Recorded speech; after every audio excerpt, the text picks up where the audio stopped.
Unmuted.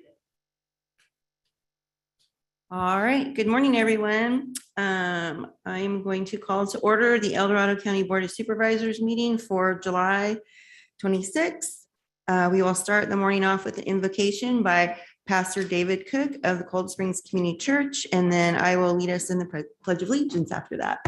Good morning. Hi, good morning, Chair Parlin. Good morning, supervisors. Thank you again for the privilege of being able to lead us in prayer this morning. I do really appreciate it. So if we would pray today, thank you. Dear Heavenly Father, in the few raindrops this morning, I was reminded that refreshing and renewal are promised, that you have not forgotten us and that you are faithful in all things and at all times. Thank you, Heavenly Father, that you are with us and all the blessings that we experience are from your hand. Give us the eyes to see and a heart to acknowledge you, the giver of all good things. And I thank you, Heavenly Father, for the structures and the procedures and the laws that allow us to live in peace with one another. And I thank you for the men and women that you've put in positions of leadership and authority to lead us into a better future, and for the hard work that they must do to discern the issues and to lead selflessly and with integrity. I pray for this board of supervisors, for the men and women in this room, that you would lead them and guide them, that you would give them courage to act beyond self-interest and to lead well for the best interests of our county and for all of the citizens. And Lord, in the disagreements of the day that are going to come, let there still be grace and understanding. Let the passionate discussions lead to greater understanding of one another and what is truly at stake. And let the decisions made in this room and around the county this day strengthen us as a people. And we pray for our natural resources in our county, which are so important and critical to our economy and to our way of life, that you would protect us from calamity through natural disasters and from man-made evil. I pray that you would guard and protect those who guard and protect us in our law enforcement community, in our firefighters and our first responders.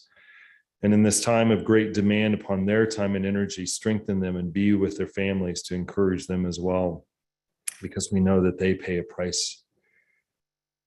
We pray for peace in our world, Heavenly Father, and I pray especially for peace in Ukraine and throughout Europe. I pray that you would move against the aggression and evil that is causing so much suffering for so many people in Ukraine and then in the developing world because of lack of grain getting to the most vulnerable. And I pray for our men and women in our armed forces who put themselves in harm's way to protect our freedoms. We continue to pray for your protection over them as well. And thank you for your kindness and faithfulness to us here in El Dorado County. As we experience so much goodness, help us to share this kindness and goodness with those who you put in our path today. Give us the eyes to see those in need so that we can meet that need. In Jesus' name I pray. Amen. Amen. Thank you so much. Thank you so much. All right, with that, will everybody please stand and join me in the Pledge of Allegiance? Begin. I pledge allegiance to the flag of the United States of America and to the republic for which it stands, one nation, under God, indivisible, with liberty and justice for all.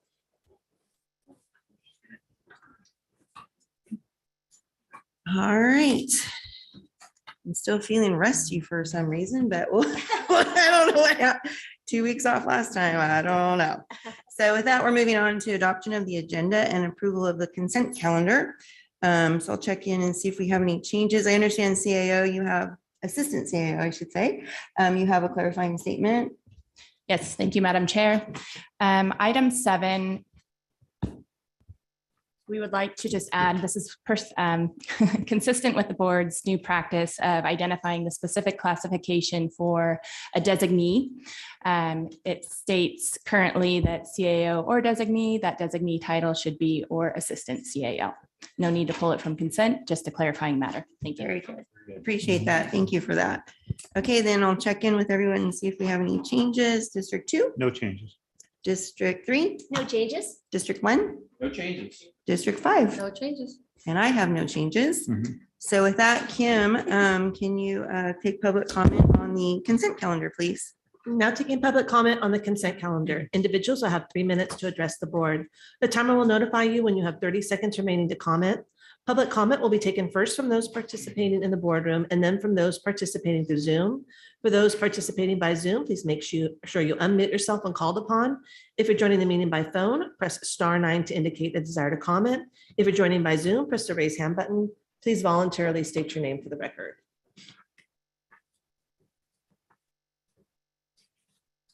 Seeing no public comment from the boardroom, now taking public comment from Zoom participants. Now taking public comment from 390.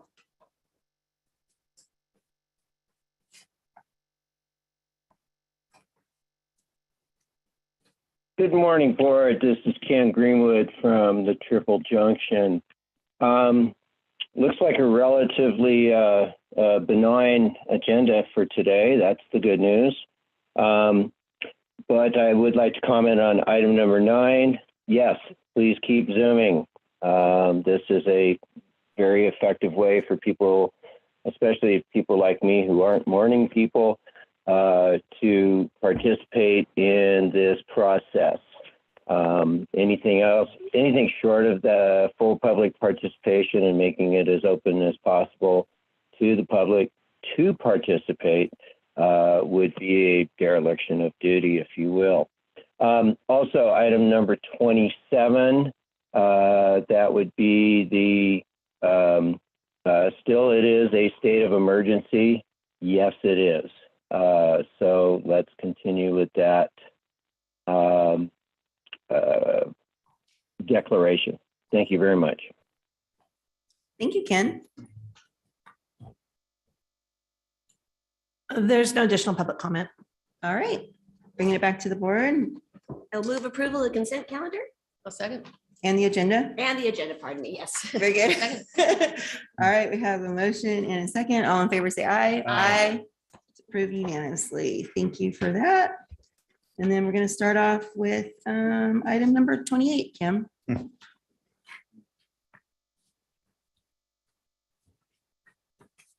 Item number 28 comes from Supervisor Turnbull, recommending the board approve and authorize the chair to sign a proclamation recognizing the Sheriff's Office Homeless Outreach Team for their steadfast service and for helping those in need. Okay. I want Jill and Jeremy, can you come forward, please? The podium. You too, Jeff.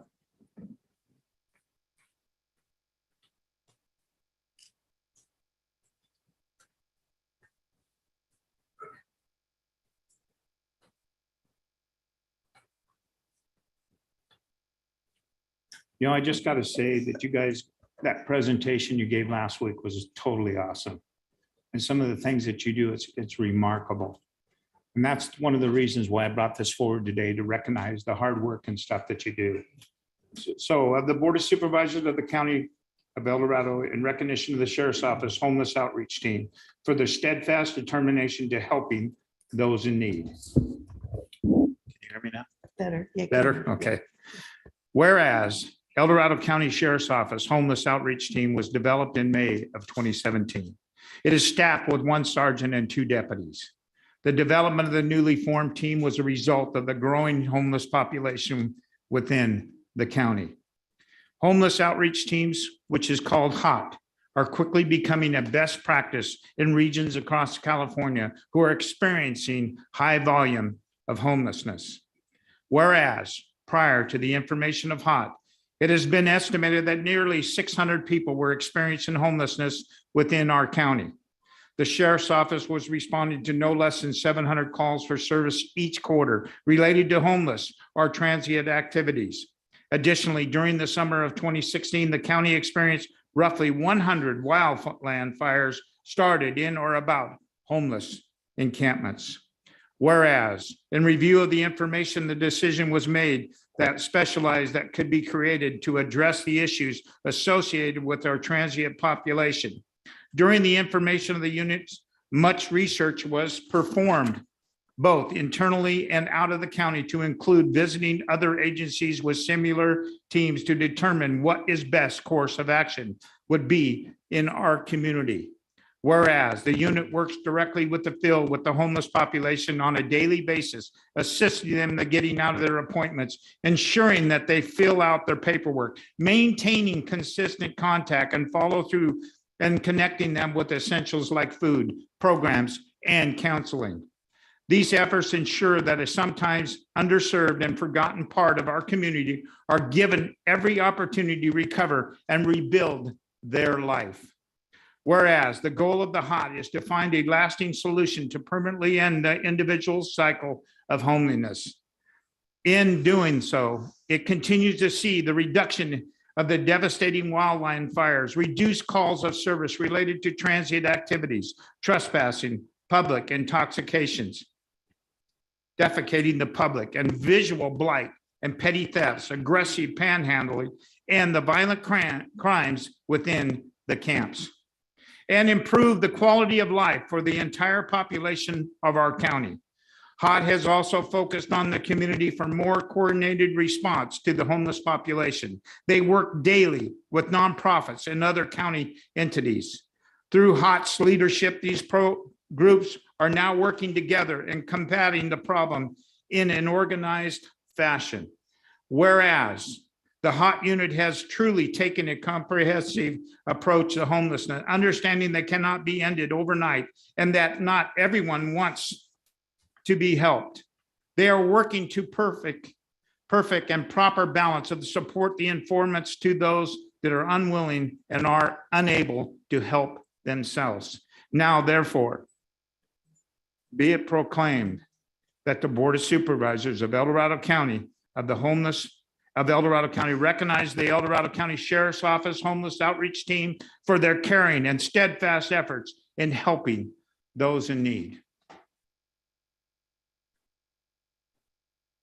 Do you want to wait a minute until Yeah. we get our public Okay, comment? you and all wanna do that? So, yeah, if you would, just Okay. go. hold the phone, okay? We're gonna. Hold the phone, all because right. It is an action item. I just so want to do get have- to. I know. I do Hurry have up. to take public comment, and I've been doing that practice, taking public comment first and then bringing it back to the board Okay, to wrap it that's up. fine. So if you guys want to have a seat for just a moment, and then we'll have a photo op for you and Yeah. everything. It'll be Okay. great. All right, go So ahead. Kim, if we could do public comment.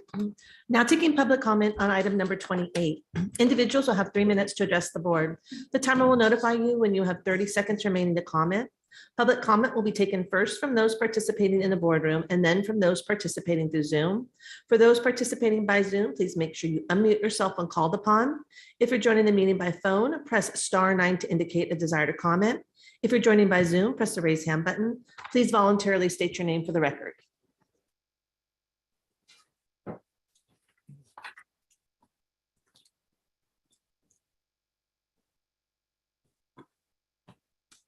Leo Benekoshan, Shingle Springs. I've been working with our unhoused population for 45 years, 25 of it full-time and 20 of it part-time. It's so great to be able to agree with Supervisor Turbo. HOT teams are a great asset, and the compassion that they develop, as well as the security, I know is very welcome and important to the homeless. I hope you eventually can expand it to include social workers and other resources, as well as your navigation center and other things that gives them the resources to refer people to. And I am sure they can tell you, as I know, some very, very tragic that we need to avoid, which is the vulnerable woman population. There should never be an unhoused woman on the streets, in my opinion, and they need the resources to do that.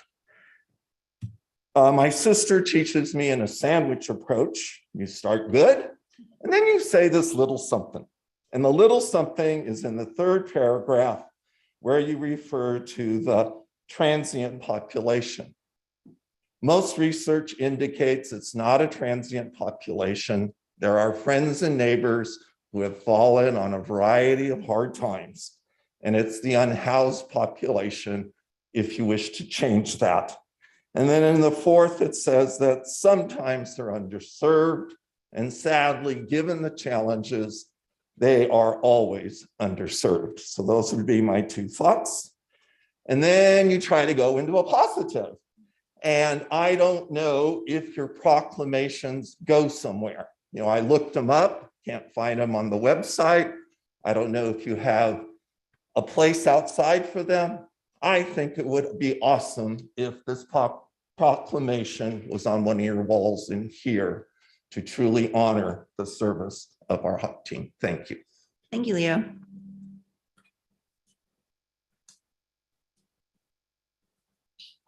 Seeing no additional public comment from the boardroom, now taking public comment from Zoom participants.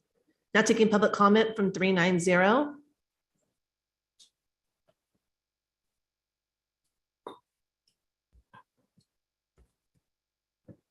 Good morning, board. Ken Greenwood.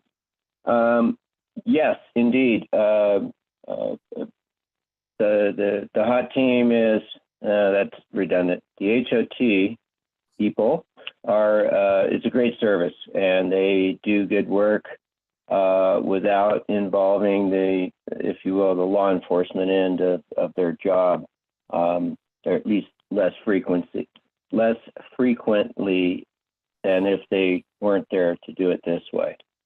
Anyway, it's a good program. Keep it up. Thank you to those who do it. I'm sure that this is as challenging as any other type of law enforcement role, or pardon me, peace officer role.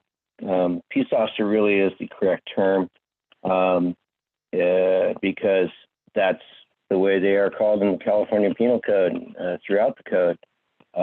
So perhaps there's also a little message there that we kind of change our mindset from law enforcement to peace officers, or go back to the term peace officers. Regardless, thank you very much. Keep the peace, if you will, and thank you. Thank you, Ken. Now taking public comment from Chris. Good morning, Board of Supervisors. It was just a few years ago that HOP was to be disbanded for lack of funding. Your board and the CAO found funds to save HOT and set up for today's action. Today is a confirmation of that day when we went in, it was not to be certain that HOP would exist. This recognition, as Leo had commented just earlier, deserves some spatial recognition. So I was thinking maybe you could have a special spot in the hallway where these recognitions can be displayed for a period of time, maybe a week, maybe a month, and then they can go over to where they need to be. Think about that, but I do appreciate HOT, and I did listen to their presentation last week, and they're doing a phenomenal job. Let's keep it up. Let's keep them fully funded. Thank you. Thank you, Chris. There's no additional public comment. All right, so I'm going to bring it back to the board for comments, and then we'll approve it. I like the idea of putting out recognition. Actually, I love that idea. Something I think we should pursue. But I do want to thank our HOT team. You guys do a great job, and very, very much behind you. It's really incredibly important what you do. The idea of reunification with their families, that's just amazing work. And you know, I really, I can't tell you how much we really do appreciate everything you do. Thank you. Yeah, I'll just echo that. I have always supported the HOT team. I think you guys do great service. It was important, as Chris mentioned, to make sure the funding was secure, and I think we have that. And I think, you know, if there was a need to expand that, which I don't anticipate, given the fact that you guys have done such a great job in reducing the numbers, but I think this board would always stand behind that. And I'll just mention that CSAC gave you an honorary recognition as a best practice several years ago, and that has resonated with a lot of other counties. So I'm sure you've been contacted by other sheriff's departments and stuff saying, what's so good about your program? Help us, right? Because I think that's what it's all about too, giving back to the broader community across the state to help them understand what works and what doesn't. And you guys have had great experience. So thank you for all you do. Just echo my colleagues' gratitude for your good work, as well as the good work of all of our law enforcement professionals that are on the front lines of this in El Dorado County addressing this challenge. So, you know, thank you for your work. Yeah, and then I'll go before you this time. Unusual, ahead. usually I go last, but this is your item. So, and Leah, just so you know, our proclamations are always attached to the Legistar where you find all the documents. You can search proclamations, you're gonna find a lot. And we do a lot of proclamations, which is the only reason I'm a little bit concerned about potentially putting them up and get them out to people. What we normally do right now, our current practice is we get it signed, we have a nice one, and we present it to whoever's receiving it, and they take it and usually frame it up in their office. So that's our current practice, but we're open to maybe having a discussion. Yeah, I know. I'm like, I see wallpaper maybe, so we gotta be careful. Anyway, but back to today's proclamation though. Thank you so much. Yeah, right. I know. Yeah, we'll talk about that. But anyway, and for your presentation last week was really appreciated. Understanding more about that, how you work within the community is amazing to see. And thank you for Supervisor Turnbull for bringing this item. So you wrap it up. Yeah, and also I want to say something, but I'd like to have Jeff speak on their behalf. Okay. One of the things is you guys have done an awesome job, really have. So it brings me to a little story in the Bible about the Good Samaritan. You are the Good Samaritans of El Dorado County. Thank you for your service. I appreciate that. Jeff, you want to talk a little bit? Jeff Lyckoff with the Sheriff's Office, Lieutenant and Sheriff-elect. Good morning, Chair and members of the board. On behalf of Sheriff DeAugustini and the entire Sheriff's Office, thank you for this proclamation, which recognizes the hard work of our homeless outreach team. The Sheriff's Office is extremely proud of the work they've done, not only for the homeless community, but also for the entire county, El Dorado County community. Our hot team, they are the epitome. They truly know what it means to be a servant leader and to go out and serve something that's much bigger than themselves, and also modeling the way. The Sheriff's Office plan is to continue the hard work and to ensure that the El Dorado County Sheriff's Office is doing everything to eliminate or greatly reduce the amount of people experiencing homelessness and ensuring their quality of life remains high in El Dorado County. Thank you again for taking the time to recognize the work that is being done by this remarkable team. Thank you. Thank you. So, Yeah, I'll make a motion. Yeah. So I'll make a motion that we pass and adopt this proclamation to honor the hot team of El Dorado County. I'll second. Very good. All in favor, say aye. Aye. Approved unanimously. Now we get our photo op. Do you guys want to join? We can, if you wanted to do it yourself, you're more than welcome. I mean, we can join you. It's up to you. Well, you guys can join us. All right, group photo. Here we go. All right.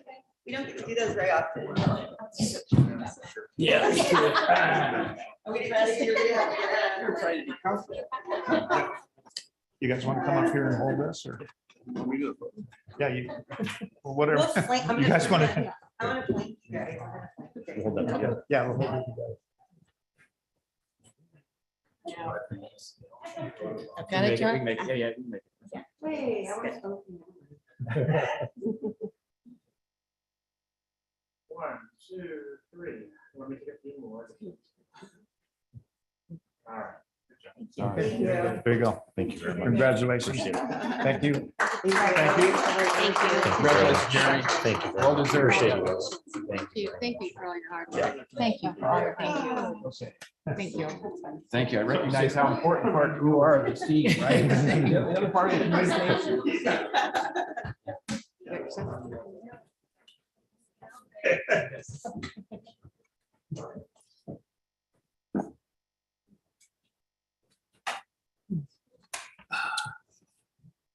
Okay, so with that, we're going to move on to item number 29. Item number 29 comes from the Department of Agriculture and Planning and Building Department, Planning Division, Long Range Planning Unit.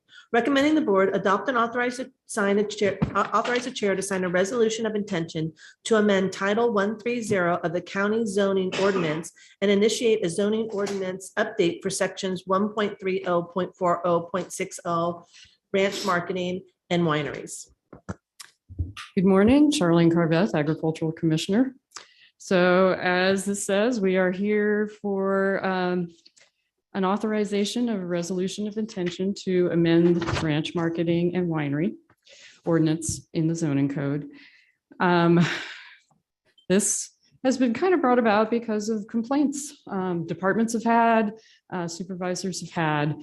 And so with the meetings with the ad hoc members and also the agricultural commission members and community, ag community, we looked at the ordinances to see, what we could do. And so there's been some different things that have been identified to clarify some things in the ordinance and also to help with being able to actually just enforce different things. And so hopefully with this resolution of intention, we can come up with some ideas and some things that will help our community that's near some ag operations that are causing some issues and strike a balance so that our ag community can still make some money from some, auxiliary things, especially because of years like this where we've had hard freezes, but also to help the neighbors so that they are not dealing with some of these issues. Are there any questions? I had one, Charlene, because I've not been involved with any of this. No, I'm kidding. This one, I got buttons going, that's all. So I was trying to be, All right. go ahead, Supervisor. I just want to let you know, buttons we're Okay, blinking all we're doing over. buttons today. Okay, all right. Hemp, is there any discussion going on relative to interplanting of hemp within vineyards as part of the ranch ordinance? Not in this area, no. Okay, all right.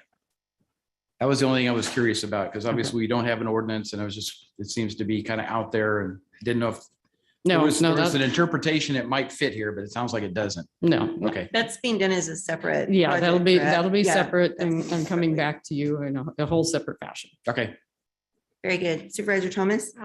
Just wanted to, appreciate your work on this as well as the committee that's working on this, and kind of wanted to get a feeling for what's next. I know there's a lot of interest within the ag community. What's the process ahead and how can they review and engage in the recommendations that come forth? So I believe we will be working on some language first. And then once we have that, we will definitely be bringing it out to the community besides, having it at the Ag Commission and Planning Commission, but we plan to take it out to the different associations and have some discussions. Okay, great. So you are going to be engaging the draft language and the different stakeholders to get their feedback before it comes back for Yes. action. Okay, great. I think that's. Does that include appreciate the that. ad hoc committee? Definitely. Okay. That is reassuring. Thank you for that. Appreciate that. And I think that you stated it accurately. The whole point of this, in my understanding, is to protect ag, recognizing, what an important part of our economy and our culture, ag is to El Dorado County, and also to give them additional means to easily add to their revenue, especially in times of fire, freeze, drought, any number of weather-related issues that can just completely derail a crop, while also ensuring that those that are maybe transforming their ag operations into more commercial operations need to go through the correct path and have clarity on that. Yes. So really appreciate this work. I think it's really important and look forward to moving forward with it. So thanks, Charlene. Absolutely. Supervisor Turnbull? Yeah, just a comment. We were talking about these noise issues is the biggest thing on a lot of this stuff that's going on. And it seems like to me, you were telling me that actually the ranchers, they test their own noise levels. If they've gone through and done a noise study, then yes. Yes. Why can't the county do that?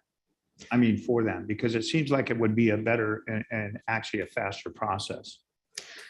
Well, I would say probably staffing issues for one thing. I don't know that other than a couple of people that we really have anybody who's trained to be able to do that. Mhm. Generally, I believe it's outside companies that do the studies for them. Right. So I was just curious, and how do you measure the noise levels and stuff? Is it so many decibels at so many feet? Is that And standard procedure? I would defer to Rob because he's probably more informed on that issue.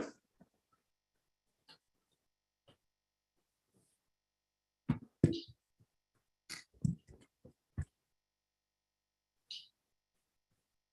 morning, Rob Peters, Deputy Director of Planning. Yeah, so the noise ordinance, and I apologize, my computer is spooling up here, but it identifies certain decibel levels within certain times of day. So there's a daytime, an evening, and then a sort of an overnight time. And out in community regions versus rural centers and then rural regions, it actually defines a different way of examining the noise. I believe at the community regions, it's at the property line, and in the rural centers and rural regions, it's, I might have that wrong. It might be community regions, rural centers at the property line, and then the rural regions 100 feet from the noise, the nearest receptor. So I can bring that up if you'd like to go exactly into what those are, but it has a decibel level. It talks about maximums and averages. And so that's all outlined within the noise ordinance, within the zoning ordinance. Okay. All right. Thanks, Ron. Appreciate it.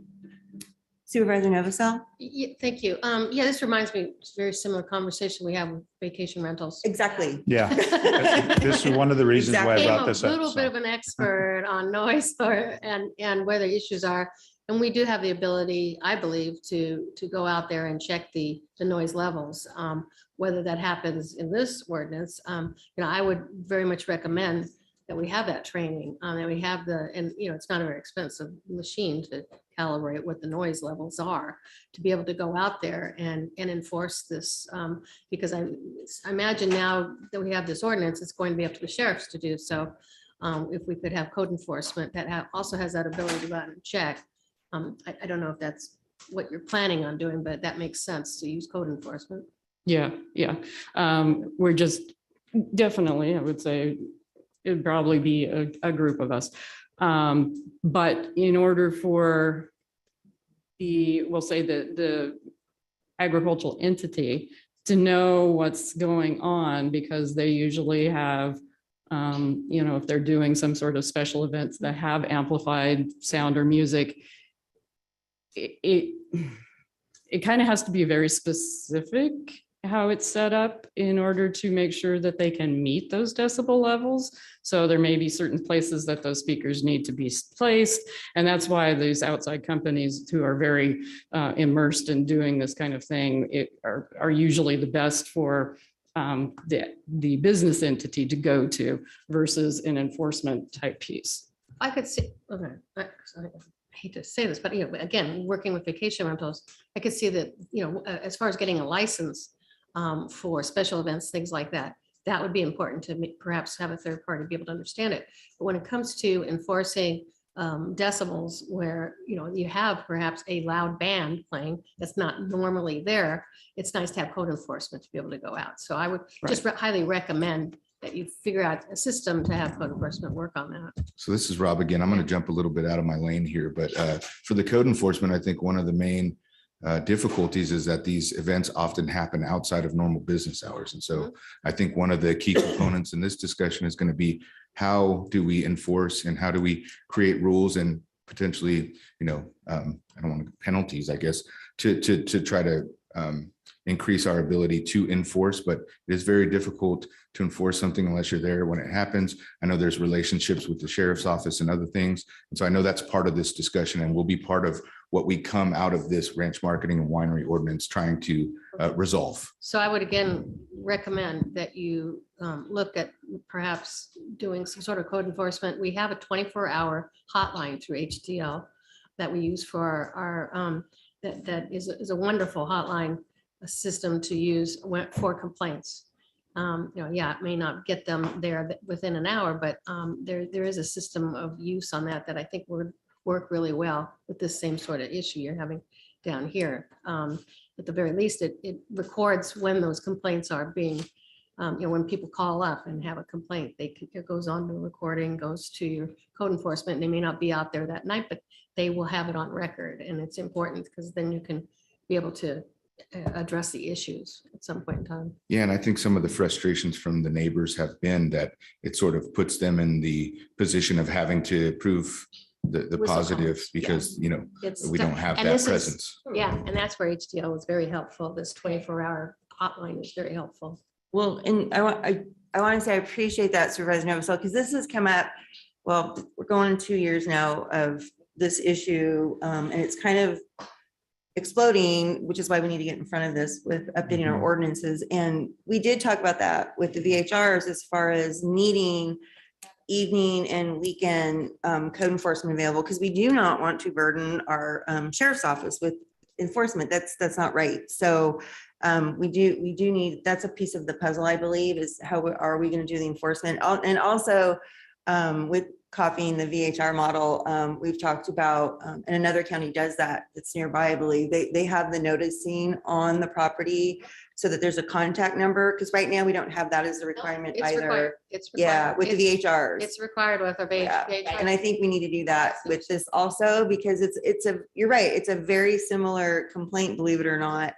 I believe it. I used to be a wedding planner. Right, yeah, and it's like, I know exactly. and we want to protect our ag community so that they're not becoming a nuisance, so that people don't support, we want our ag community supported. So we need to rein this in so that it's doable, and the balance part is what we're working towards. So those are really great recommendations, because you've lived this already with VHR. So there's a lot going on there. Supervisor Hydal.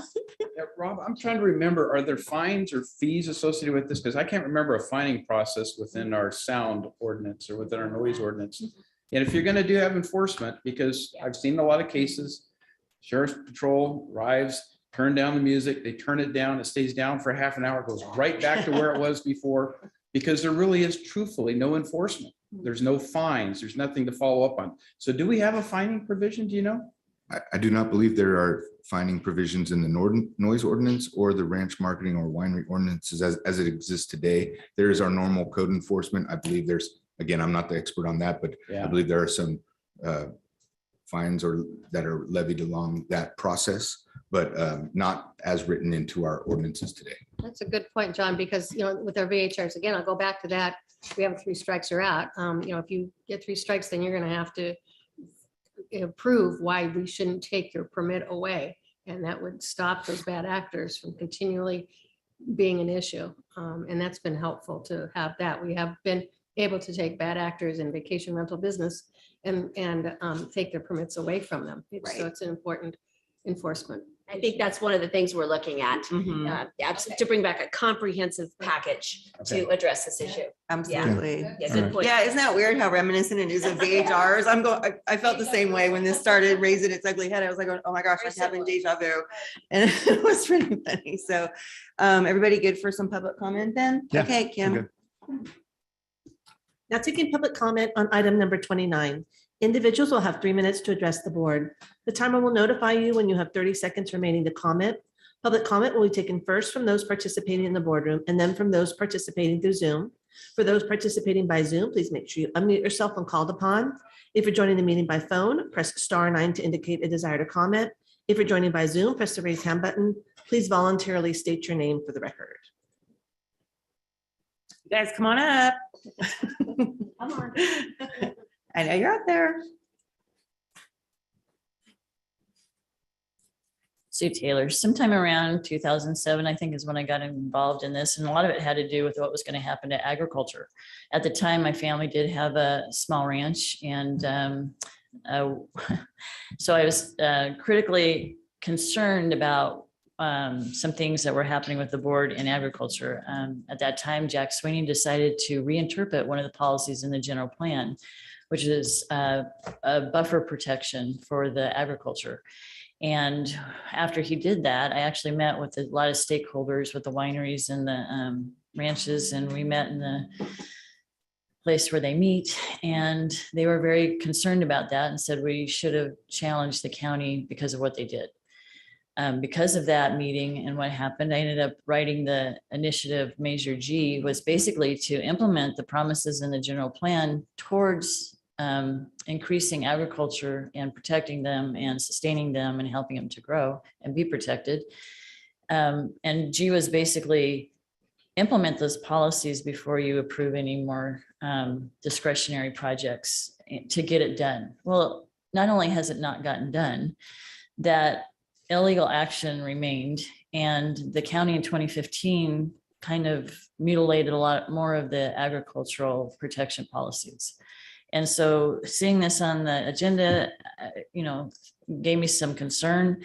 I read through the text. I didn't see where you were headed with this. And from the small discussion, it feels like it has to do with noise happening on some of the ranches, probably from their events.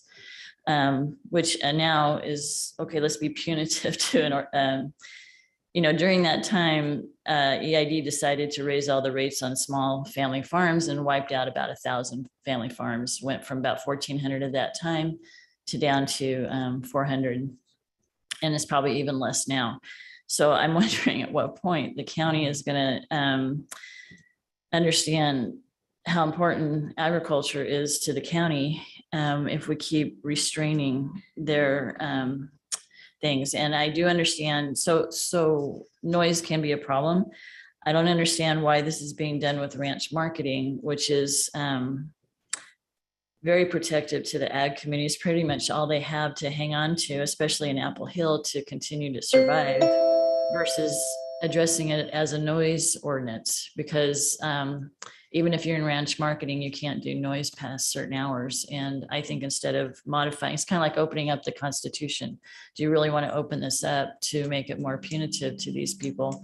So I'd say if you're going to create more regulations for agriculture, I would say no to this. If it's to, I was hoping it was to actually implement some of those things so that they could be more productive on their ranches to keep their ranches. And thanks. Thank you. Oh, is the public going to be invited to these meetings? Because Yep, we already said that. Yep, absolutely. And we'll put it in our newsletter so everybody knows. Yep.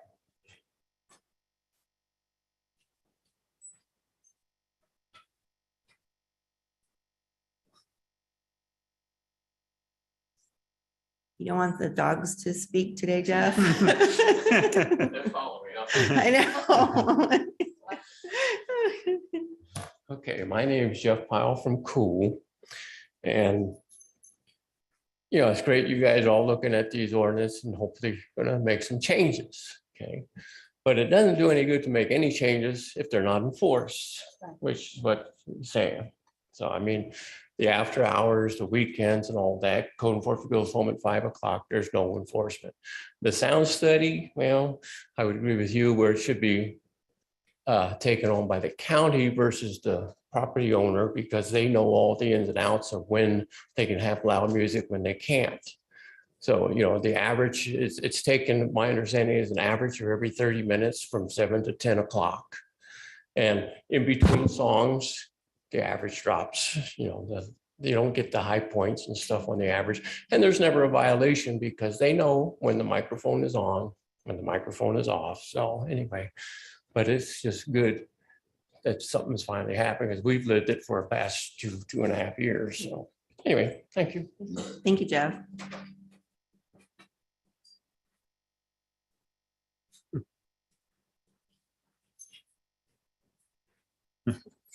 So cute. Hi.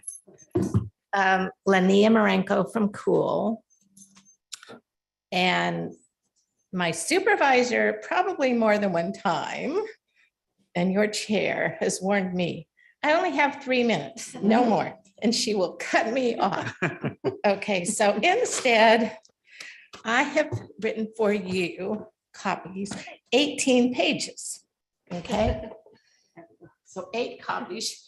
She also instructed me on that. Okay. I really appreciate this resolution of intention. I support it 100%. I really appreciate all of the comments that I've heard today. I feel like you, as board members, have a great sensitivity to the issues. Noise is an issue on some properties, and so I appreciate the sensitivity to noise. I think the issue of how to regulate the noise is critical. I would hate to see the true purpose of agriculture superseded by noise. You know, people who are doing things that have nothing to do with agriculture. I think the issue of enforcement is critical. I personally would like to see code enforcement able to be involved in enforcement. And So I think I just really appreciate all of your comments. I think fines are an issue. I've included in there, oh God, I've got to get out of here. Okay. The fines are important. Some of these people are making big bucks off of what I would call a non-agricultural commodity. If they aren't fined, they just, $500 is nothing as a fine. So I think that's it. And Supervisor Thomas, on your issue of who gets involved as these drafts go through, it's not just the ag community. Sure. It's also the residential community somehow that should be involved. You don't have to cut me off. Thank you, Linnea. I appreciate that you reached out and asked how to do it. So that was helpful. Leo Bennett Koshan, Shingle Springs. Following up on the invocation about grace and understanding when you disagree. It's nice to agree with Supervisor Turnbow. It's nice to agree with Sue Taylor. I've lived in agricultural communities and I've lived in urban communities. Noise is a problem. Parties are a problem. There is really not too much of a solution except working with your neighbors. Punitive ordinances, I don't see them working. And I think it's critical to realize, as Ms. Taylor pointed out, that if you're committed to agriculture, you have to let it evolve. And noise is part of that as they try to market, use music, bring in entertainment. That's where we're evolving. And my classic story is when I moved out to the country in San Diego and had all the urban neighbors complaining about the flies from the chicken farms. Well, hey, they were there first, have good screens, and in an urban environment, you just get double windows. They build freeways right next to subdivisions. So I urge you to be careful. You know, a little tweak here, a little tweak there, but be very, very careful because we are losing way too many farms as they struggle to find ways that are going to be noisy sometimes to generate the funds. And the cities aren't quiet. Thank you. Thank you, Leo. Seeing no additional public comment from the boardroom, I'm now taking public comment from 390.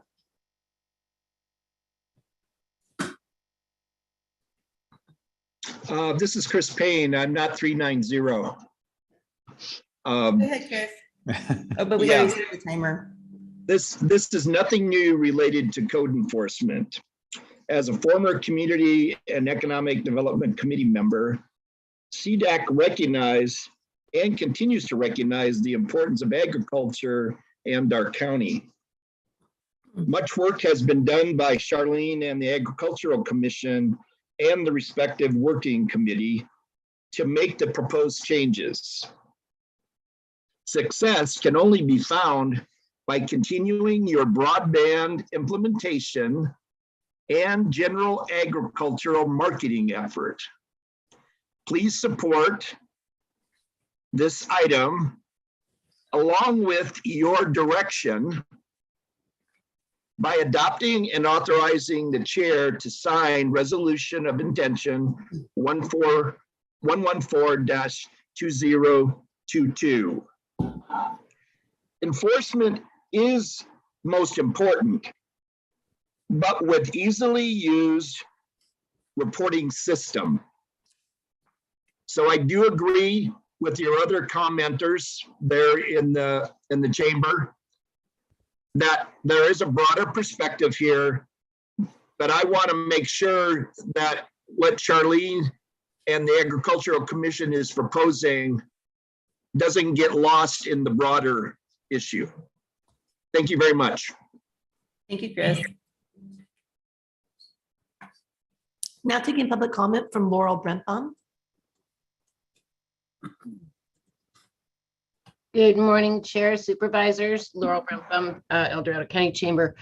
One of our past presidents, Krista Campbell, who we all know as the Donut Queen, coined a phrase for our agricultural council that we have a banner up at the Ag Commission that says our culture is agriculture. So although we recognize the noise issue to be something that needs to be addressed, we as a Chamber of Commerce and our Agricultural Council are very, very protective of our ag community. It will be the hill the chamber dies on in protecting agriculture in El Dorado County. So I appreciate the work and effort that's been put in by Charlene and her team. I just want to know that when we're doing and evaluating changes for ranch marketing, that we're also considering the importance of ag for our economy and our way of life. So thank you. Thank you, Laurel. Now taking public comment from 390.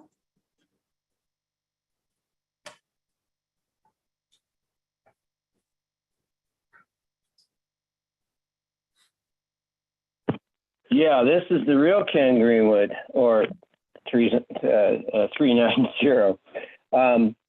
That was good because I had not actually chimed in.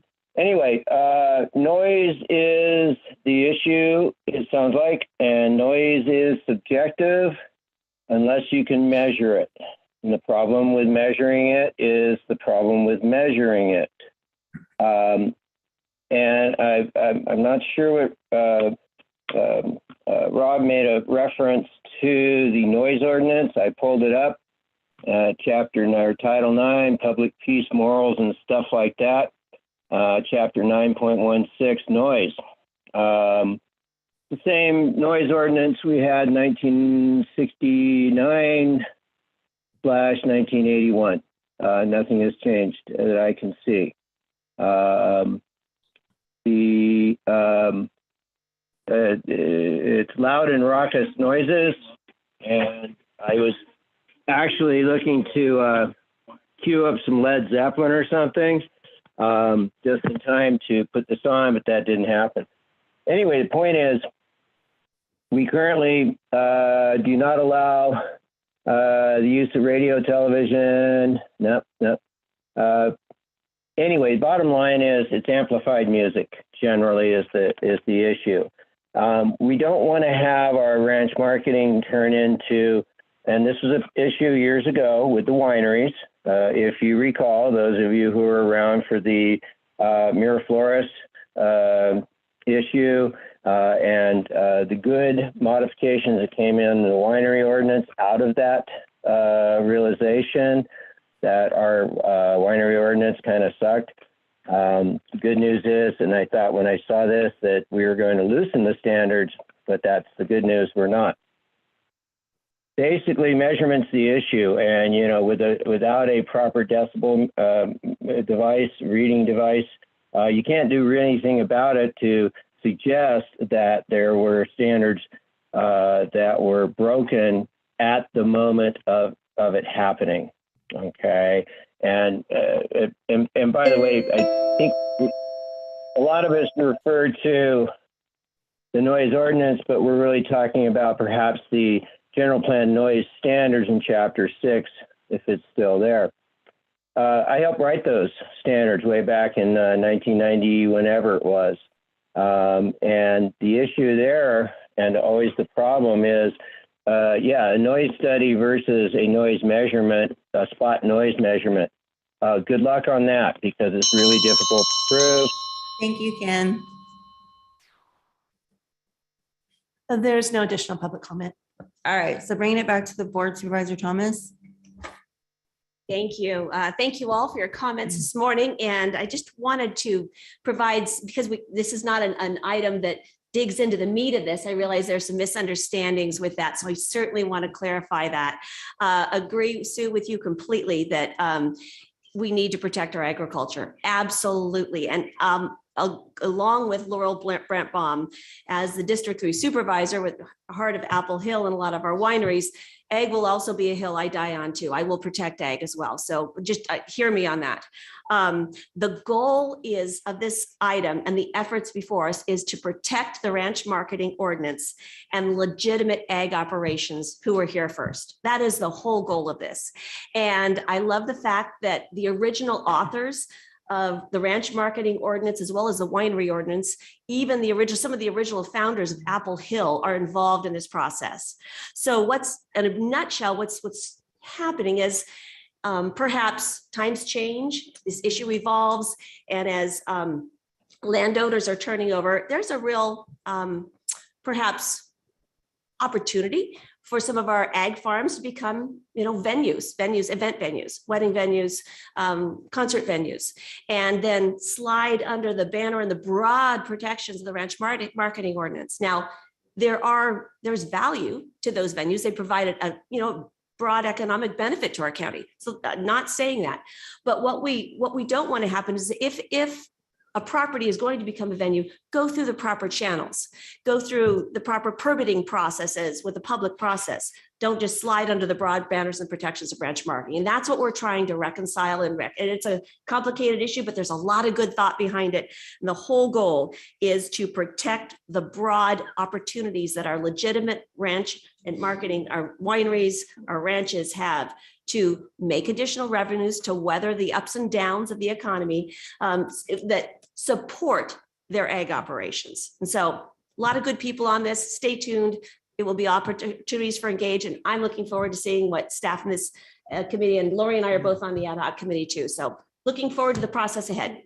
Absolutely. And like I said, we all put out newsletters, and as this process moves forward, we'll let you know when there's public meetings so that you can get engaged. I will say that over the last 2 years, though, we've already gotten quite a bit of input on what's not working and where we need to patch some holes in our current ordinances. And so, yes, we very much recognize the balance that we're trying to maintain here. So I think it's gonna be good, and I'm glad we're on our way. So with that, if everybody's okay, I'd like to move to approve this item. I'll second that. All in favor, say aye. Aye. Approved unanimously. Thank you, everyone, and watch those newsletters. We'll make sure everybody's informed. Good. Okay, with that, our next item on the agenda, I think is at 10:30, correct? So we do have a couple closed session items that we can see if we can take care of those. So the board will now recess into closed session to hear items 32 and 33 as specified on the agenda. Anyone who wishes to provide comments concerning those matters may do so at this time. Now taking public comment on closed session items 32 and 33. 32 and 33. The timer will notify you when you have 30 seconds remaining to comment. Public comment will be taken first from those participating in the boardroom and then from those participating through Zoom. For those participating by Zoom, please make sure you unmute yourself when called upon. If you're joining the meeting by phone, press *9 to indicate a desire to comment. If you're joining by Zoom, press the raise hand button. Please voluntarily state your name for the record. Seeing no public comment from the boardroom, now taking public comment from Zoom participants. There's no public comment. All right, very good. With that, we'll recess in a closed session and be back as close to 10:30 as possible. Thank you.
All right, it's 10:30. We are back from closed session. County Council, do you have anything to report out? Thank you, Madam Chair. The board met in closed session and heard both items, number 32 and 33, and there's no action to report out.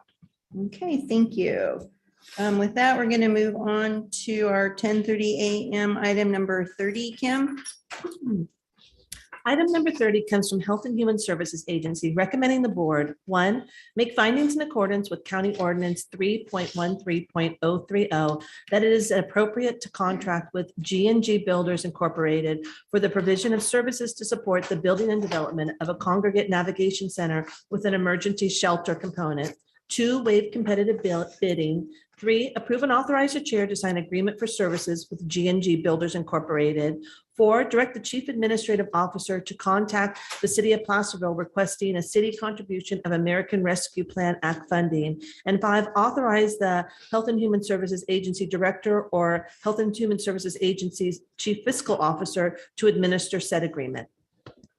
Thank you for that. Before we move on to our staff presentation, we do have, we received a memo. It's on Legister as part of the public record from our CAO, Chief Administrative Officer, Don Ashton, yesterday. And so we have a little bit of business to take care of before we move forward. So I think our Assistant CAO, Tiffany Schmidt, is going to help us with this and how to navigate it. Yes, thank you, Madam Chair. Over the weekend, we became aware of a procedural but important matter that there is not a budget transfer associated with this item. It is necessary for the board to take any further action. Therefore, staff are recommending, the board has options. The board can hear today's item, which you may want to do given the amount of public that you have here. Just would not be able to make any decisions.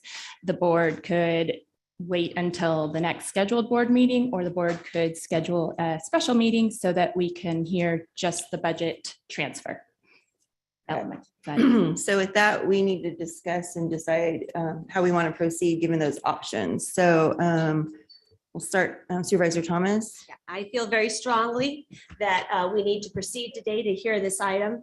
The whole reason this item has come before us is in response to a declared shelter crisis emergency. Time is of the essence. And so I say we hear the item and then bring it back to sit on Thursday to attend to the housekeeping issues that we need in order to take action on this agenda item. Correct. So we could arrange for a special meeting to occur Thursday, Okay, 9 a.m. that's absolutely my preference. Supervisor Heidel. Yeah, I concur with that. Concur. I think timeliness is important. I think we need to move forward with this, given the fact that we have the possibility of additional delays and stuff, as opposed to the original target dates. That's the way things work. When you really get down to the nitty gritty, they don't all come together like you'd hope. So I think the sooner we can get this done, the better personally. So I would be fully in favor of a special meeting on Thursday morning. Very good. Supervisor Novosel. Okay. And then. One of the things that I want to talk about a little bit. Sorry about that. My mic's not on. But one of the issues and stuff that I have is I don't understand the bidding process. Was there any bidding process on this? And why didn't go out on So, to bid? First Wait a minute. Wait a minute. First, we need to decide if we're going to hear Yeah, well, it first today or off- just continue it though, I would think we need to continue it. the whole item. Correct. Not Thursday. We need to give it some time. I would say at least 30 to 60 days, because there's a lot of things that need to be addressed in this item. Okay. So with that, do I need to take a vote on how we proceed in County Council? I think that would be prudent. I would say generally, just to clarify that these matters of setting your calendar and your agenda are generally not subject to comment. And there will be, of course, comment on the substance of the item. But, Yes. I do think that making a formal board action to hear the item today, given the objectives of Supervisor Turnbull, I think would be warranted.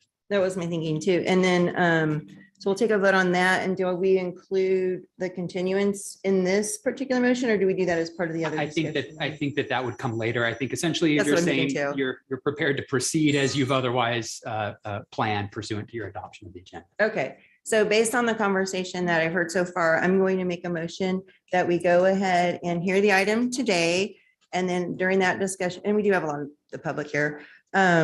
And then during that discussion, we'll decide on how we want to continue it and when and all that. So that's my motion. I will second that. All in favor, say aye. Aye. No. I'm like, so it passes 4-1. We'll go ahead and hear the item today. During our discussion, we'll determine and make that part of the motion on how we continue it to take care of that housekeeping, bookkeeping bit that just got overlooked because this is such a large project and we are trying to move quickly to meet some needs. So with that, take it away. All right, good morning, board members. Daniel Del Monte, Health and Human Services. Happy to be here. Kim, if you could start the PowerPoint, please. So on November 9th, your board directed HHSA to work with El Dorado Opportunity Knox to assess potential sites for navigation center with an emergency shelter component. HHSA returned to the board on April 19th to provide a presentation regarding potential sites for a navigation center. Following the presentation, the board adopted and authorized the chair to sign Resolution 061-2022 for a homeless shelter crisis declaration, which would allow for a shorter term navigation center to be developed as quickly as possible, as well as to sole source to entities that would be necessary to make sure that this project was stood up as quickly as possible. The board directed staff to pursue Perks Court as a short-term project site, as well as 1970 and 1940 Broadway, which recently the Broadway locations didn't work out. And so those sites were discontinued essentially as being considered. That left Perks Court site for consideration for a shorter term project. HHSA returned to the board on May 24th to recommend approval for the first phase of a 2-phase approach to the shorter term navigation center project. The board authorized the chair to sign agreement for services for the first phase of the project, where G&G Builders, Inc. has since provided pre-construction services, including site studies, constructability, evaluations, estimating, and a construction project schedule. Estimated cost data was gathered along with a timeframe for site development as well, and we'll talk about those details today. Since the board's authorization, a significant amount of work has been put into this between G&G, HHSA, county facilities, planning and building, El Dorado Irrigation District, county IT, the Department of Transportation, Animal Services, as well as Diamond Springs Fire District. So a truly collaborative process. I want to thank all the entities involved that were necessary to bring this item here today before you. Through a number of collaborative meetings and analysis, a feasible approach to completing the navigation center has been developed, including notification of required permits, an approved site plan, estimated budget, and timeline for completion, as I mentioned. So today I'm here to present an overview of the cost and timeline for completing the project as quickly as possible. Next slide, Kim. This slide provides an aerial shot of Perks Court. The 51,260 square foot lot on the right side of this image is what's being utilized for this project.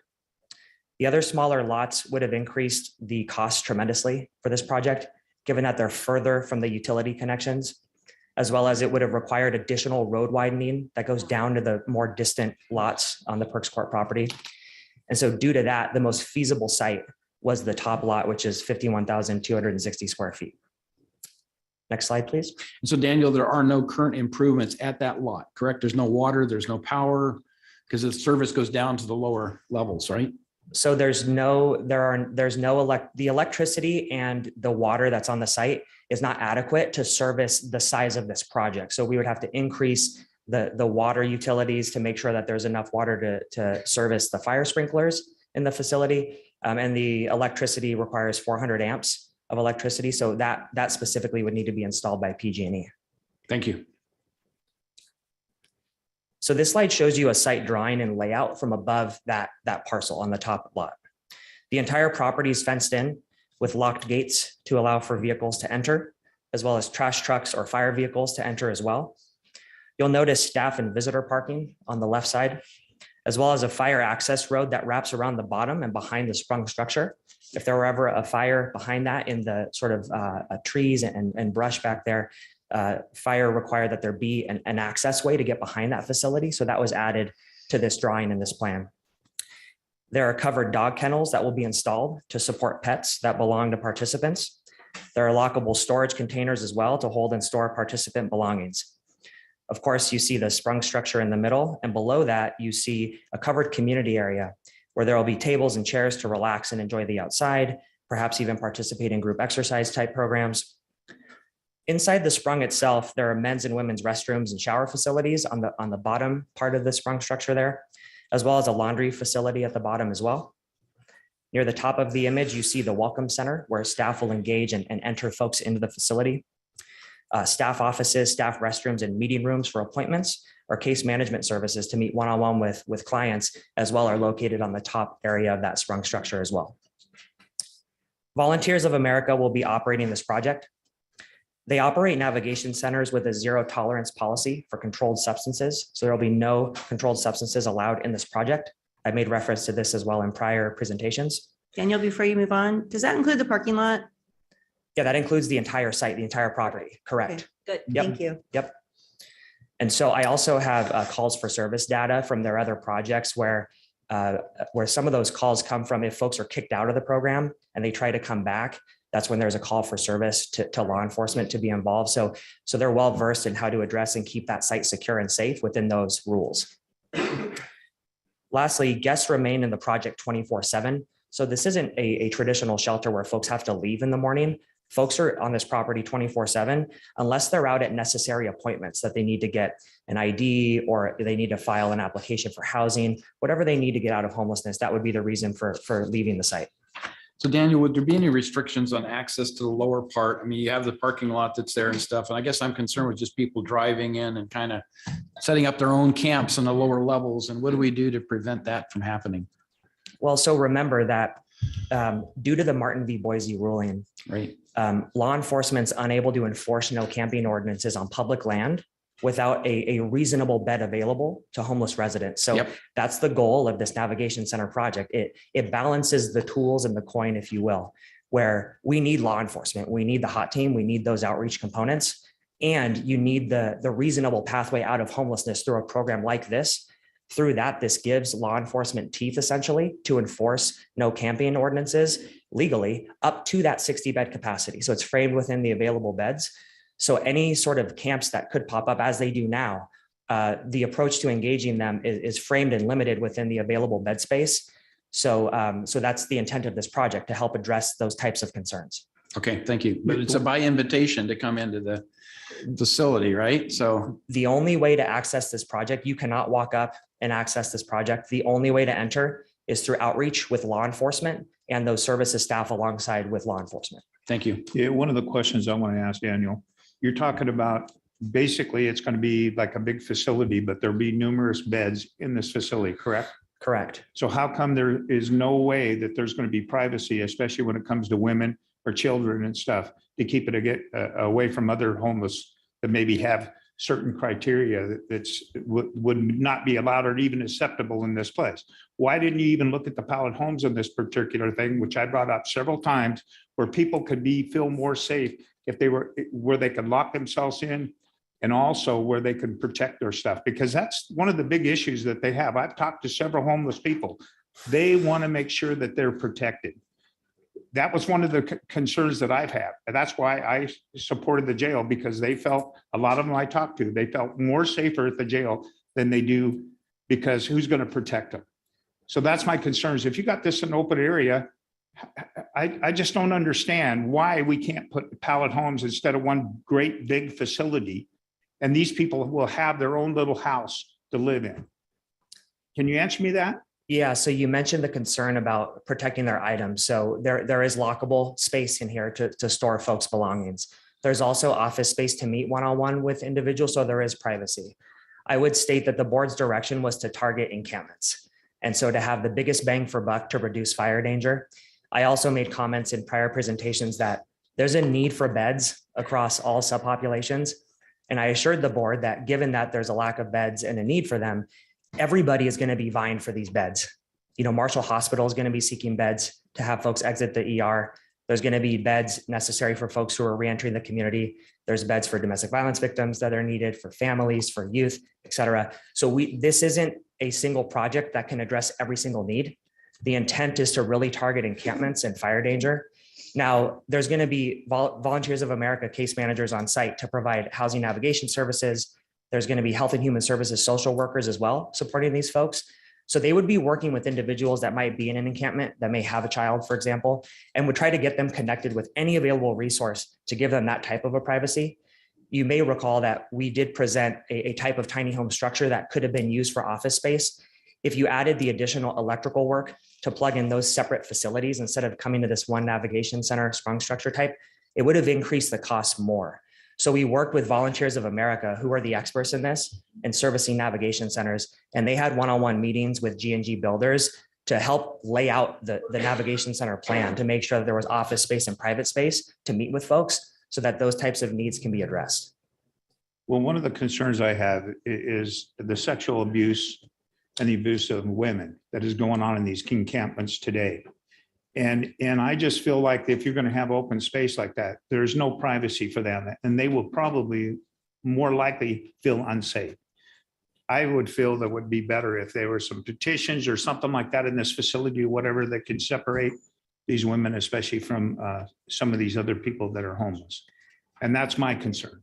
You hit it on the head, and VOA gave that feedback to G&G builders as well. So there's going to be partitions between these beds in these areas. So it's not just one large room where you can see across. There's going to be space for privacy. There's going to be space for those different groups. And so again, keeping the costs, reasonable, those partitions will be sort of like cubicle walls, if you will, because the cost to install a wall like this would have been far too much to add that in. And so there has been a thoughtful process given our budget, given that one project can't meet the needs of every subpopulation fully. And so we're maximizing the space to address encampments and to allow for some of those privacy concerns within these parameters. Another one of my concerns is we're spending approximately what, $3.8 million? Is that correct? Yeah, so the Approximately that. agreement is just under 3.7, correct? Okay, 2.7. And this is for a temporary facility, correct? For 2 years?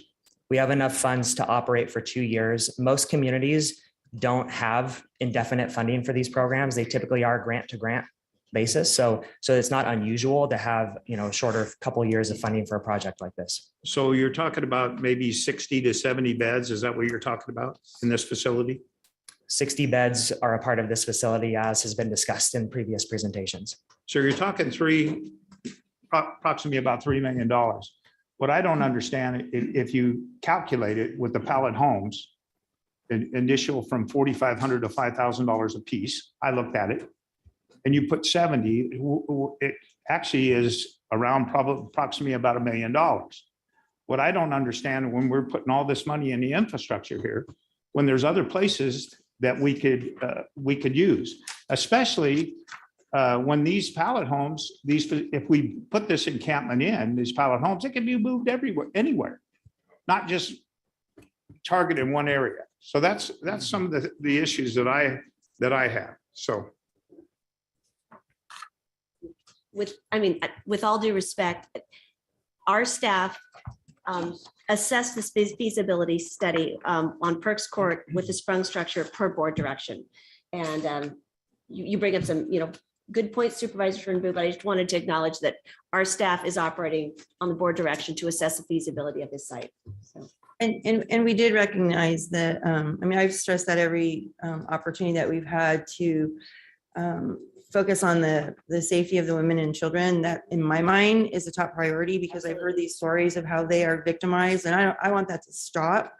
And so we did try to get a non-congregate site. Unfortunately, the negotiations failed and we weren't able to get that, because in my mind, that would have been ideal to have a non-congregate site so that the women and with families could be kept separate, but it just didn't work in our negotiations. And I agree with you. Yeah. So my understanding from this conversation is the site is being set up in such a way that we can keep the women segregated.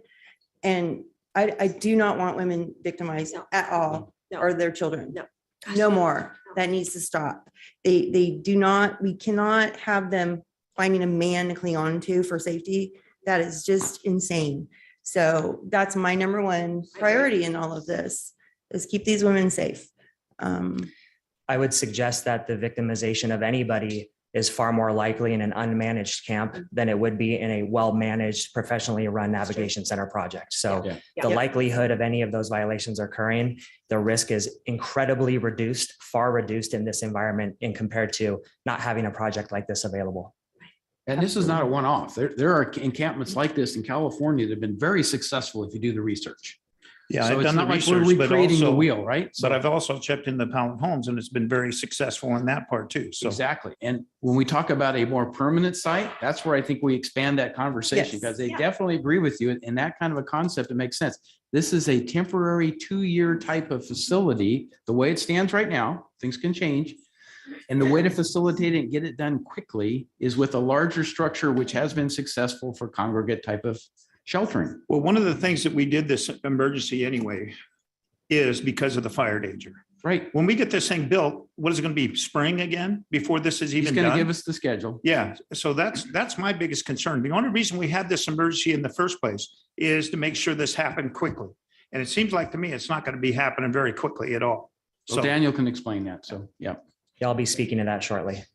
Next slide, Kim. This slide provides an overview of the funding used for the project, which is on the right side of the slide. On the left side is the funding that was presented to your board at the April 19th board item in that initial presentation. I wanted to sort of show them side by side so that you can see some of the thought process that went into developing this project as we learned more about the funding streams and their allowable uses. So based upon all the work that occurred, to start on the left side at the top, you see the biggest portion of funding, the 1.296 million in ESG CV, that's federal dollars. And so we were intending on using those to fund the project. However, that would have triggered the NEPA process, the federal environmental review process, which would have added many more months to the timeframe to get this project going. By only using state grants and American Rescue Plan Act funding, there are no NEPA requirements. And as such, staff were able to swap out the ESG CV amount on the left side for available COC and county grants that came from the state. Please note that on the right side at the top, the HAP 1 and HAP 2 amounts were earmarked for components within the EDOK 5-year strategic plan for their year one. So funds were swapped for those ESG dollars that could be applied toward those same or like activities so that EDOK retains funds to accomplish their year one objectives in the 5-year strategic plan. Another addition is the permanent local housing allocation grant, which you see on the right, about $200,000. Those are ongoing funds to HHSA through the state for homelessness. And so using these dollars allows us not to tap more COC funding, again, so that EDOK can accomplish their goals within the strategic plan. In regards to the HAP 3 grants, which are the lowest amount on the left side, lowest in terms of where on the slide it falls, and on the right side, you can see them, they're sort of side by side there. You'll notice those funds are a little bit lower on the right side than they were in April. The numbers on the right reflect the 10% administrative dollars being removed from the grants, as well as the required youth set aside portion. The state requires that a portion of those funds are drawn out for youth specific services, which wouldn't necessarily apply to constructing a navigation center for encampments. So we had to pull that out, as well as some services dollars from those. So the remaining HAP 3 amounts are there on the right, which are being applied to this project. And lastly, HHSA will be using a small amount of remaining HEAP grant dollars of $116,000 right there. So those are the adjustments that were made in order to tap as many homeless grants as possible, utilizing as close to the same dollar amount as was presented in April, but not adding extra federal requirements, not adding extra red tape, extra months of due diligence, having to go into the site to make it come to life while ensuring that EDOK has funds to accomplish objectives in the first year of the strategic plan. And you can see the percentage breakdown of the county homeless grants, about 55.5% being used, whereas EDOK about 44.5% of this total amount. Daniel, where would the HEAP money go to if you're not using it for this? Where are you pulling it out of? It would have been applied to other components of EDOK's strategic plan. So in year one, we talked about temporary beds as a critical piece. So it's actually going toward one of those objectives here. So it's accomplishing that. The other areas were prevention and diversion programs to keep people from coming into homelessness, or folks who are just now becoming homeless. If there's a quick way to divert them from having to come into the system, having to come into the navigation center, we can help them get connected with family or friends and sort of keep them connected, but not utilizing the small amount of resources we have. And then also safe parking was one of those other objectives. So it is being applied to a year one goal. And if it weren't this, it would have gone toward other objectives. Okay, but it's not taking away from a current program. Correct. All right. Yeah, there remains grant funds to address those other needs as well. And next year, there's going to be HAP 4, the state keeps on giving. So we expect a similar amount of grant funds for fiscal year 23-24.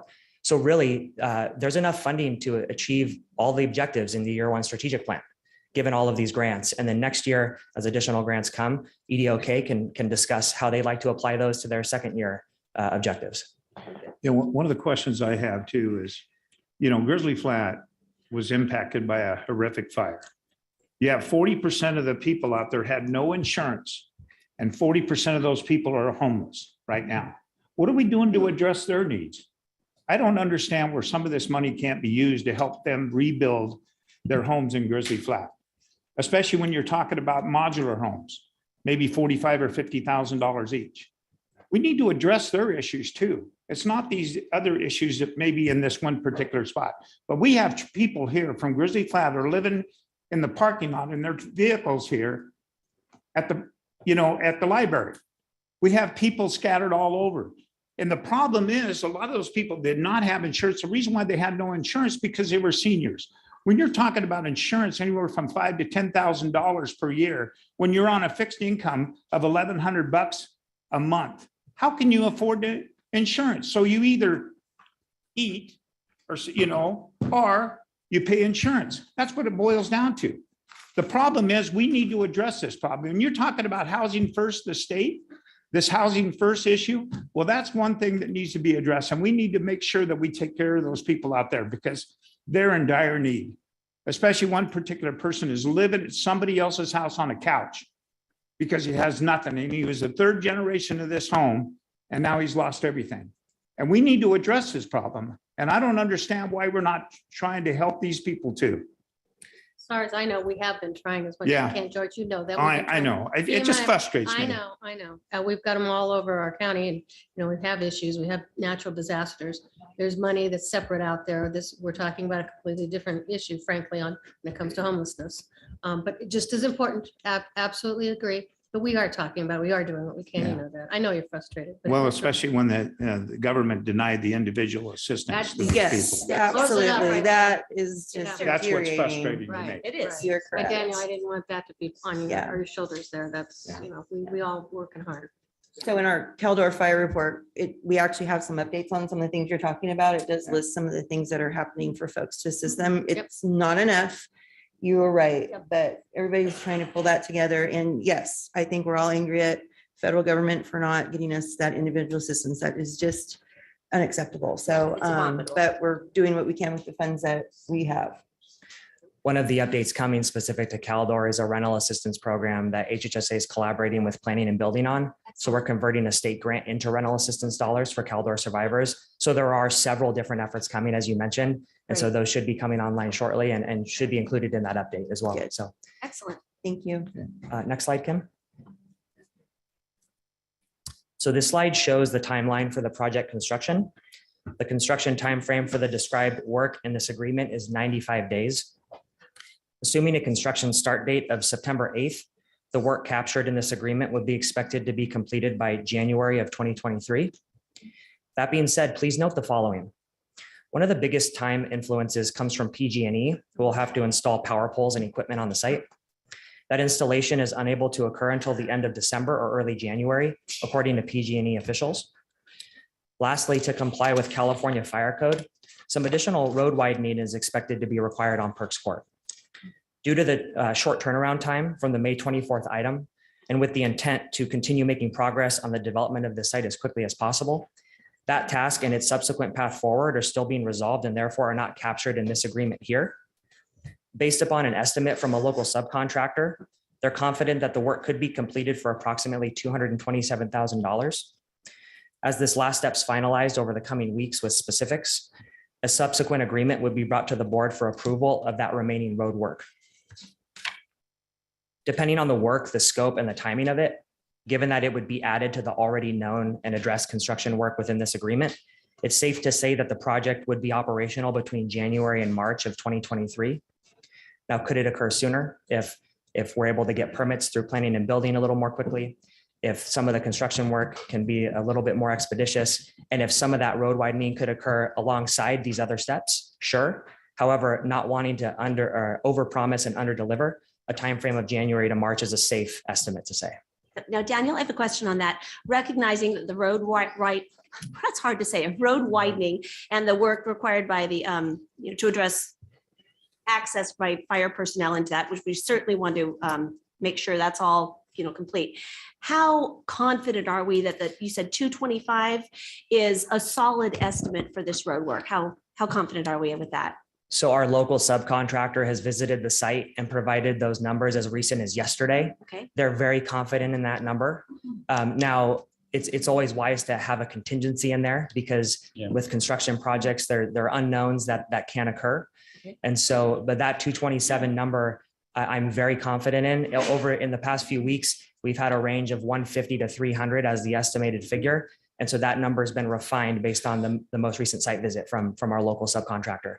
I'd also like to point out real quick that while this is an agreement with G&G Builders, their primary role is to install the sprung structure. That's what they do, the restroom facilities. Much of the work is being conducted by local subcontractors. And so, the cement work, any of that type of work outside of the sprung installation, those are local subcontractors that'll be doing this work. And so in order to meet the board's timeline and trying to move as quickly as possible, we had to have a budget based on the quotes that we've received to date. It's expected that some of those quotes might go down or as we have more time to engage with these subcontractors. And so not only could the dollar amount go down from some of this work for this not to exceed amount for the agreement, but I also wanted to flag that it isn't G&G Builders doing all of this work. There are a number of local subcontractors that are going to be performing many pieces of this work. So that's always important to us. So thank you for that. Yeah, I got a couple more questions and then John, you can go ahead. Sure. Okay. Go ahead. I'm running the Anyway, meeting. has anyone in the county and board of supervisors pushed back on the requirements put forth by the Diamond Springs El Dorado Fire Department?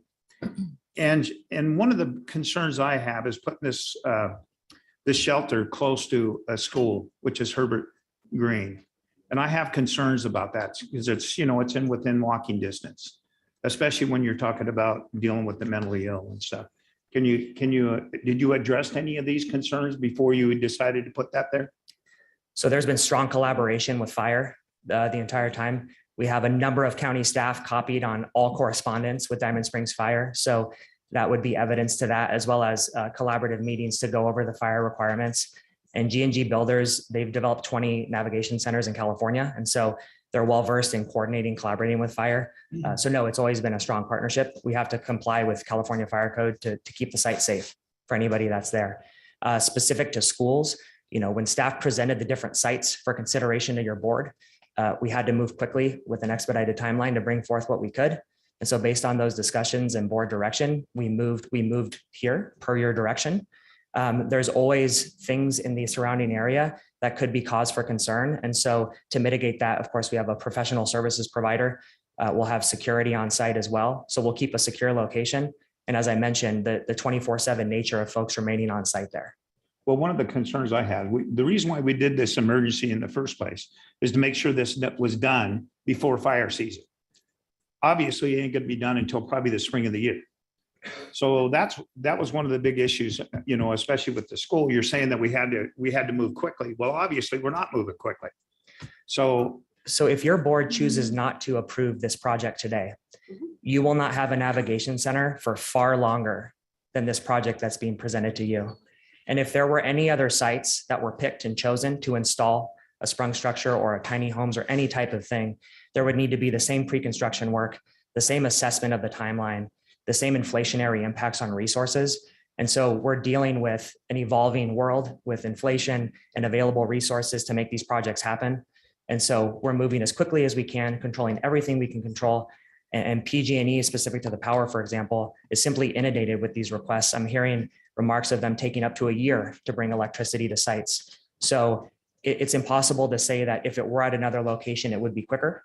We would be going through the same process. And per your board's direction, we're working with the sites that we were directed to work with. Well, one of the questions I have too, especially with the jail, because that particular site that was up there by the jail and stuff, they have infrastructure already there. So did you guys even look at that or not? If you recall, Supervisor Turnbull, we presented the jail site as an option for your board's consideration. We also presented the information, as well as EDOK presented in months past in November, that the federal and state government showed that it would risk our funding if we develop that site. So we presented those risks for your consideration. and your board chose not to move forward with that Well, site. the biggest part of the risk is if you remember right, the only reason they didn't select the jail is because it's the sheriff required them not to do drugs in that facility. We're doing the same thing right now. So what, and that was one of the big concerns. That's the reason why you guys didn't accept that particular facility. I don't think that's accurate. No, I don't It either. was the proximity to the jail was That's right. mentioned specifically in a lawsuit that that's not advisable. Mhm. So that's not quite an accurate Okay. statement, but we tried, we looked at as many sites as possible. And honestly, we were trying to navigate this in such a way that we don't also bring litigation against the county. So trying to do this to protect the vulnerable, to protect our communities, not get sued at the same time while doing all this is really difficult. And so we just have to move with what we have, quite honestly. And I get what you're saying. I wanted it done by October because that's the prime fire season. That was our goal. Moving as fast as government can and moving a project of this magnitude, it's just not going to happen. And we are going to have to rely on our partners to continue monitoring the situations in the encampments, that education piece that they're already doing. But it's going to be a burden. And that's why ultimately we want to get this going so that when we have the beds, we can enforce our anti-camping ordinances that we have. The law does not allow us to actually enforce those right now unless you have a bed. So in my mind, we're doing the best we can. And I hear your frustration and I am frustrated too. I think we all are. Yep. We would have loved to have had this done sooner and faster, but Well, you know my statement, the government, moves too dang slow. yes, as fast as molasses. I agree. Well, in this case, it's PG&E that's the bottleneck. It I could don't- be. I don't know how we Will they get be? government to influence PG&E to prioritize this. Yeah. That's what I've been trying to noodle through is how do you do that? How do you get legislative support on PG&E? And I don't think you can. Yeah. So I think that's the issue here, and it's the longest timeline. My question relates to, it sounds like you're talking about power poles. There's no undergrounding utility that's going to be brought onto the property, because if we did, then we want to make sure that we would put in fiber for our broadband and those kinds of things. So it's strictly overhead powers. power Correct. lines? That would have added to the cost. Right. As well as it would have Well, added. there's to the grants for that timeframe. though too, but it takes time to get those Time. approved. So Time. this is just get it done, power pole over the top with some kind of Cape fiber lead in as well, right? So that we would have connectivity for the Yes. services part of it. Yeah, I've been in communication with IT regarding internet services, for example, for the Yeah. site. And any underground work would have taken a year to have electricity brought to the site. So this was Okay. the quickest as well as sort of cost effective, given the framework of grant funding that we have. And recognizing this is a short-term facility right now at this point. So that makes sense not to take a year for a short-term facility. Next slide, Kim. So this slide before you summarizes staff's recommendations. It's a lot of wording. I apologize for that. On April 19th, as I mentioned, your board directed us to explore the feasibility of Perks Court as a shorter term project, as well as the feasibility as a longer term navigation center. Currently, I mentioned already, there's enough funding for about 2 years to operate the site. Given that, staff's recommendation is to consider this site as a shorter term project. After 2 years of reviewing the project as a sort of pilot program, your board could make a decision. Would you like to continue it longer term? If the board in 2 years feels they shouldn't operate anymore, then you wouldn't approve EDOK or county grant funding to continue it operating past that point. If it is of interest to continue here, the county and COC grant allocations can simply be approved to fund the operations thereafter. What's being presented today is a shorter term project, as has been mentioned. However, I want to be clear that what's being presented meets the board's full direction of exploring as a shorter term and a longer term site, because the only way to explore its feasibility as a longer term site is to simply operate it on a shorter term basis and determine how effective it is and if you'd like to continue funding it thereafter. Regardless of how long the project operates, the construction work wouldn't be for nothing. The county would gain critical road infrastructure and utilities investments on Perks Court, estimated at between 1.2 and 1.5 million, all through outside grant funding. I've heard a lot of communication around local tax dollars going to this. However, this project as presented is only funded by state dollars as well as ARPA dollars. So those are all funds that if we didn't utilize would be recaptured by the federal or state government and brought into other communities. Specific to the homeless grants, I should say the ARPA funds are at the board's discretion, as you know, to invest into projects of your choosing. That infrastructure gain that the county would get from this project exists whether the NAV Center is functioning for 2 years or longer term. And it would exist if the county chose to discontinue its operation thereafter. So that concludes my presentation. We've gone through quite a number of questions, but are there any more questions that folks might have? Lights, anyone? Or I just do you have a wanna question on number 3 here. Has the city been contacted by the CEO's office relative to the possible use of ARPA funds? Are we going to hear more about that? Actually, or- I was gonna ask Cleve to come give us an update after Okay. we Yeah. get All through right. some Very questions, if good. everybody's okay Let with me just that. briefly tee that up. Thank you for asking that question. When our agenda item came out last week, and I hadn't actually had a chance to look at it till the end of last week, I noticed that there was this request for the CAO's office to contact the city of Placerville and explore an additional partnership on funding to fill the gap. And at that point, I was also unaware of the 687.5 shortfall that we were looking at. And through staff's good work, Daniel was able to identify, public health ARPA funds for 400,000, leaving a 287.5 gap that we were going to request the city of Placerville.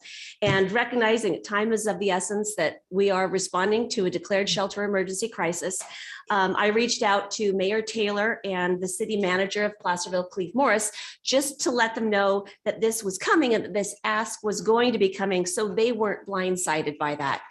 And I would like to thank Mayor Taylor for her leadership. She took it upon herself to call a special meeting of the Placerville City Council that happened last night. Okay. And they were dark this week. I know our chief of police was on, he's still on vacation. How's that vacation going, Joe? Okay, great, all right. And so they called a special meeting of staff, and they will, Cleve can come up. Should we just do that now then, Sure. since I'll teed up? So yes, Do they you have wanna been come up, Cleve, contacted. and- Good, good to know. And then we'll have more questions for you, I'm sure, Daniel. I thought our board would need that answer so we know where to go. Yep. So I appreciate them taking that action. Thank you, members of the board. Good to be here with you, and exciting to see this project hopefully finally moving forward and getting something accomplished. Yes, our city council did meet last night and took action. And just briefly, I have copies of the motion it's draft, as you know, because it was done last night. And I'll give them to Kim that she can pass out to you. Basically, the motion I'll read, authorize the payment of $287,500 to El Dorado County as contribution toward the proposed navigation center to be located at Perch Court in El Dorado County. Authorize the city manager to prepare an MOU agreeing to the payment and including the city manager in the planning and implementation of the referral process.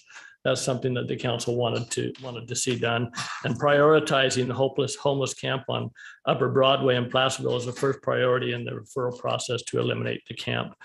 I know that was part of discussion early on in front of your board also, and making that a priority. So I'm hoping that can be done. And then finally, the last part is just internal, us actually allocating the ARPA funds for budgeting purposes for us. So that was approved last night by our city council. And we're ready to go. We wanted to make sure that this was not a stumbling block in your action, although it sounds like you need to take one more meeting to get yours done, but it's not a stumbling block to help you move forward with what you need to do today. So any questions on that? Happy to answer. I have a quick question.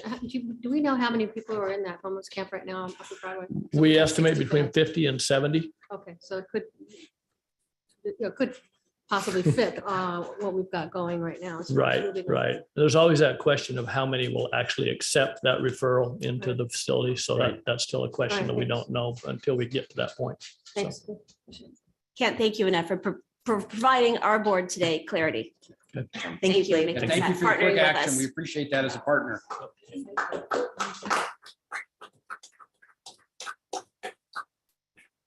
So does anybody have further questions for Daniel? Because I have some. Sure. Go ahead, Supervisor Thomas. Okay. First of all, I just have to acknowledge your work.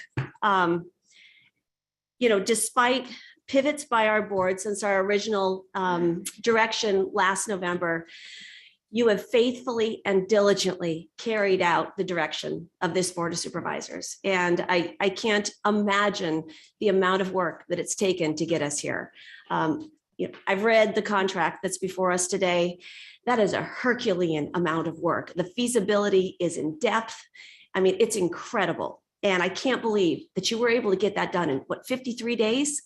And that is nothing short of remarkable. And I think we have to acknowledge that work. It's so professionally and thoroughly done that helps us make the most informed decision that we have. So I just tremendously appreciate that.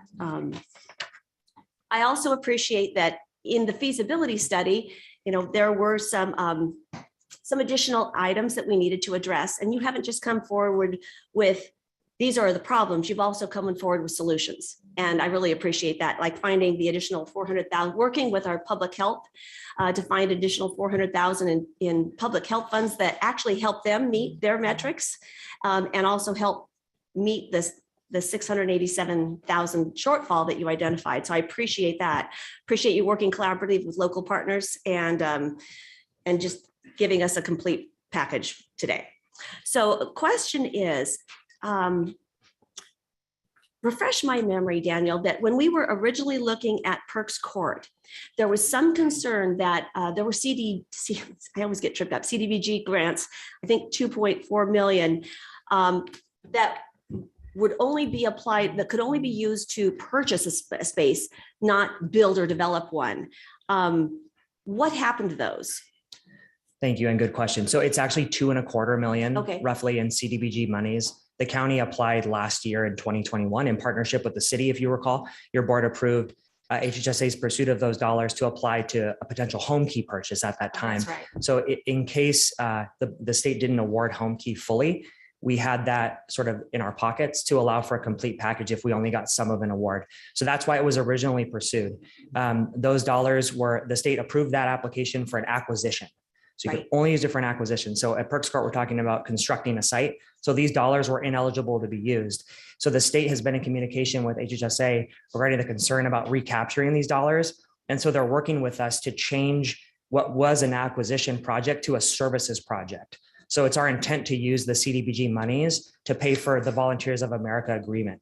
So that's the funding that gets us to the majority of that 2 years of operating costs.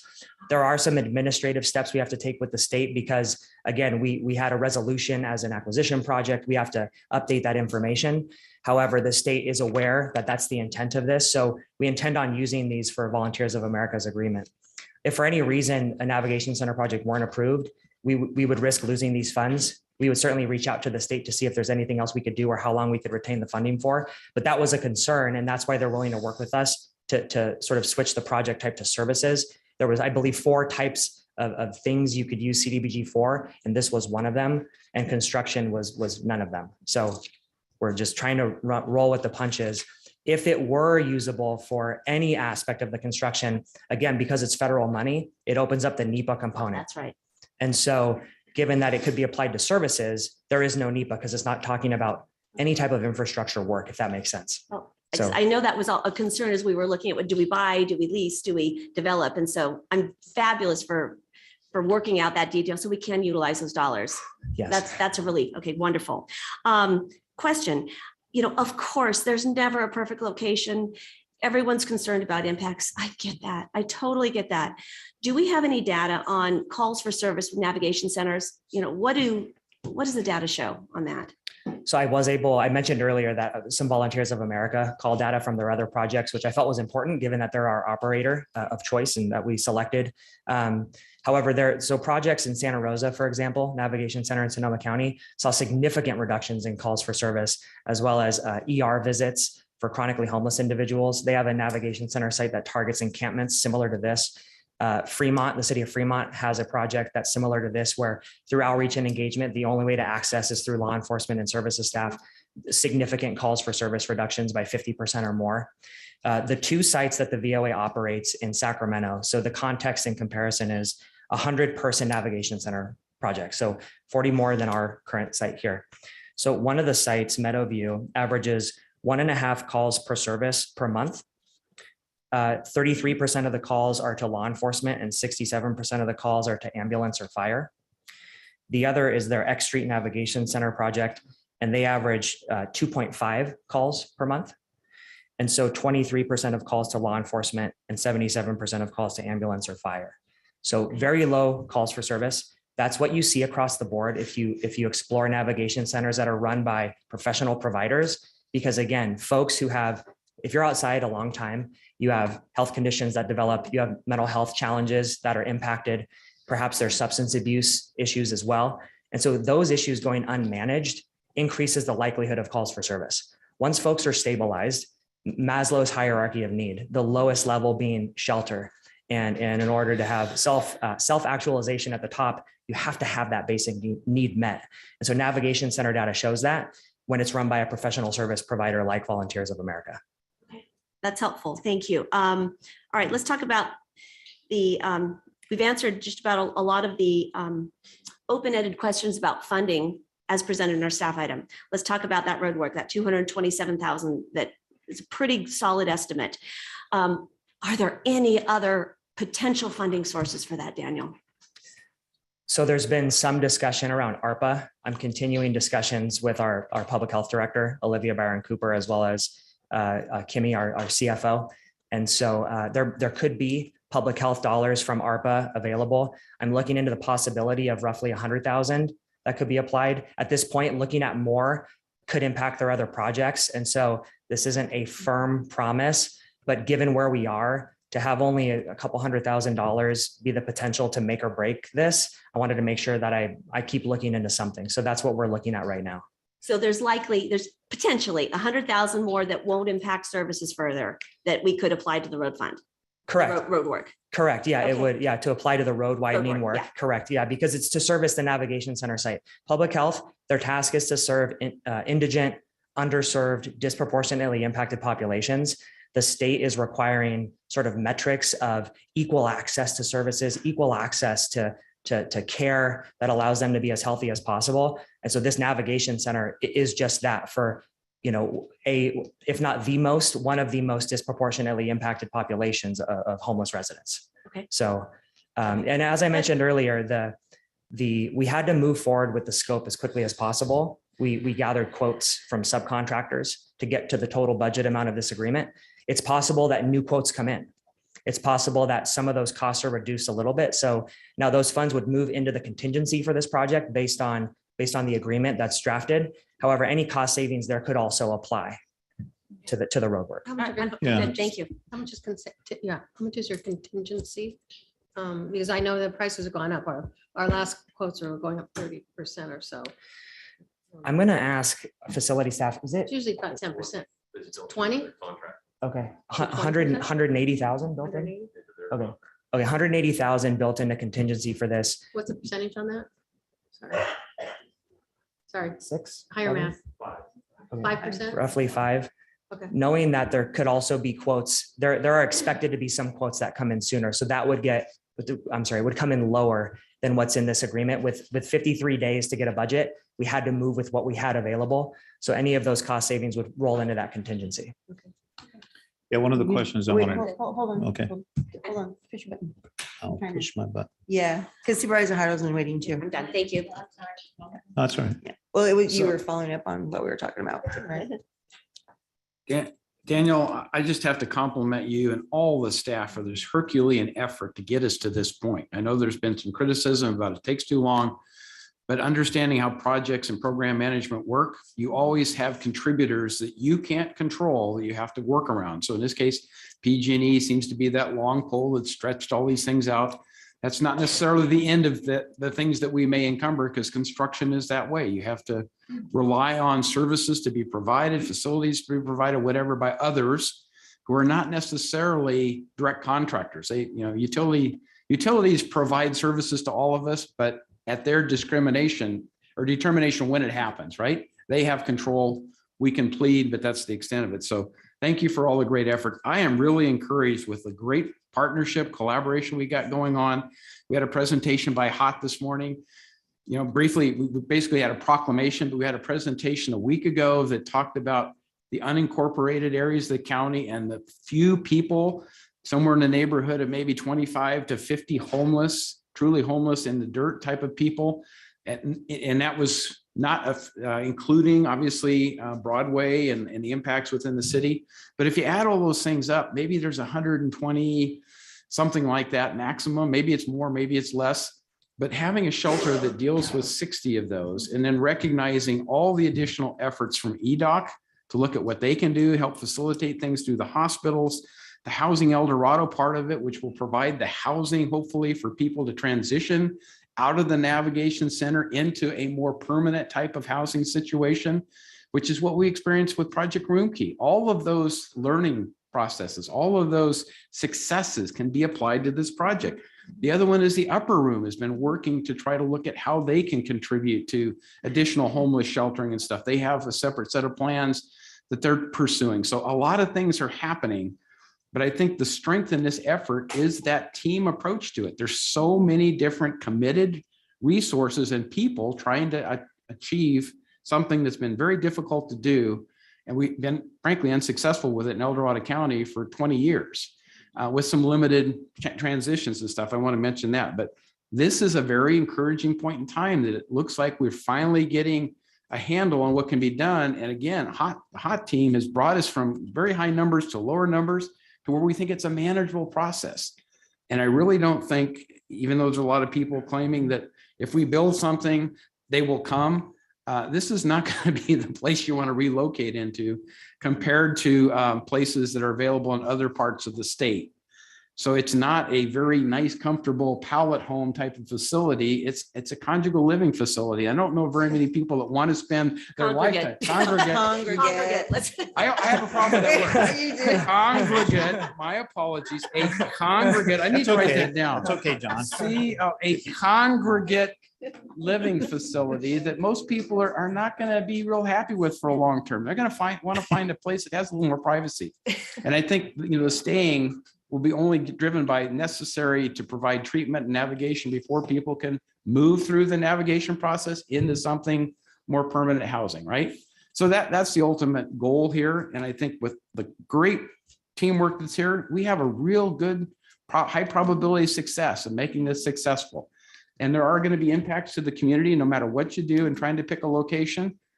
But my guess is, my forecast is in 2 years, we're going to look at this and say, this was the turning point for El Dorado County to deal with the homeless situation we have. It's never going to be entirely zero because we also have the Tahoe Basin to look at, and they've got activities going on there. But collectively, we're doing, I think, the best we can in trying to accelerate what's been a very slow process to get it to the point we can really see some numbers improving in terms of getting people into more permanent housing. I appreciate those comments. I would love to say there's a silver bullet to address every issue. We need everybody. We need every tool that's currently out there. We need all of EDOK's funds, grants, programs. We need that coordinated. We need the hot team. This is not a one sort of issue addresses all. Otherwise, we wouldn't be here with this item today. If you look at the universe of homeless individuals, each of those tools address a portion of that universe. Only collectively can that universe shrink down. And so it can't be one or another. It needs to be all of it, and likely more, as was referenced by Supervisor Turnbou's comments about women and children, and Supervisor Parlin as well, domestic violence victims, youth, seniors, veterans. Project Roomkey ended and 70% of the folks exited that program. If you have several programs that exit 70 or more percent of folks, coupled with hot team outreach that gets folks engaged and that can address and enforce no camping ordinances for those bad actors out there that aren't going to come into this program. That collective effort is how you address the issue. So I appreciate that. And I have to add, the City of Placerville Police Department. Correct. They are Thank going you. to be Yes. Thank key you. law enforcement partners in this as well. Yes. You're correct. Good, John? Yes, thank Okay. you. Supervisor Turnbow? One of the concerns I have is Diamond Springs Fire Department, especially with the calls that they're going to get. Is the county going to reimburse them for the calls? Because it's a cost factor is what it is. Are we going to take care of them? Actually, I can answer that. So I've met with the Placerville, I'm sorry, the Placerville? That's the okay. Diamond Springs Fire District. I know, as have you. And, data shows currently that with similar situations, it's been 1.5, 2 calls per month. We'll have to look at the data and then go from there. And that was my conversation with them. Because we have to know, right now it's all theoretical. And so as this moves forward, I can think, we're going to absolutely be assessing the impacts to our various agencies, and this will be an evolving fluid issue as we move forward, working collaboratively with all of our partners. Yeah, but one of the concerns I had, especially with all the calls that Cameron Park Fire had with the facilities down there, Operation Room Key, and they had a lot of calls and stuff. So that was one of the concerns I had, is just making sure. There was no Operation Room Key in Cameron Well, Park, so I'm not sure. Cameron Park, one of the hotels down there, I think is wasn't what it was. Operation Room Not Key. that? Different Okay. issue. Different issue. Different Okay. situation, yes. All right. And those were, Okay. yeah, we, for room key, we put in people that necessarily, that was all about COVID, about those that had that Right. exposure. Okay. that And needed that. I've got to believe the calls for service are going to be reduced as opposed to people living in the dirt Yeah. and going to Marshall Hospital and occupying the emergency Right. room and then being released and then having to have another call for service. I got to believe the numbers will go down overall. I mean, I think that's probably the history of these kinds of navigation centers, is they do reduce the overall number of calls because people are given better treatment. They're not going to have the emergencies to the same extent they would if they were living in the dirt. That's why it'll be so important to track our You gotta get data the data. across our partners, whether, Right. Marshall Hospital, law enforcement, fire departments, absolutely, the ambulance, yes. I'm done. Oh, okay, very good. All right, I have a couple follow-up questions. Sure. Lots of concerns, of course. But I feel that if we continue the collaborative efforts that everybody's been talking about, but that we've already been doing, and then we have the beds where we can actually enforce that anti-camping ordinance legally, so that we don't run afoul of a lawsuit.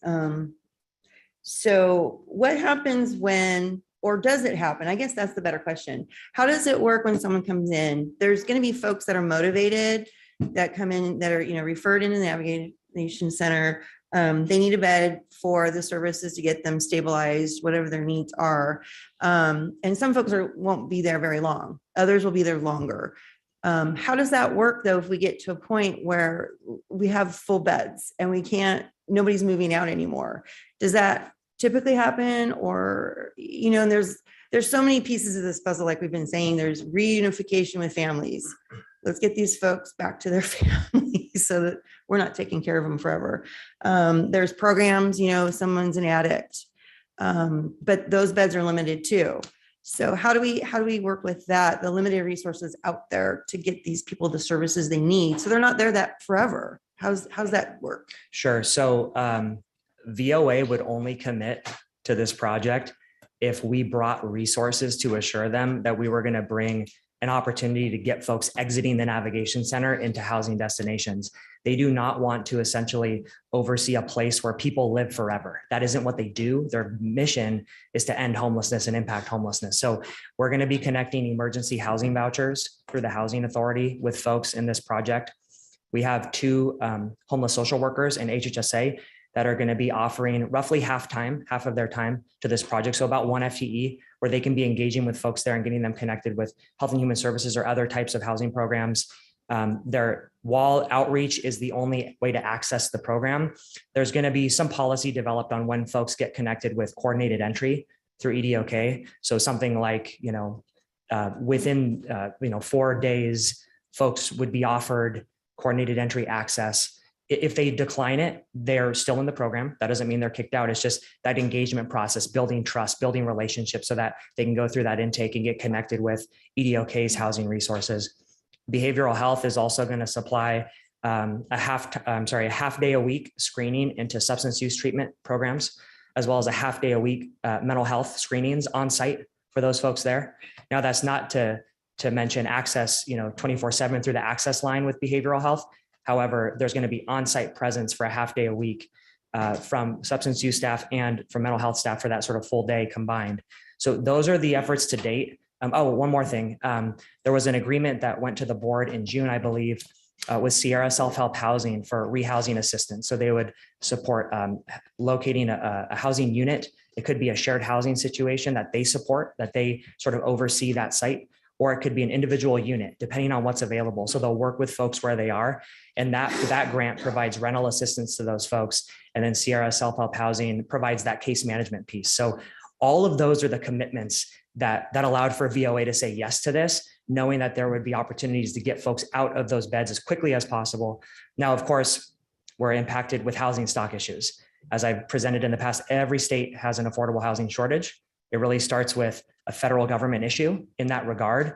And it's compounded, in California on the West Coast, with California and Nevada having the lowest units per capita for low-income residents. You factor in the Caldor fire as well, you have even reduced capacity. So we don't have enough units for everybody. But all we can do is provide this as a step up out of those elements to help folks get connected with those services and then access one of these avenues in order for them to improve their lives and get connected with a permanent destination as quickly as possible, with supportive services, with treatment, with whatever they need to retain those units. Okay, thank you for that. I appreciate it. And then accountability, that's another big question we keep hearing over and over and over. And I know I've said it many times, if this turns out to be a disaster and a cesspool, which we don't want, nobody wants that. But if it turns out like that and we can't manage it, we will shut it down. I feel very strong about that. Nobody wants that. That's not what we're aiming for. And we've made it very clear. And it sounds like, I appreciate that you said that the Volunteers of America, sounds like they were actually being picky about agreeing to do this. They wanted to make sure that we were ready to rock and roll. So that's really encouraging. How do I say this? Who is going to be from the county down there often to make sure it's running well? I mean, are you going to be down there, Daniel? We are, I think the public knows that we are in the process of hiring a new HHSA director. Who's the accountable person that's going to be down there checking on this every day?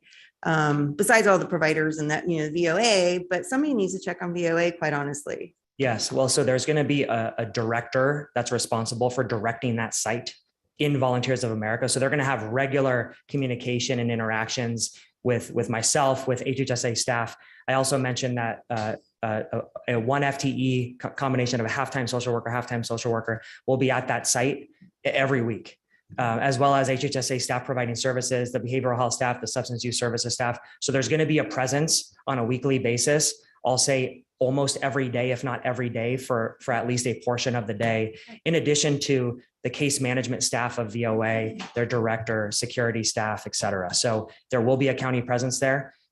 We recognize that this is the board's direction to impact encampments. And so we wouldn't want to assume it's good to go. These projects always, as Supervisor Thomas mentioned, they're fluid. We're seeing this issue. Are there resources that HHSA could provide or another nonprofit can provide or EDOK can provide to address those needs? So it's going to be an ongoing interaction. VOA is already on a member of EDOK as well. Mm-hmm. And so they're on the board there. And so they would be able to engage there as well. And I don't know how VOA will structure their leadership, who supervises that site director. However, I'm aware of Sherman Haggerty, a local resident, presenting to the Taxpayers Association in the past about VOA's very successful programs, one of which that he oversaw, and he's probably overseen more. I'm just only privy to that one. And so, but that level of commitment from VOA is here. It was presented by Sherman, and it will remain intact with HHSA communicating and having a presence on that site. So Daniel, in terms of reporting, when would we expect to see the board have a presentation made by EDOC or by county staff or somebody in terms of the progress being made once it's opened up? I mean, are we talking about a 6-month period to collect data and come back so the public can understand, the board can understand where we've had issues, where we have successes? What's your thought in terms of reporting out to the public? I think a 6-month timeframe is reasonable. Okay. Honestly, I haven't thought that far ahead, given all of the stuff that but accountability comes back to how do we know what's going on if we don't have metrics that are presented regularly? So yes, and so we would have, remember, with coordinated entry being offered within a certain time frame, that would automatically start capturing that data. And for folks who don't want to go through coordinated entry, that's fine. They're still going to remain in the project, and we can have VOA capture what data they offer there. So really, it's at your board's pleasure. I mean, it could be 4 months, 6 months, however often you'd like, with public presentations, through memos, whatever means you prefer. Very good. Yep, I'm good. So we got some flexibility there. Yep. All right. Are there any from the board here? Are there any partners? And I'm sorry, turn on your light again. Yeah, go for it. He's so awesome. I've talked about these pallet homes, tiny homes for a long, long time. And I think that is more feasible because here's the way I look at it. Not only that, we're trying to do is reduce the homeless population in our county. by making sure they get the services provided. These tiny homes could be put up so the items they have are secured, plus they're secured because they come off the doors, especially when it comes to these women. But after a while, when we reduce those, we could take these tiny homes, store them, because you can put them up in less than 30 minutes. 30 minutes, that's it. And we can put them up and make sure that we have these, especially when we have one of these horrific fires in our county, to set up temporary housing. So I think that, to me, is more feasible and especially more money well spent. That's my personal opinion. So the utility costs were a factor in considering a lot of different homes in terms of connecting the electricity to all those different sites versus one connection. The other thing too was Volunteers of America indicated security concerns with a lot of different individual homes. You know, there's a big concern about drugs and controlled substances on the site. If you have one large facility, you can have eyes on the entire site versus if you have 50 to 80 individual homes, that could be occurring in the site without knowing it. So those were some of the factors. However, the largest factors were simply moving quickly, working within the budget we have, trying to make sure it's feasible and can be done as quickly as possible. Coupled with those other pieces, that's why we're here. And your board gave that direction back in April. So you're saying that each of the pallet homes would have needed its own electrical connection? Is that what? Okay. Correct. So that's part of the difference. Okay. Yeah, I think when you use the word tiny homes, that's got probably a little different definition because we are looking at affordable housing that might consist of ordinance changes. It would be a tiny home community, but they would be substantially bigger than a pallet home, or pallet shelter. So, you know, we get into terminology of what we call things, but something that's suitable for longer term living. You know, it's generally got to be something, I think, 500 square feet. Well, you 400 square feet. can take a look at those cabins and stuff they put out down in Plymouth Right. at the Yes. fairgrounds, or that Those are park nice. that's next to it. Yes. Same type of thing. Those Yep, are nice. yep. And we do have our, I forgot, we have our ad hoc on housing. We started that recently too, to look into exactly these types of options of quicker, community, smaller type things. So we are exploring that at the same time, because you're right, that's a complete need. So that's another piece of our puzzle that we're working on at the same time. I want to reiterate my thanks to Supervisor Turnbull for really promoting the tiny home concept, because as we talked about, there is not one option that serves every need. You've got to look into creative options like this. And so I really do see opportunities there. And I'm hopeful that your board considers more as time moves forward. So. Yeah. Okay. Before I realized your button was on, are there any, I think Sherman Haggerty is here today, and we also have, who else is providing services over there? I just want to make sure, is the board wanting to have some of the service providers speak, not in the public comment part, which is limited to 3 minutes? Yes, please. Yes. Okay, I want to check in with everyone first. So Sherman Haggerty from Volunteers of America is here. Who else do you see that's here? That's Marshall Hospital. Martin and Whistle. okay, Martin is here. Is that everybody? No, David Phillips is here from Diamond Springs Fire Department. Where's that? I don't know him. Okay. Okay, there you go. Okay, so we have 3 of our service providers in the area that will allow them an opportunity to speak now and take questions from the board outside of public comment. So please relinquish Thanks, the Daniel. podium. Yeah.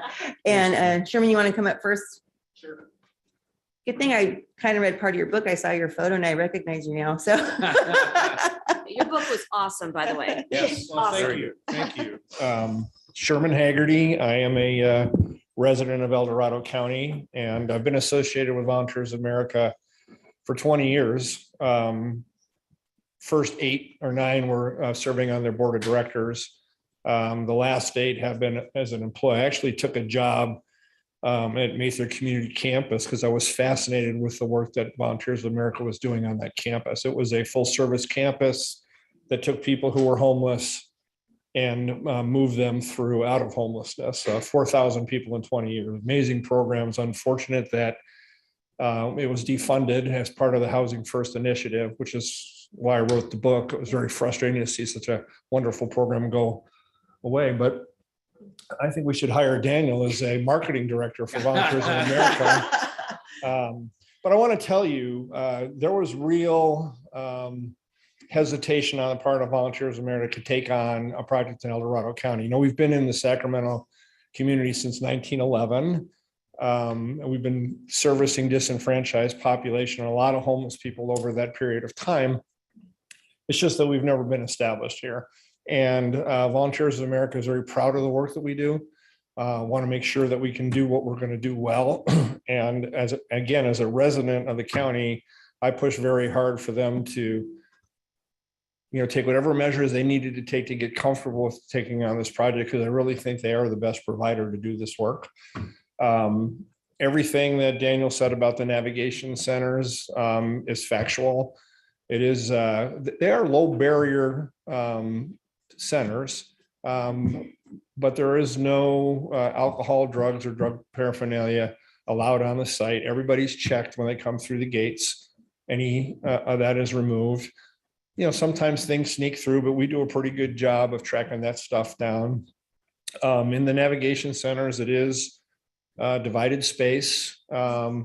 We've been in X Street for over 2 years now, and Meadowview for almost 2 years. And Meadowview is an all-female shelter, so there's really not the same concerns about sexual assault. But to my knowledge, there's been no sexual assault at X Street. In addition to having case managers on site, we also have 24/7 what we call support staff, and their entire job is to ensure that there's safety on the community. One of the things that we've learned, and I've particularly learned in my experience at Mather, is we rely heavily on law enforcement. Local police, parole, probation, they are our partners in the service, and we've had a great relationship with them. I've gotten to know Jeff very well over the last 8 or 9 months as we've discussed, this programming. Navigation centers are pretty new. It's like a shelter on steroids. There's an opportunity to not only stabilize people and give them a clean place to sleep and a decent meal 3 times a day, but there's also an opportunity in a navigation center, which wasn't necessarily true in shelters, to engage on a higher level. And, we have found that if you can get people there and keep them there for some period of time, you have a much better chance of moving them on to another level. And by the way, the population is never stagnant. You don't have to worry about it being full because they come and go on a fairly regular basis. And it's really our job to find ways to move them on. In addition to some of the things that Daniel talked about, we also have a very aggressive mission statement to get people employed. So we are working at X Street and at Meadowview right now on including some pre-employment training because we have an employment department and we have more jobs available right now than we have candidates all over Sacramento County. It's probably true here. Everybody's looking for decent workers, and we have a very good track record of moving these people into employment because the overall objective is to get them to be independent at some point. We don't want, there's a fair amount of the population that's probably going to need some permanent supportive housing because of mental health issues. But what I found at Mather, and we dealt with only technically chronically homeless clients, about 60% of the people that came in were capable of being completely rehabilitated, having the tools put back in place, getting trained, getting work, and moving out of the community. And we have lots of data to back that up. So that's the overall objective. I don't think a navigation center, and I think Daniel alluded to this, is the end all to homelessness, but it is another step. I think it's an excellent step to get people out of the tent community into a more healthy environment where there are services available. And if you can start getting a few in, you can get a lot in. Our first experience with navigation center was actually at Railroad Avenue in Sacramento, and it was right across the pavement from a giant encampment that was along the river. And we were able to get one individual in particular. His name is Bulldog, and he was the mayor of this encampment. He actually lived there for 35 years. And once we got him into the navigation center, we were able to get almost the entire encampment in there. He's now an employee of Volunteers of America. Remarkable story. We've sent him to Florida for moral injury training and trauma-informed care. And he's one of those people who can go into an encampment and actually talk to people about getting out and what it's like to get out and alleviate some of the fear. So we're very optimistic. We have to, personally, I'm glad it's delayed a little bit. I understand the concerns about the fire season here, but we want to be able to recruit qualified people to do the work before it opens. I think the number 60 is a good number to be able to manage well. I don't think you're ever going to have to worry about it being a cesspool.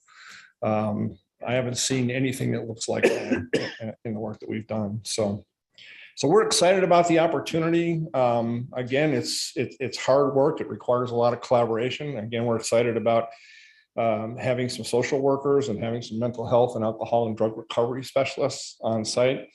That kind of collaboration has worked very well in the other navigation centers and is absolutely necessary. The more tools that we have, the better the work that we can do. So I can't think of anything else to say. I think he really did an excellent job of covering what's going on, but I'm happy to answer any questions. As far as the pallet homes are concerned, I think if you can find a site to do pallet homes as another move up for certain population, that's a very viable option. But I will tell you, for the highly vulnerable homeless population, you can provide better care if they're not given a place where they can isolate, because isolation usually leads to increased drug usage, and it's a lot harder to control that kind of activity. So for this first step, I think the navigation center is an excellent step. Very good. Thank you for that insight, Sherman. Really You bet. appreciate it. You Anybody bet. have any specific So I have a questions or? specific question. What have you experienced in terms of calls for service in your previous Mather experience and stuff? Are you calling law enforcement, first responders consistently on a daily basis? I just don't see that being. Well, part of the you have to scenario. remember, Mather was a huge facility. So we Right. had 183 singles. We had 60 families that always had 120 to 140 kids. We had 400 people on campus all the time. Oh, wow. And it was a very fluid population, people coming and going all the time. So we had a lot of interaction actually with law enforcement. But one of the things, and you can check on this, one of the things that the mayor of Rancho Cordova told me just before he left was, we really appreciate the work Volunteers of America has done out at Mather, because no one in the community even knows that you're there. So we were adjacent to neighborhoods, we were adjacent to commercial center, we were right next to the giant VA hospital. We did have, we had ambulances coming and going every week. Okay. When necessary, we would call a parole officer if we needed their help with a particular client. The Rancho PD, they had their version of a hot team, which was their pop units that were very interactive with Mather. So we got a lot of help from them as well. But as far as the community was concerned, we didn't have any vandalism. We didn't have any assaults. We didn't have any run-ins with the school. And, we had those 120 kids in school all the time. So they were in the elementary school, they were in the middle school, they were in the high school. Our students did very well. So, with the right control and the right partnerships, when you're not at odds with people, you can get a lot done. So, thank you. You're welcome. Thank you, Sherman. You bet. Martin's standing, so we'll get him next, and then Chief Phillips, correct? Director. Oh, titles escape me sometimes. Sorry about that. So good morning. Thanks for the opportunity to speak. Martin Entwistle, Associate Chief Medical Officer from Marshall Medical Center. So we're nowhere near the beginning of the end, but I'm really excited if we're getting close to the end of the beginning. Yeah, because we've got some really important steps that you made decisions to put in place that we're really excited about. It will be hugely disappointing if we're not able to move ahead with all speed. Supervisor Turnbull, like you, I'm disappointed that we're not going to get this in place for the fire season. I'm concerned it's not even going to be in place for the winter, but I don't think those should be reasons to stop. Because like Shams just said, the priority for us as Marshall are the vulnerable population that are otherwise impacting other services. And if I'm narrowly focused on the hospital, you might be interested to know that the homeless population visits to our emergency department has doubled in 2 years and has gone up 30% in the last year. So that indicates that people with needs from health services are visiting the ED. And you'll know from the previous discussions the work that we've put in with other partners to try and get people accessing care in the most appropriate settings. I agree with what we've just heard, that where people that have higher needs, vulnerable individuals, are in a known location, it's way easier for us to do that. So the experience we had from Project Roomkey, where we knew the individuals of higher needs were at the motel, it's far easier to apply the services. I think we're fairly successful in having an impact on their health needs, their behavioral health needs, substance use. And I'd be excited to be able to provide the same in relation to the new center. So I think keeping that in mind, that location, part of the vision of then changing the dynamics, changing the trajectory of those individuals. And Supervisor Turnbull, this is only one piece of the jigsaw puzzle. We need to address the bigger picture of long-term housing. This doesn't really address that. But if we can be working hard on reducing the needs, the complexity, higher vulnerable individuals, then I think that's really important. And I believe we can make a difference. We can contribute to that. It might also be of interest to you to know that we're working closely with Barton to see what we can do to particularly address the immediate needs for individuals being discharged from the emergency department or for the inpatient setting that have got even shorter term needs that could be complementary. But as we've heard for the navigation center, it only really works if you've got the next step to move people into. For us, it only really works if we can think about 7, 14 days and there's somewhere else to go to. So the navigation center could complement that. So I think there are a lot of people working to put in pieces of the puzzle, and it's really important we all keep working on putting those in place, because if any is removed, it's going to upset our ability to move forwards.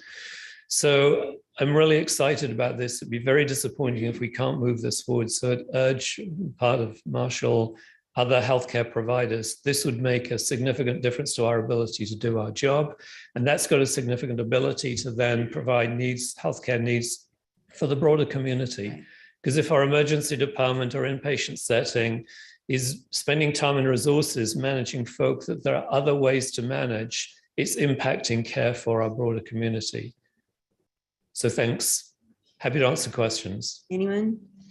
Martin, you're familiar with the success story that I believe came out of Project Roomkey. Could you guys just give us some basic numbers of the amount of homeless that went through that and found more permanent housing and how it kind of shut down, just to kind of conclude that, you know, that ended well. It started rough perhaps, but it ended well. I think it started fairly well, Supervisor Heidel. Well, there was a lot of contentious issues with it's going to destroy the community, et cetera, right? So for sure, but I think that was one of the learning points that, you know, there was concern, as we've just heard about the Volunteers of America and in the Mather area, people eventually go, oh, it was there, was it? So that wasn't the total experience for Project Roomkey, because there was a lot of concern initially. However, I think people got to realize that in a well-managed center where services are being applied, the impact is less than people might fear. So well-managed is key. You can't just run these things willy-nilly. It's asking for trouble. We had pretty high occupancy in that 24 rooms. Most of the time we're up to 22, trying to keep a little bit of vacancy. The individuals, we managed to apply a range of services. So on the health side, it was dealing with their chronic conditions. And you'll maybe remember that we selected them particularly for health vulnerability, not housing vulnerability, because of the impact of COVID. So we were able to address their chronic health issues, respiratory conditions, heart conditions. We're able to address mental health issues. But importantly, we're also able to bring in the support for their social needs.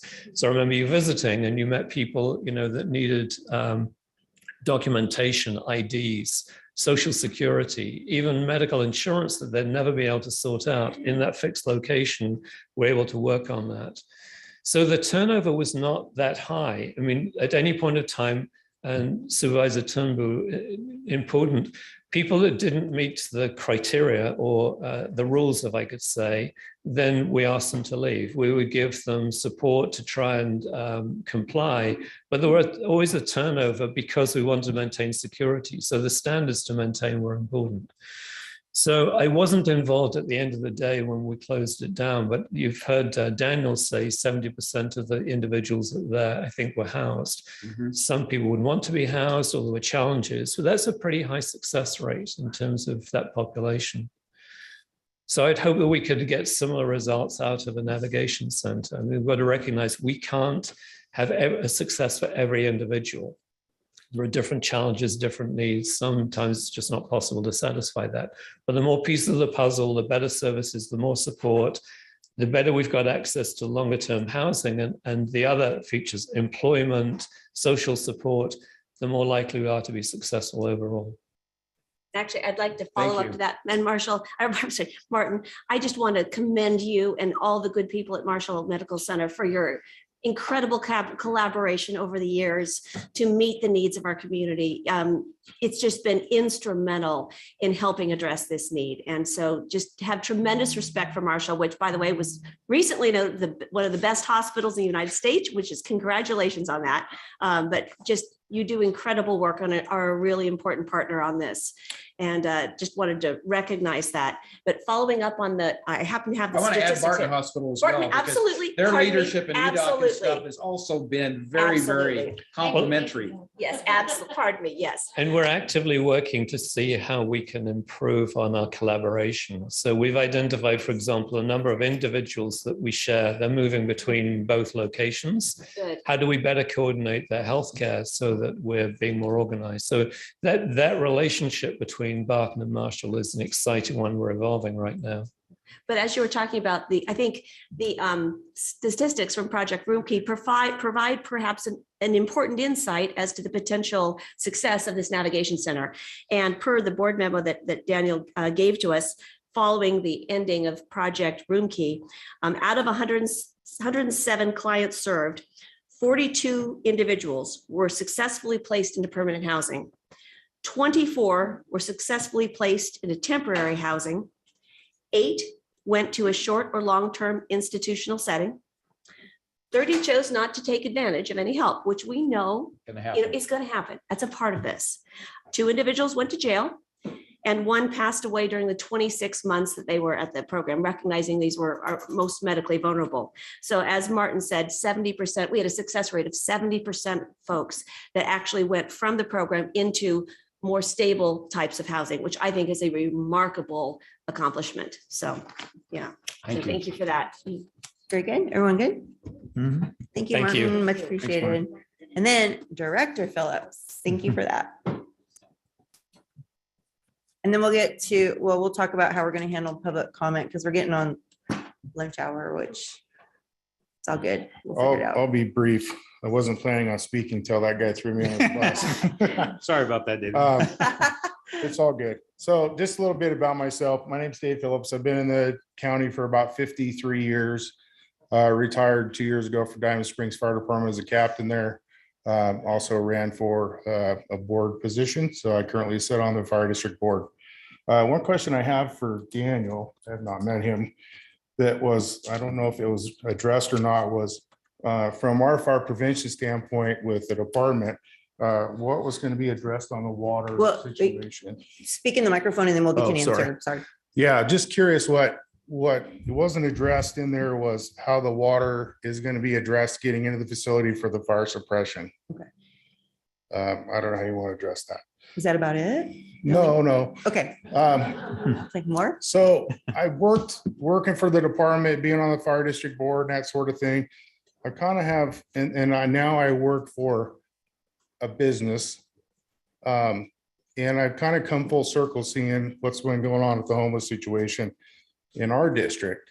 a handful of things that we have seen is over the past several years, we've had several, because of the amount of traffic that is on Missouri Flat Road, we have had several fatal incidents with vehicle versus pedestrians with some of the homeless. Some of the other things that we are concerned about is the fire danger, obviously, the navigation center being toward that Weber Creek drainage. That does, propose some concerns, with something getting established in that canyon. One thing that I would also ask is, you have a lot of, Mr. Huddle, you have a lot of questions about the calls for service.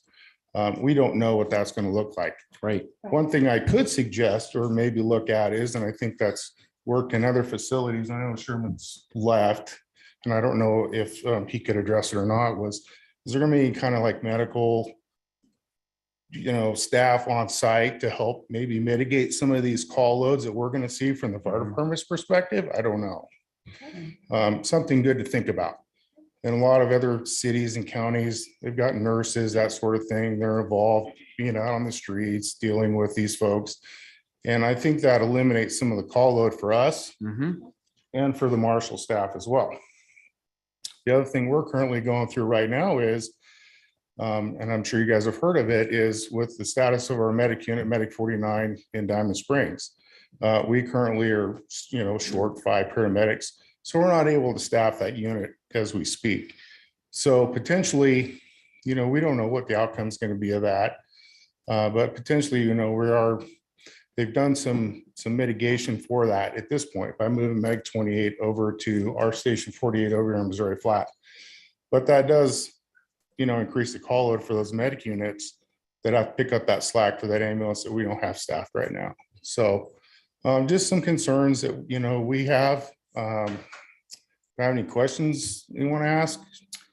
I have one. Do you think an EMT level medic type support at the facility would be the go-between you're talking about? Because I can't see have paramedics there, but somebody who's trained in EMT, certified as an EMT, does that help, reduce your concerns with having to make as many calls? I think it goes a level above that, where you could have something, maybe a nurse practitioner, that sort of thing, that could handle like those doctor's appointments. They could handle on site with the facility. And be able to get that extra help or care that they might need there. Because what happens is you have that type of service, they have an issue, a medical related issue, we get called, we show up, we take them to the, so now the ambulance is impacted and the fire district, and we take them to Marshall Hospital for services to be rendered there, and then they're released. Sometimes these things can be dealt with there at the facility with somebody who could prescribe medications, that sort of thing, to them for their care. And that limits the strain on the system. By doing that. So one of the advantages of this location is the El Dorado Community Foundation is almost right at Kitty Wampus across the Community Health Center. Absolutely. Community Health Center is almost Kitty Wampus across the street. I would hope there would be a partnership created there for the kind of services you're talking about, where there could be a call, somebody, either you would be transported over or somebody could come and attend to the particular homeless person to understand what their needs were. So I think there is something short of having to have a medic unit respond to haul somebody away. Supervisor Heidel, can I have Daniel maybe respond? He might have some insight into this discussion. One thing I will address on that is, when I stated earlier that we've had several vehicle versus pedestrian incidents, and none of them resulted in a good outcome for that patient. Okay. One thing about that facility, where you're looking at putting that facility, that's across the street. They have to travel across that street to get to that community health facility over there. So what is that impact going to be? I don't know. I hate to see what the impact, I can tell you what the impact's already been with us. And with the speeds on that road and those type of calls we've had, it's not been good. It's been very bad. Yeah. I want to see if Daniel has some thoughts to answer your questions about the water main and the hydrant. Yeah, because I know our fire prevention bureaus worked with Daniel for, the fire suppression system, road work, that kind of thing that we require on the fire code. But that was one thing I didn't see in there that is going to have to be addressed, because that is I don't think they're going to come and do it for free by extending a water line and that sort of thing in there to that facility for your fire suppression that we require Correct. on the fire district side. Yeah. So we'll get you an answer then on those. Any other questions for me? Anything else? No, that's good. Okay. Dave. Thanks. Thank you so much. Okay. Appreciate it. Yep. John, you want to come up and can you respond to some of those or, oh, Russ from facilities. Thank you. Morning. Hi, Russ Fackrell, County Facilities. So I've been helping Daniel with this project since the beginning and to address the question about the fire water. So we have had conversations with the Diamond Springs Fire Marshal and as well as with El Dorado Irrigation District so that we know that we have the adequate water supply. So we're going to have to bring an 8-inch line down from a hydrant, which is right at pretty much the intersection of Missouri Flat and Perks Court, and probably a good 700-foot run. But that's what's going to be required. So it'll be a hydrant located right adjacent to the facility ultimately? Is that what we're talking Right. So we'll about? bring a hydrant down next to the facility and then Yep. we'll, of course, we'll bring in and have the facility will be fire sprinklered Right. That's all part of our, of the. of our numbers. Of your- yeah. Yes, And all that's Very been good. coordinated with the Diamond Springs Fire Protection District. that's the direction they've given us. Yeah, perfect. So there you go on that. All right. And then as far as the medical staff-ish question, Sure. So VOA isn't supplying medical staff. However, as Martin mentioned, Marshall's deeply interested in this program. It does have a positive impact on the ER. And they've had for years a staff that provide outreach to vulnerable populations, whether they're in a house and vulnerable or whether they're unhoused and coordinating with EDOK and local providers. So Marshall's partnership will be key there. We're also going to be having public health staff support this.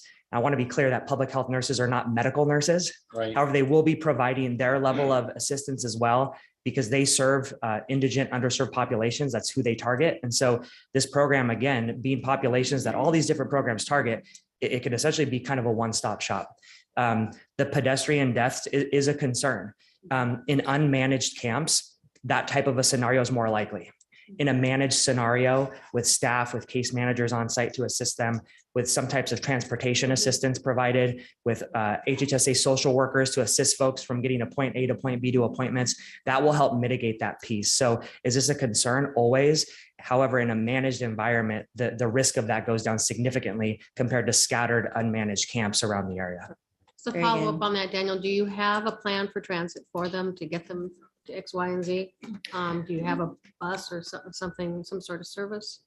So VOA is prepared to provide some level of transportation assistance, as I mentioned, as well as the HHSA social workers as well who'd be supporting this project. So at this point, that speaks to that sort of continuous staffing that'll be there. Now, is it going to be limited to that? No. If there are other providers who are assisting folks there that have a particular niche that they fit, they might provide them some level of transportation assistance as well. So we are putting a lot of thought into that, and we're developing it piece by piece as we move forward with this.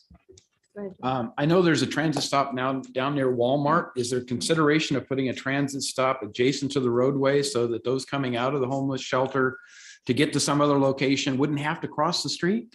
So given that right now there's a shelter crisis declaration, it's a shorter term project. Right. We haven't put any time into considering Okay. any longer term investments. We can take beyond- that to the transit authority and discuss it because I think that's, yes, well, yes. yes, we are. I just I didn't know if the discussion had been started. You're telling me it hasn't because we can initiate that very quickly. And I think that makes a lot of sense personally.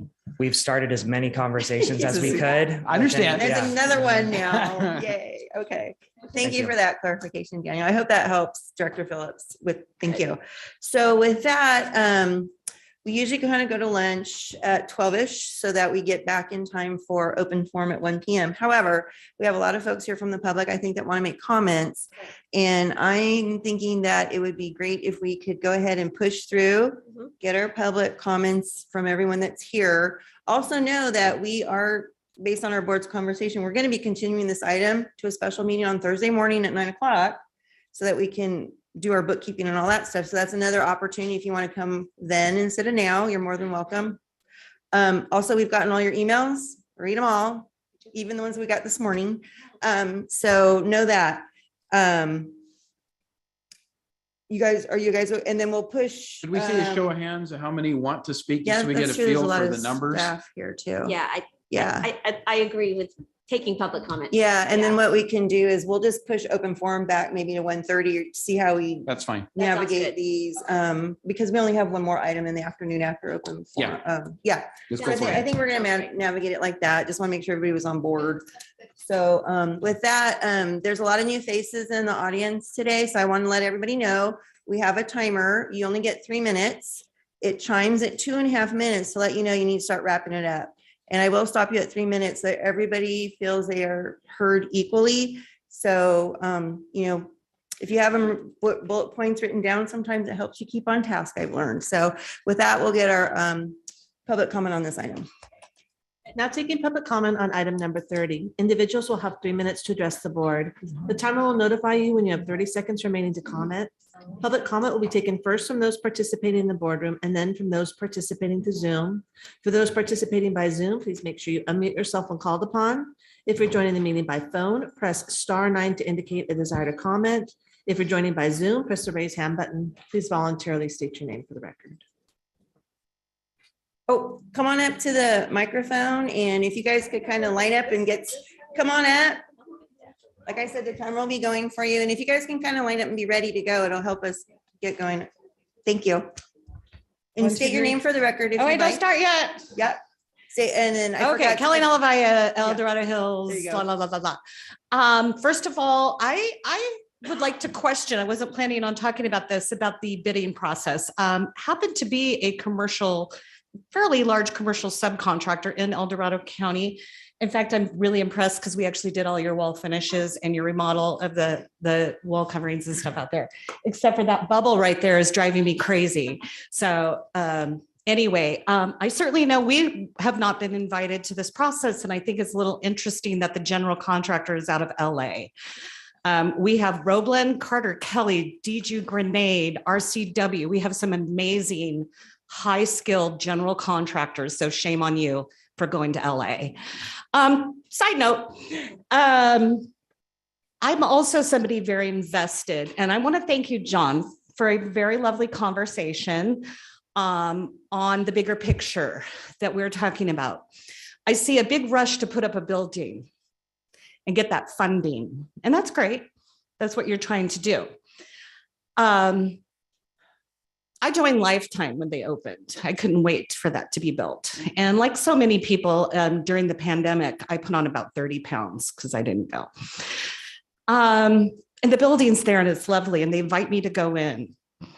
But I know myself. And if I don't have somebody telling me, here's your meal plan, I'm going to make sure you come 3 or 4 times a week.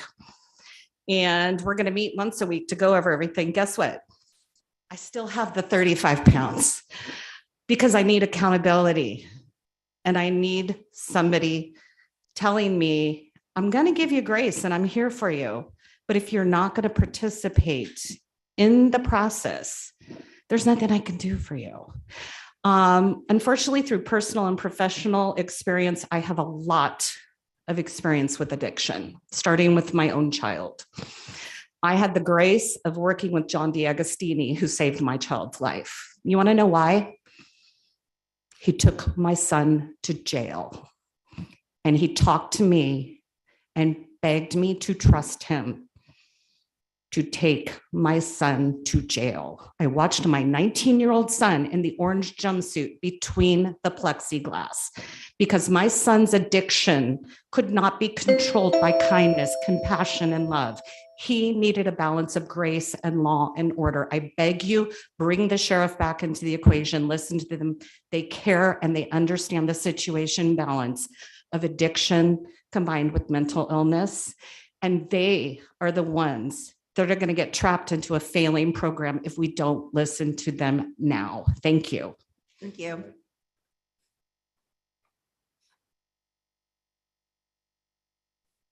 I was going to say good morning, but good afternoon, board. My name is Steve Ferry. I'm from El Dorado Hills. And I was going to read to you something today that I wrote. And sitting here, I decided not to do that because I think I could count the votes how this is going to go already. And I think most of the audience can. And I understand that. I brought to you a guy named Sherman Haggerty, as you remember, and brought you his book. And I believe in what he's talking about. And I want you to know that I'm hoping what you're doing works. I'm not convinced of it at all. And so I'm here to represent the taxpayers of El Dorado County who sent me here and told me to tell you that they voted against this particular facility. Okay. And so I have a couple of questions to go with this that I will put out there to you. One, what's going to separate the wolves from the sheep? When these people come in and you talk about, well, we're going to have this thing all separated, there'll be this or that.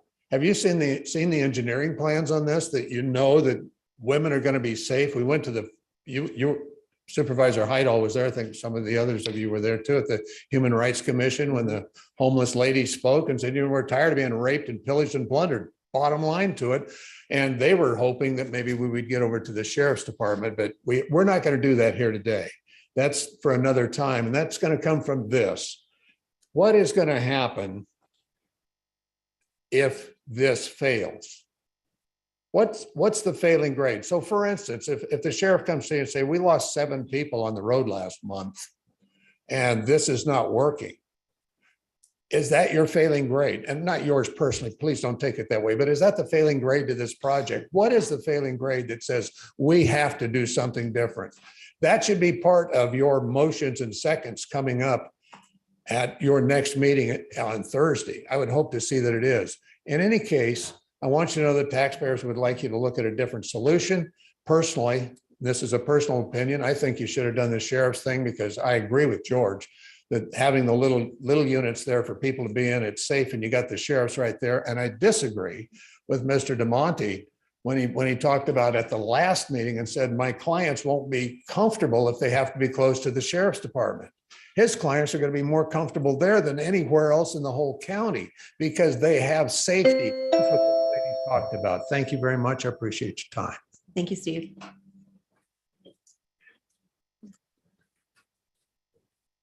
Good afternoon, Margaret Lewis, EDOC Continuum of Care Co-Chair. Just want to mention on behalf of EDOC, we did have a chance to meet after we heard about the significant changes. We are all still unequivocally supportive of this measure, that we move forward, that we continue moving forward. I want to tell you, Supervisor Turnbull, that your concerns are heard. I don't want you to think that this is an idea of steamrolling. We have been working on this with you for many a year now, and none of the things that you have suggested are out. Those can all still be considered. We can continue looking. We have funds in place, street outreach, transitional housing, safe parking, landlord engagement, rapid rehousing, prevention and diversion. All the things we have talked about all this time are continuing, and the funds are available for that. The biggest concern right now is if we keep looking backward, we keep recapitulating what could have happened, that we take longer to move this project forward. And so yes, the delay is concerning and a sad situation. However, anything we do to delay it further is just going to be more problematic. So I encourage you strongly to continue moving this forward, do what you need to do on the housekeeping part on Thursday, and let us go forward with what we finally are so close to seeing happen. Thank you. Thank you, Margaret.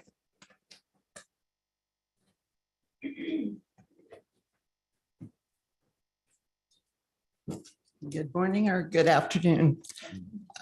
My name is Linda Irwin, and I was at the city council meeting last night, which went exactly as I suspected it probably would.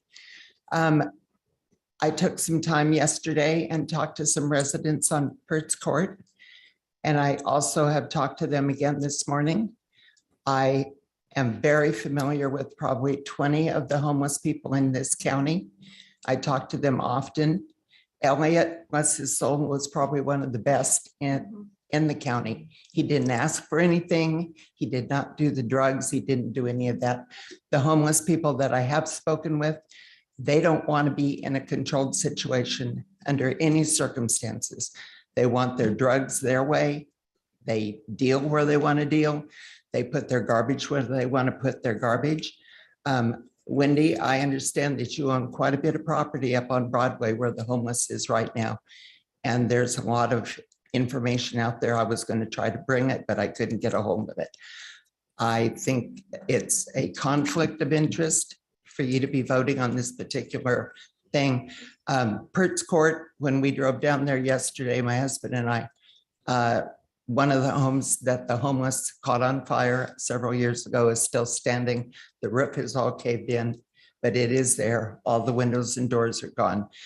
The other place that the homeless burned down is the pink house behind In-N-Out Burger. And that went when we were on vacation to Arizona in the winter, and they burned it completely to the ground. There wasn't any walls or anything left on it. And I had spoken to the city council years before, and Pierre Rivas was on the city council then, and he told me that it was the very next place for them to be able to put up 12-foot cyclone fencing around to keep the homeless from entering that home, because both of the people that had lived there were in their 80s and they both passed away. So the homeless just took that house over. I don't know how you're going to choose who's, I know that last night at the city council, Wendy knows that they said that the homeless up on Broadway got first choice to go down to this facility on Pertz Court, but they didn't have to. And Broadway's not the only place that they're at. They're behind Walmart. They're over here behind TJ Maxx. They're on any little grassy area where they can hide a tent. They're still back up here on Forney Road where you guys cleaned up the trees and sent them away. But the garbage that was there before is still there. And if I heard right, it's costing $10,000 to have the place cleaned up on Broadway. And the city is paying $207. Thank you, Linda. Okay. Appreciate it. Yep.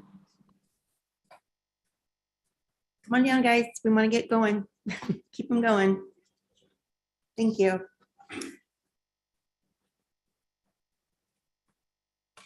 Good morning to the board. Thank you for allowing us to have moments to speak to you. I hope that you can hear us because we are screaming loud and clear, even though we're speaking in normal modulated tones of voices. My name is Lois Jane Frame. I go by Jane. My husband, Jack, and I have been here since 1999, and we love this county. This is the longest we've ever lived one place between the military and corporate. I was raised by a patriotic father. We listened to the news on the radio back in the day. In 1944, we're in World War II, I wanted chewing gum, and he couldn't get it for me because it all went to the soldier boys, and that was perfectly okay with me. We have a problem here, I admit, but I think this plan is ill-conceived and ill-advised. It's costing so much money that could be channeled in other ways to help these people.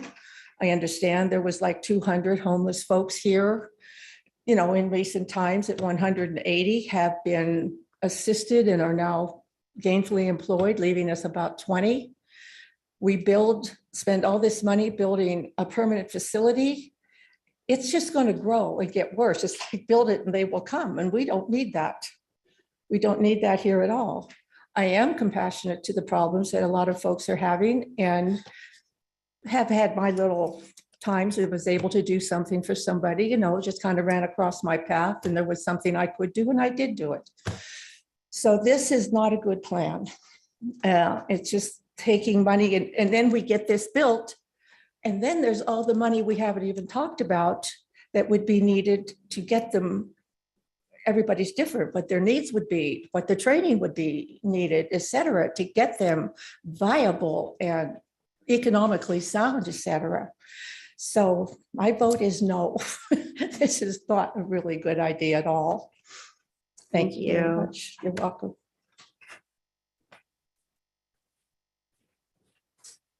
Good afternoon. My name is Kimberly Preston, and I know I don't have much time, so I'm going to start with the most important thing, and that would be that Supervisor Thomas, you're adamant about removing homeless from your commercial properties on Main Street, Broadway, and to ensure your family's property and property's value go up. You could care less about your district constituents' properties and the value of their homes or the quality of life for their families.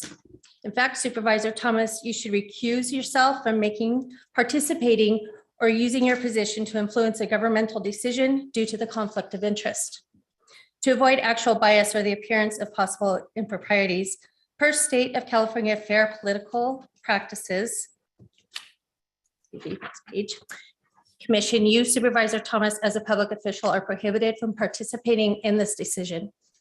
Supervisor Thomas, based on the Form 700 that you signed under penalty of perjury, you declared you and your immediate family have a business entity and or commercial property in which you have an investment, have received income or promised income, and more in the last 12 months. I have a list of your Broadway and Main Street addresses. You're using your position to influence this project, including directing a decision, voting, providing information or a recommendation, and or contacting or appearing before any other agency. When appearing before any other agency, you must not act or purport to act in your official capacity on behalf of the Board of Supervisors of County of El Dorado. As a homeowner or as a resident of El Dorado, absolutely, but you're using your position. You have a mandated manner, Supervisor Thomas, in which you must disqualify from decisions made at a public meeting, including closed session decisions, and must publicly identify a conflict of interest and leave the room before the item is discussed. We can all agree that we need to do something or somewhere, but this is a horrible location for a variety of reasons. I have taken the time to print out pictures of Perks Court and where this road is. You want to widen the road. There are residences there that utilize this road. Where do you plan on making it bigger and then having the traffic going in and out of that residential area? Currently, the way the road is, if two cars are parked on that roadway, there can be an accident. There's not enough room for emergency vehicles, as you can tell with my daughter's vehicle that was hit by an emergency vehicle responding to a fire. The navigation center, a glorified tent, should definitely not go in a residential neighborhood. Having a tent occupy the area for all to see as they are coming into our town is not the image we want for Placerville. The city currently cannot handle the issues, and the sheriff has stated as such during past meetings. Thank you, Kimberly. Like this for the record, please.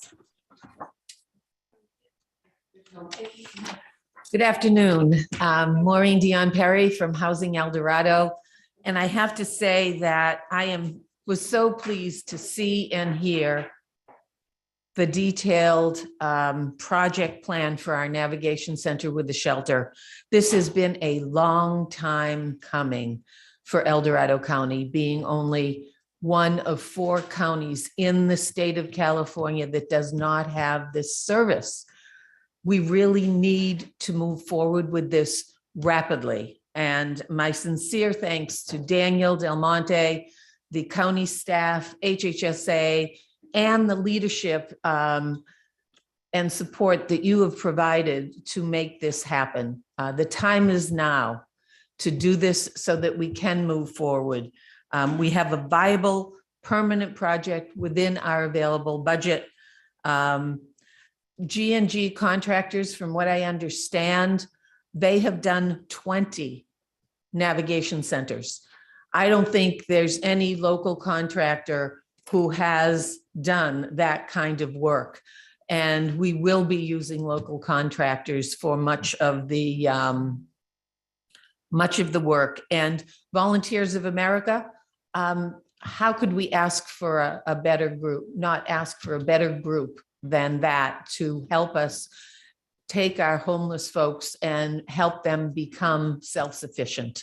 That's what they do. That's what we need to do. We've not been putting money into this. This is, grand majority state funding that we wouldn't be able to use for anything else.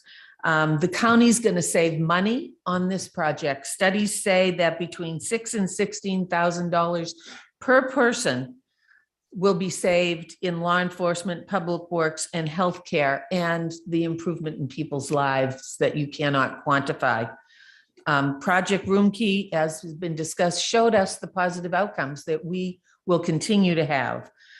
John, you were right. Housing El Dorado is pivoting in our work to focus on affordable and shared housing, transitional housing, supportive housing, because as we found in the winter lodging program, there's no place for people to go. So That's going to become our primary focus with Housing El Dorado, is to work on increasing affordable and supportive housing. Please support this project in total, this proposal in total. The Perks Court location is all by itself. Yes, there is the residential area there, but studies have also shown that there is no increase in crime and that there's no decrease in property values in the surrounding area of a homeless shelter and navigation center. Let's get off the list. Thank you, Thank Maureen. you. Good afternoon. I'm Joseph Connolly. I have one question and then some general comments. My question is, how can I volunteer for the Volunteers of America and support the program through personal volunteerism?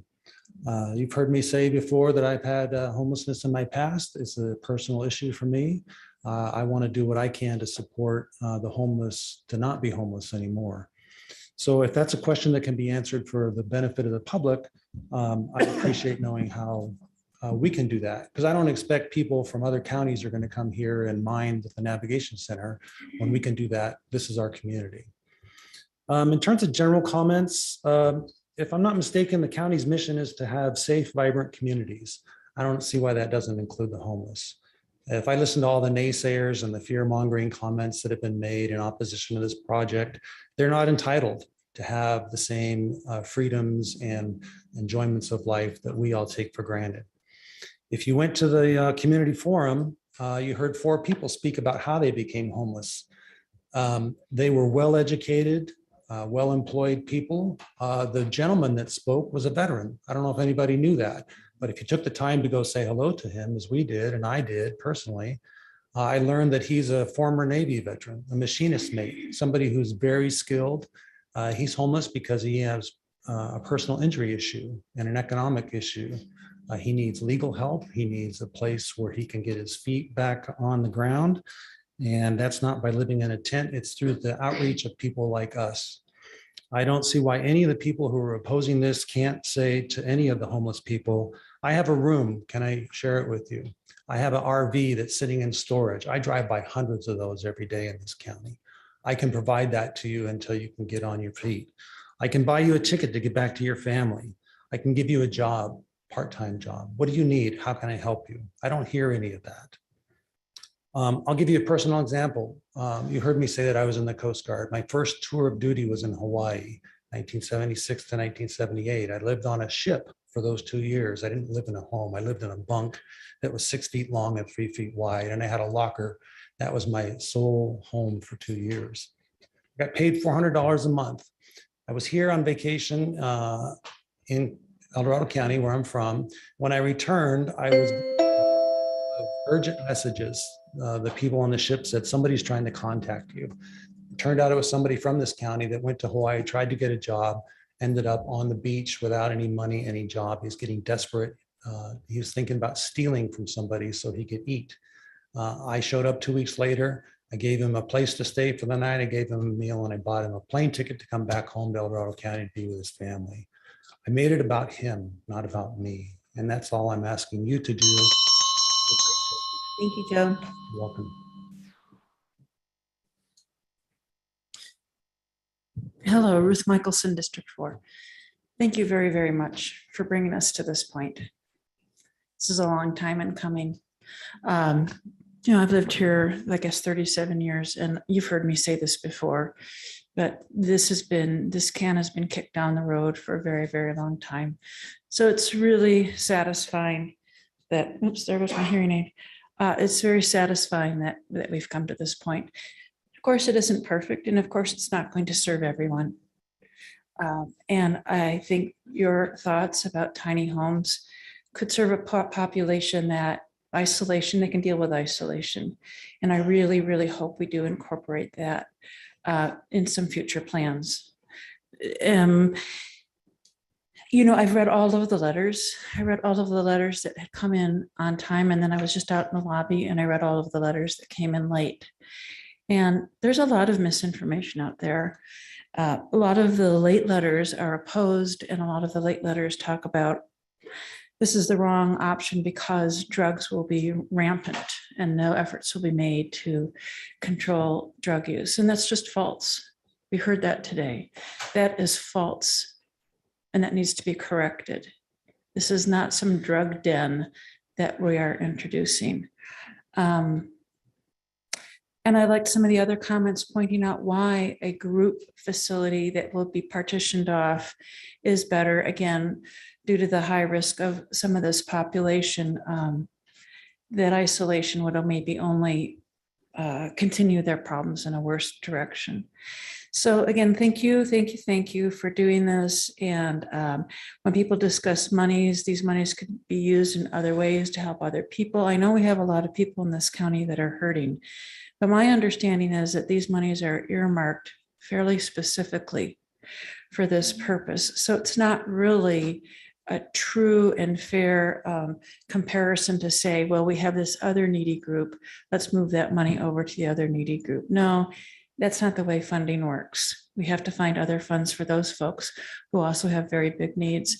The other thing I want to say, having just spent a couple of days up in Tahoe, visiting a friend who's just moved there, you know, I got to see all of your many hotels that you have there. Oh my gosh. I mean, I've been there before, but I never looked in this way.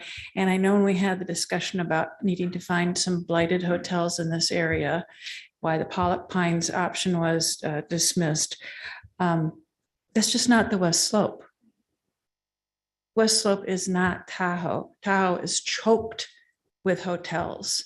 And we are not, and I appreciate that you tried to negotiate for those few hotels up on Broadway. Thank you, Ruth. I'm Julie Robinson. I'm from Placerville. Mine's really brief. I just want to say thank you. Thank you to all of you that are involved in creating this solution. I'm trying to be chill, sorry.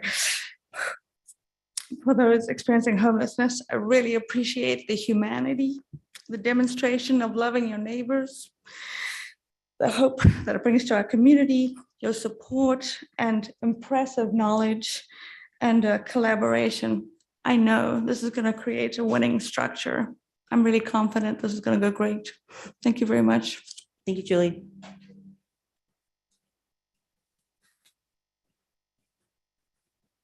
Madam Chair, members of the Board of Directors here. I'm not the right term, but anyhow, I'm Don Vanderkar. My wife and I have spent a good part of the last 3 decades working with homeless people. We have worked with people, we have shared time with them. The need is for care, the need is for shelter, the need is to assist in dealing with issues, and the Navigation Center is the way to go. Thank you for bringing us this far. We need to proceed on from here. Homelessness is not only a local problem, it's a national problem. We're part of a major effort across this country to deal with homeless issues. And this county has come a long way, as has the city. And I appreciate that very much. You also have some wonderful staff. Daniel is so impressive. Has done great work here. Likewise with city staff as well. So thank you. We will be supportive. We will work with you. And let's continue. It's time to act. Thank you, Don.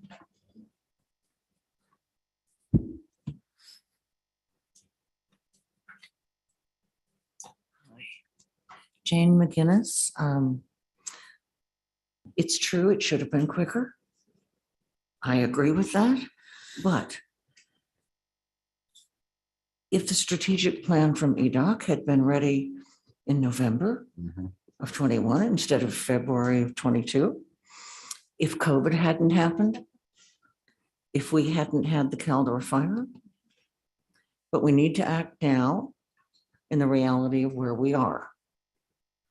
Of 58 counties, 54 have a shelter or multiple shelters. This is good government. This is not bad government because we're not going to be ready for the 2022 fire season. I personally want to congratulate you for being so forward. that you're going to be ready for the 2023 fire season. Well done, everybody.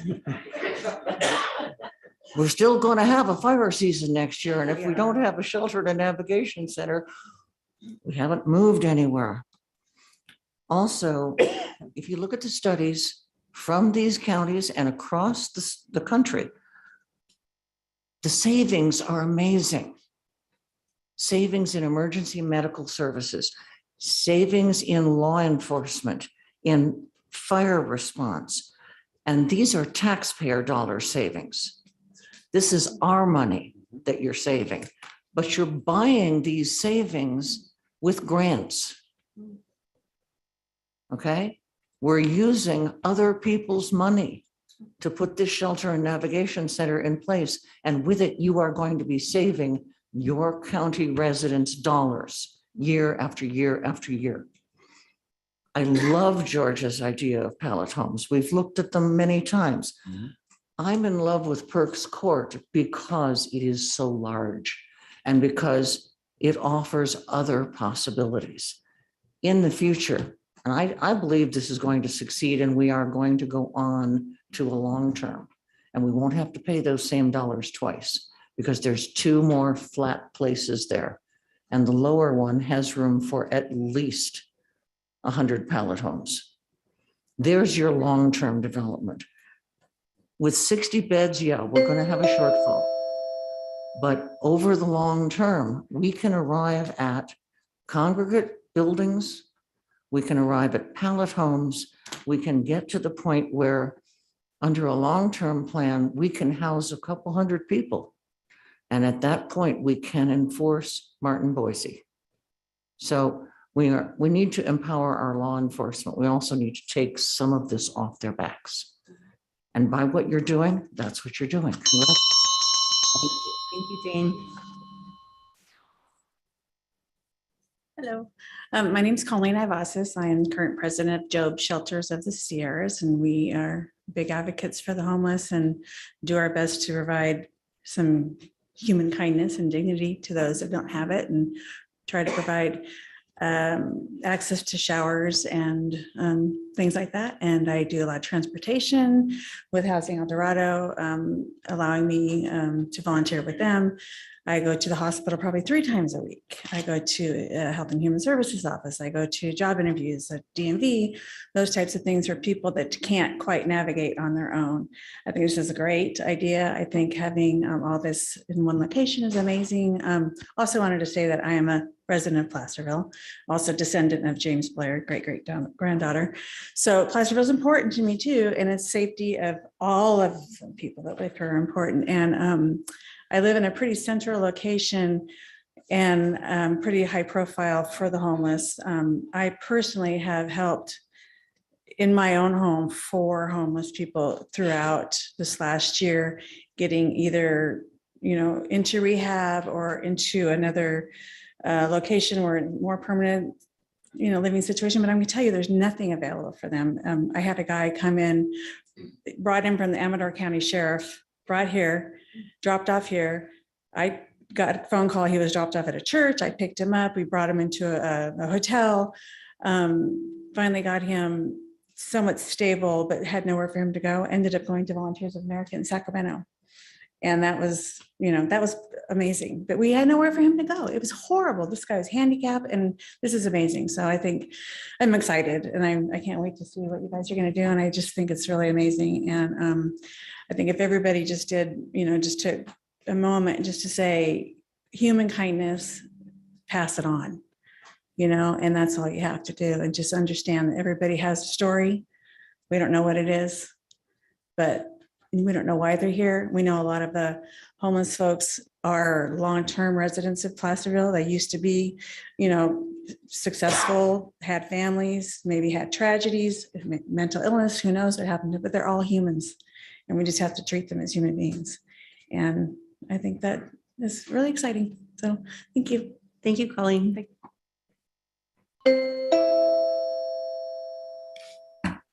Leo Bennett Koshan, Shingle Springs.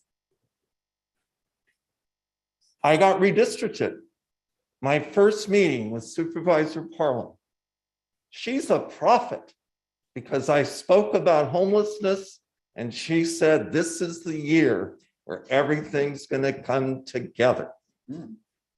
I met my wife staffing a shelter for the unhoused, and I belong to something called the Catholic Worker, which believes that we all have an individual responsibility to the homeless, and I've always had what we call a Christ bed for a homeless person.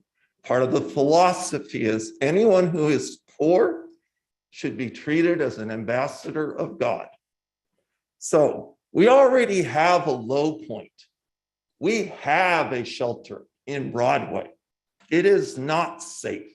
It's 300 feet from a school. People that go there and went to the winter shelter, and then that had to be closed, are housed at the jail. I've been at hospitals and watched the emergency rooms and watched their impact as they deal with what happens when you live on the streets. So again, thank you, Prophetess Parlin, for pulling it all together. And I remind you, in my experience, congregate shelters are where you start when it's trauma informed with dividers and whatnot, but there is a great sense of security. A sprung shelter, I come from San Diego. I'm looking forward. It could be a convention center looking thing with the right landscaping and all of that. This could be the jewel. We may be late, but we could be the best. So thank you. And I'd like to point out that part of our wedding vows was from 1 Peter 4:8-9. Get it right here. Most importantly, love each other deeply because love will cause people to forgive each other for many sins. Open your homes to each other without complaining. Thank you for opening our county.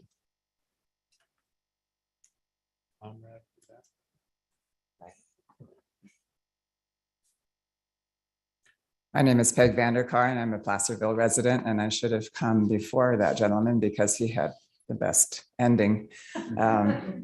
Thank you, whoever, I didn't get your name. Anyway, I was going to try to do this under the time. 3 main points. First of all, before my points, thank you to all of you and the city and staff, because you all have just been amazing in moving this forward through all those events that were cited right before me. I have to put my reading glasses on now. First of all, this is a needed, important piece of the overall strategic plan, but only a piece. I want everybody to know that we are aware of that. I know you're aware of that. The center will not solve all homeless problems in the county. People are too different, but it is a piece, and it's a needed piece. It's a critical piece. Also, the infrastructure lasts longer than 2 years. That's been pointed out. The cost per person for over 10 years, I've read in another publication that the sprung structures last at least 10 years and maybe longer. If the cost per person bed per year is more like $5,000 a year for 10 years than the 2-year divided by 2 years, all the costs. So it's much less than what the public services could cost for critical people in need that are homeless. I took a person to Marshall once this week. She had already been there once to the ER. She went again the next 2 weeks. So I know that particular person who's homeless, her care could have been done at a different place. She has primary care at the Rancheria or at Red Hawk. Yep. She has no transportation and she has no phone. So she goes to the ER to get treatment. And that's the kind of thing that this particular place will help alleviate. So anyway, those are the points. It won't solve everything, but I like Martin's, it's the beginning, it's the end of the beginning. And I hope we keep moving forward. Thank you. Thank you, Peg. I'm going to take a quick look in the room. I got Sue, Jonathan, Vern. Yes. Okay, that's going to be it in the room. Oh, Cleve again. All right, that's it. 4 of you there. I've got 3 people that have been in the queue online. I'm only going to take those 3. And Chief Richard will leave it quick. All right. This is a really difficult conversation, and I have tried to do what I can over the period of time that I'm steamrolled over the people that I feel like come to me, the rural residents of this county. It's really evident that this board, this staff, these people don't really care about the existing people that are here, that are being impacted by these things. I look at the money and the staff that's dedicated and drawing every money and penny out of every docket or funding to help what the boots on the ground said. There's 22 people in the county that are living in the dirt. And you're putting so much money in the energy to help those people, and minuscule to the people that have lost their homes in Grizzly Flat. My stomach is just churning when I sit here and listen to this. First, I think Wendy should recuse herself for the statements that were made. Her family owns too much property on Broadway. We all know that they want people to move there so that they can build a 4-story hotel that the homeless won't be impacting anymore. It's well known. I think that the council needs to, if Lori Parlin cannot vote on design standards in Single Springs because it might increase the value of her home, I don't know how Wendy can vote and actually drive this train on this project when she owns so much property in the Broadway area. The sheriff had a plan that both the county and the city agreed to that would get people out of the dire conditions and locating them into safer conditions. But it would take collaboration of the homeless advocates, Health and Human Services, and the board. Unfortunately, as soon as the grants came flying in that actually grow the homeless program, which we know the stats are out for that too, these plans came to a halt. I've talked to the people in Housing El Dorado. They want this to grow. They have great plans. They've said it several times here. This is just one thing. We want more. I want to see people helped out of the street. I don't want them to continue in that dire, horrible condition, but that's not the program we're creating. And, you're talking about panicking over this. Again, there's no panic. The Caldor fire victims, that hundreds of families have lost their homes. Again, when we have 22 people in the county and 70, oh my goodness, in the city, as per the sheriff's department statement, the county offered to help the city with their situation, and they refused currently that help, and they wanted to go to this program. And this is basically to turn the city's problem that they created and put it on the county. And we're putting all this energy into doing this. And so just, that property is all on fill, is full of debris. They got to remove at least 50. Thank you, Sue.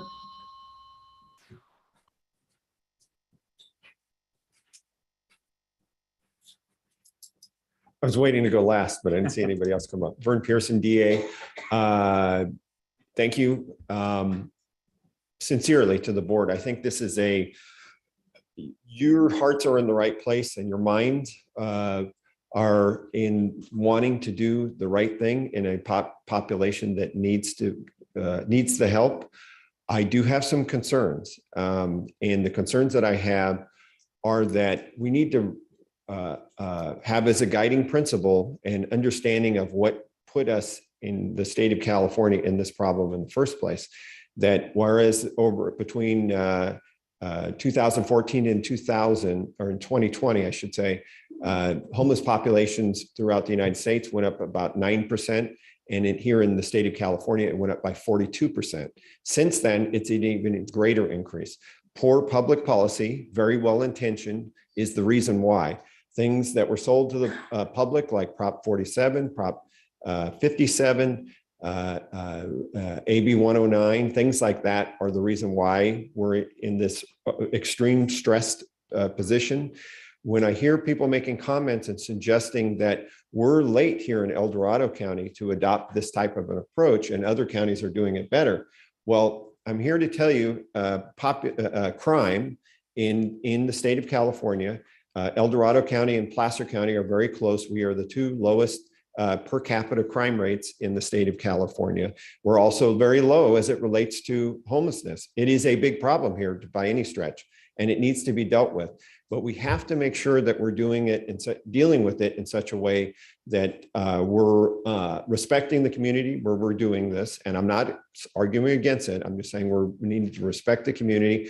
We also need to recognize and respect the fact that we do have low crime here, in large part because of the effectiveness of law enforcement. And we have had, the Sheriff's Department in particular has had a very high degree of success in dealing with the homeless population. Yet, in my impression, they do not appear to be part of this what's happening. And I think they've been somewhat excluded, and I personally have a problem with that. I think they need to be brought back into it.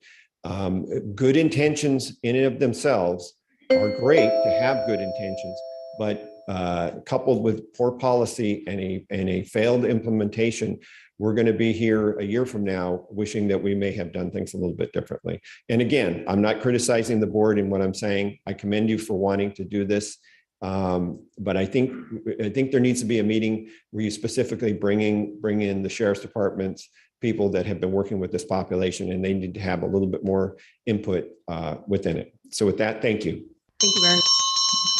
Jonathan, come up now, or you're not going to get to talk. Let's go. No, Jonathan, now. Let's go. Getting tired, cranky. Everybody knows me. Let's go. She's got to have her lunch. It's angry. Thank you. Restart my clock at 3 if you would. Then. Carry on. So 1 Kings chapter 3, and we all know the story, but two women came to King Solomon and said, during the night, there were two babies in the house that were sharing, two mothers, and each one said their baby lived and the other baby died. And the second woman said, no, your baby died and my baby lived. And so in 1 Kings chapter 3, verse 24, the king said, bring me a sword. And they brought a sword before the king, and the king said, divide the living child in two and give half to the one and half to the other. And I say to you, cut the baby in half. Don't save one of them, cut the baby in half. In fact, kill them both. Kill both the babies. There's a solution. Don't cut the baby in half, kill both of them. When's the last time in your life that somebody came to you and said, come and pray with me for a certain young lady because she doused herself with gasoline? She doused herself with gasoline in El Dorado County. Give me a break. If that doesn't break your heart, I don't care whether you're a Buddhist, a Muslim, or anything else. Thank you. That you claim to believe in God. I want to commend Daniel for the great work that he's done, throwing himself under the bus. I want to thank you all for stepping forward. I want to thank George for being a contrarian, because I am one. We need what he's talking about, but we need a start. We need to get the boat in the water. D-Day wasn't a guarantee. They knew thousands, tens of thousands of young men were going to be slaughtered getting out of those boats on the beach. But otherwise, we'd be slaved to Hitler and to a Nazi regime. There is no perfect start. The Son of God died on a cross, a perfect sacrifice, but the majority of the human race says, so what? We all know we're sinners, but who wants to say we need God's grace? And we all need God's grace and God's love. And so to every one of the 600 homeless, the sheriff's county and the hot team is wrong with their count. Point in time count, 600 plus. Thank you, Move ahead Jonathan. with the project. God bless you all. Thank you. Come on up, chief. It's hard to follow, huh? Difficult, yes. But good afternoon, Madam Chair, members of the board, Brian Richard. I am a resident of El Dorado County, but I can't say anything to add to the comments of my neighbors. But as your chief probation officer, I do want to share with you just a couple of brief comments. The first is this: from an evidence-based approach, providing housing services is a tool to reduce the level of criminality in any community. And while I agree with the district attorney on most of what he said, including that we live in one of the most blessed counties in the state, that we have the lowest felony offense rate along with our neighbors in Placer, there are a lot of reasons for that. And law enforcement is one of them. High levels of education and income are others. And having options available to our citizens that are most in need is another. But this is one area where I have struggled for the past 8.5 years as your probation chief to be able to produce quality recidivism reduction is housing. So my department has had to come up with solutions on its own.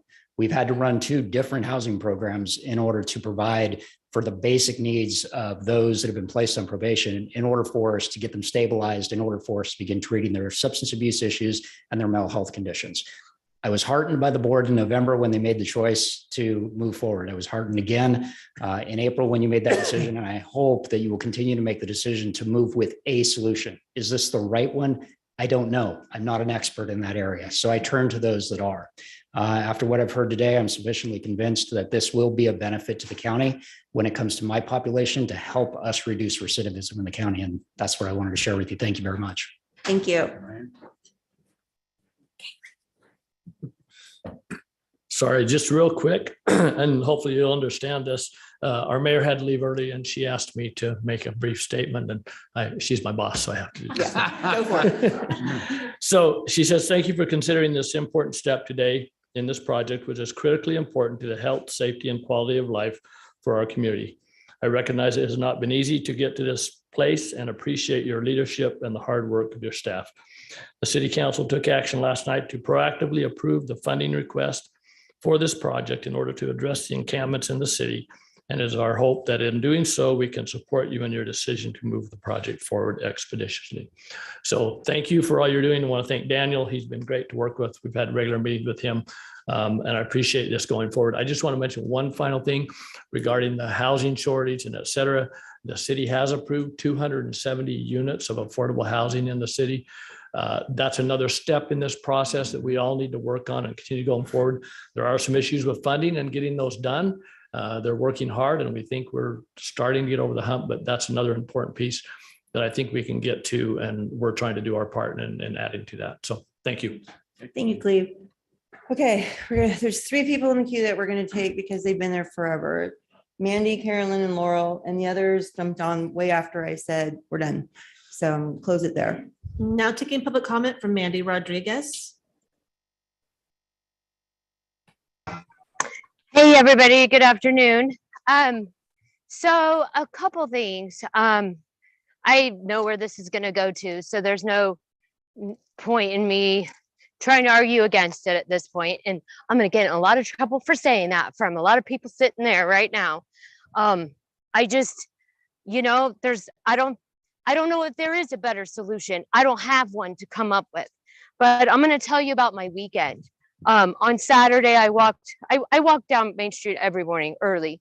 And so I come across a lot of homeless. And, the other day there was a guy passed out in the Lighthouse gift shop doorway. And I just stepped back and I just looked at his chest to make sure that he was breathing. And I thought, wow, that's a first, And then just so everyone knows, since Marshall Hospital is there, Colleen, you're there, everyone who's listening, there's a guy who was released from Marshall Hospital on Saturday.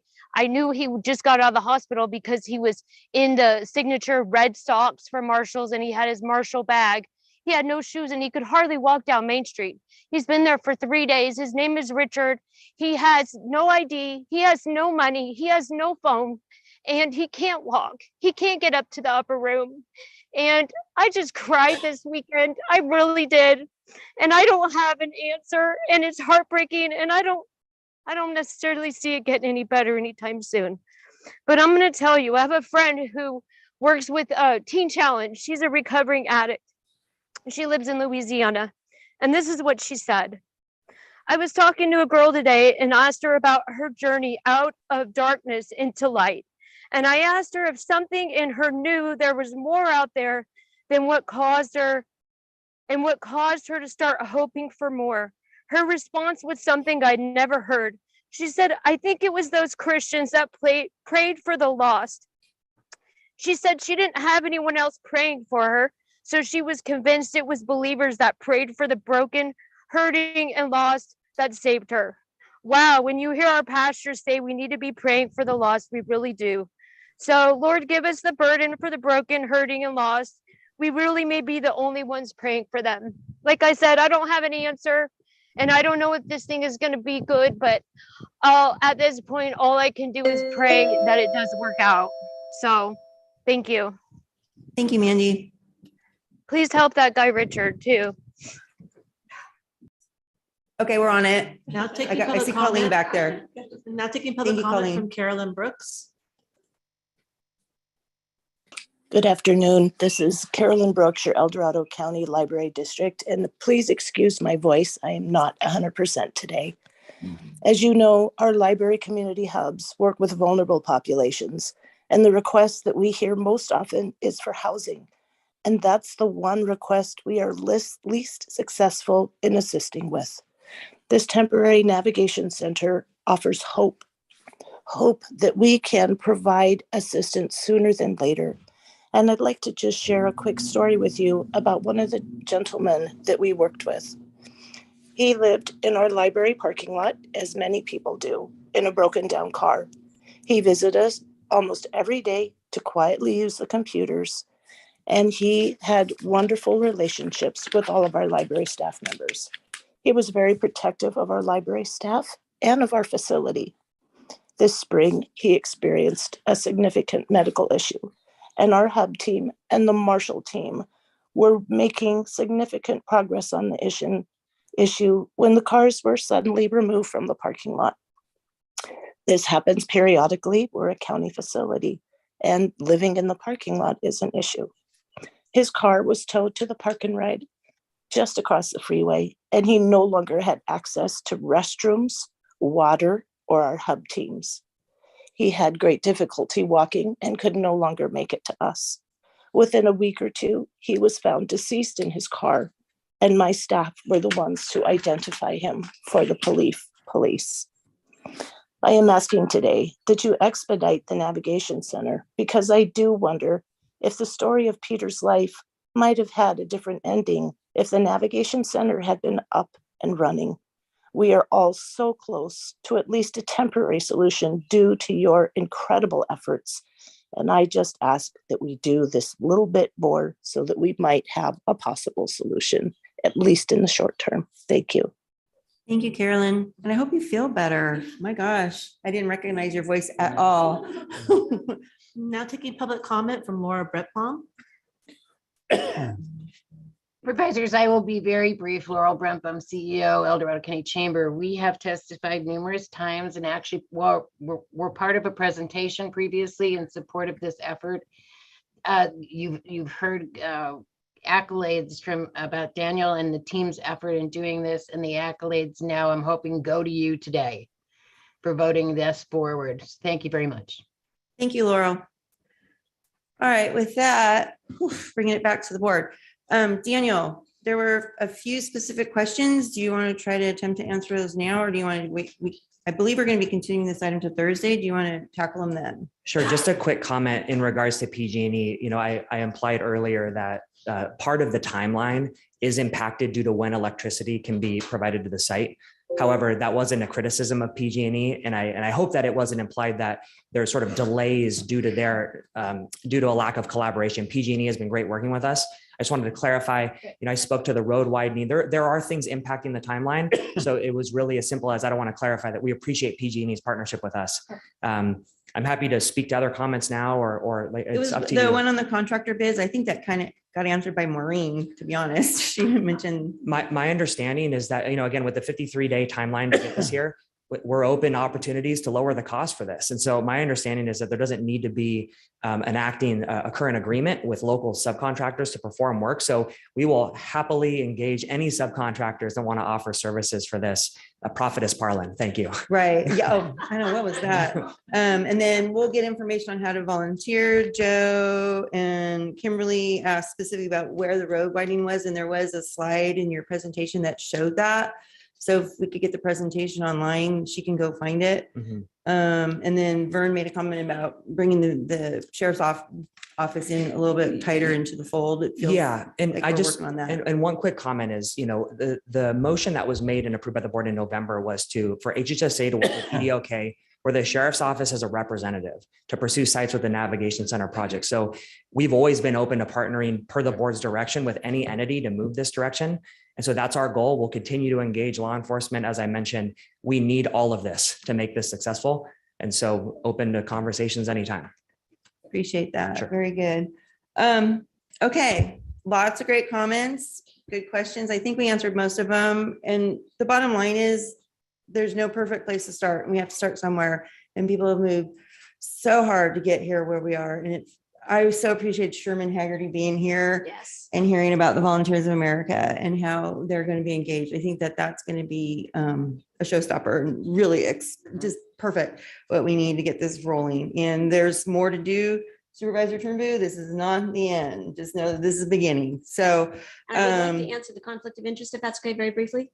okay. Okay, I certainly take all of that very seriously. And before we even went down this road, I had conversations with legal, and the properties that we own on Lower Broadway are far out of the range of what requires a conflict of interest. And so I've certainly vetted that with legal. Very good.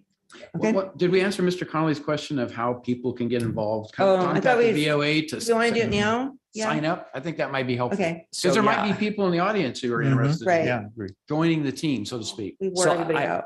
I can't speak officially on behalf of Volunteers of America. I imagine that through their website, you can engage that organization for volunteer opportunities. So as they begin operating here, of course, I would hope that we're open to volunteerism. And we need to rely on professionals to manage the sort of foundational framework of this project. So that's We'll my find out response. more. Sure. Yeah, we can find out more too for Thursday when we I come want to back. include in the newsletters. Yeah, yeah. Volunteers America. Volunteer now. VOA.org and they could do a very speaker. There you you go. go. Great. Perfect. Okay. With that,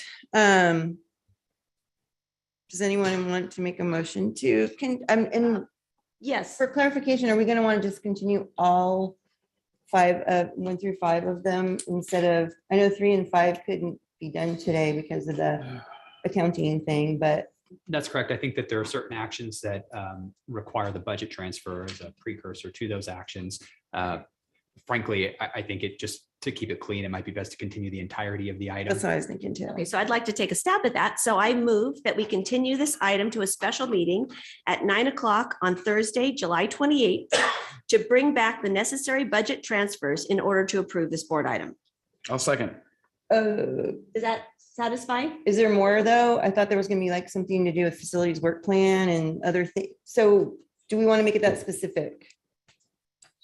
You What know, do we- Something yeah, that's what do not we on 1 to need? 5 here, we need to add. What do we need in this motion to take Right. action on Thursday? Like that's, So part of Thursday's item will include a revision to the ACO work plan that specifically calls out this project as a capital project. Okay. so I amend my motion that we continue this item to a special meeting on Thursday, July 28th at 9 a.m. to bring back the necessary budget transfers and the revision to the ACO in order to approve this board item. Is that thorough enough? Is that getting, okay, So I'll second that amendment. very good. Okay. All in favor, say aye. Aye. No.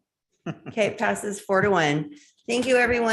And we need to at least, let's take half an hour and then we'll come back at, 1:45 and we'll do open forum and then our commission on aging item. Thank you. Perfect. Thank you all.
Sometimes we remember.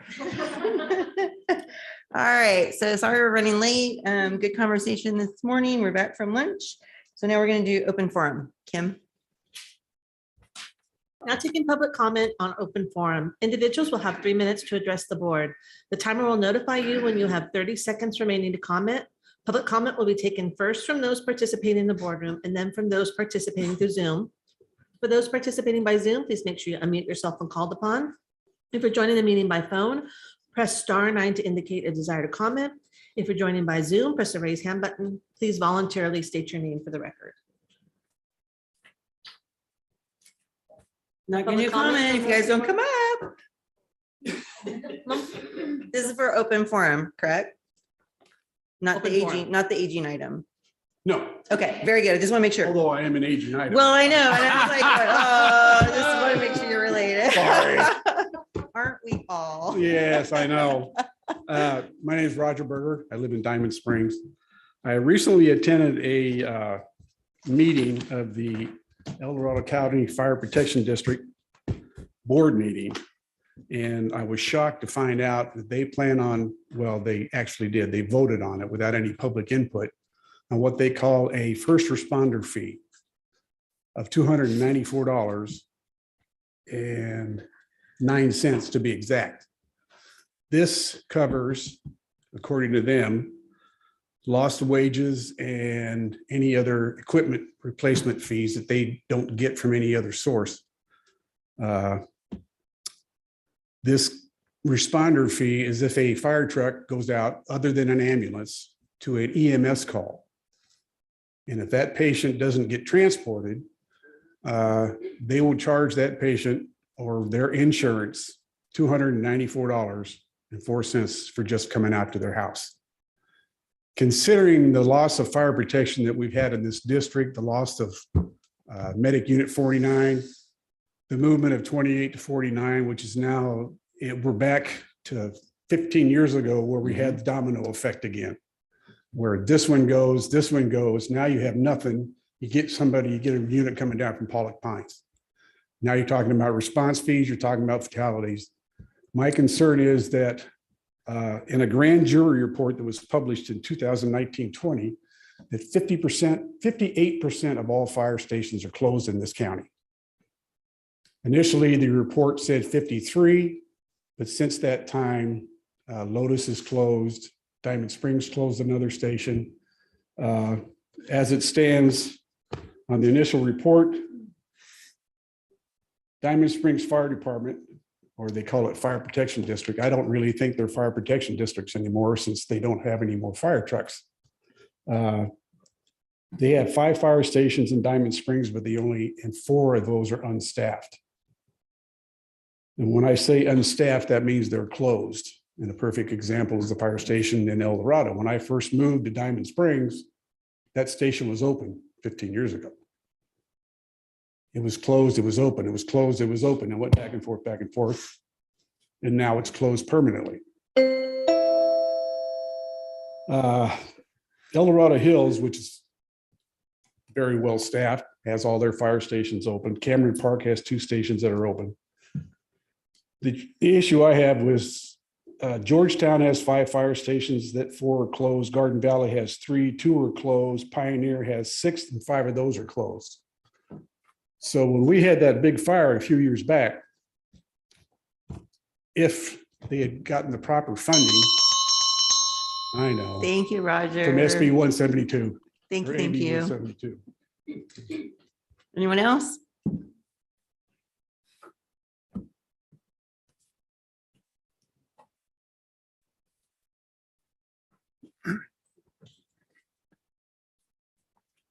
Ditto what Mr. Berger just said. I'm also in that aging category, and every afternoon for the last 3 weeks, I've been spending about 4 to 5 hours cutting brush out of my neighbor's property to keep us all safe. It looks like Jumanji. It doesn't anymore, but it's something that we neighbors have gotten together to do so we can keep ourselves safe, given these kinds of issues that we all have to be aware of. Last week, I appeared before you and said that I was going to submit to you today a list of ordinance code violations by Commissioner Linda Grimoldi, and that's what you have in the folders. There is a total of 1,737 alleged misdemeanor violations. There's 14 primary violations. And then under your ordinance code, it is also unlawful to continue or to just continue those matters on a daily basis. Each continuing day or portion of a day constitutes another violation. And so when you add up all of those, there are 28 counts altogether that total 1,737 alleged misdemeanor violations. The violation of a county ordinance can be prosecuted by the county authorities in the name of the people of the state of California. That's according to Government Code Section 25-132 Subdivision A. And as you just heard the district attorney say, our county has one of the lowest crime rates per capita, and that's due to an act of law enforcement. So I'm asking you to uphold that and recommend this referral of this to the district attorney for prosecution in the name of the people of California. I think it's pretty black and white. I've given you a copy so that you can review it. It's already been substantiated on the record. You have it on your cameras each and every instance. I've documented it again in this form and with reference to the ordinance codes that seem to apply. It looks very black and white to me. If you remember, on May 10th, I submitted a formal complaint and I was waiting an answer from the board if the board was going to do anything about that. And because the board or no other county entity has responded in any way, I went to the next step, which is to submit these ordinance codes violations. I don't think that Ms. Grimoldi's false statements have anything to do with good governance or transparency. All the standards that you purport to uphold as county supervisors. And I just think they're incompatible with public service. They constitute public abuse. And I just cannot condone that. And I don't think that you should either. If you have any questions, that I'm available at any time to answer them individually or collectively. That invitation is always open and always will be. Thank you. Thank you, Joe. You're welcome.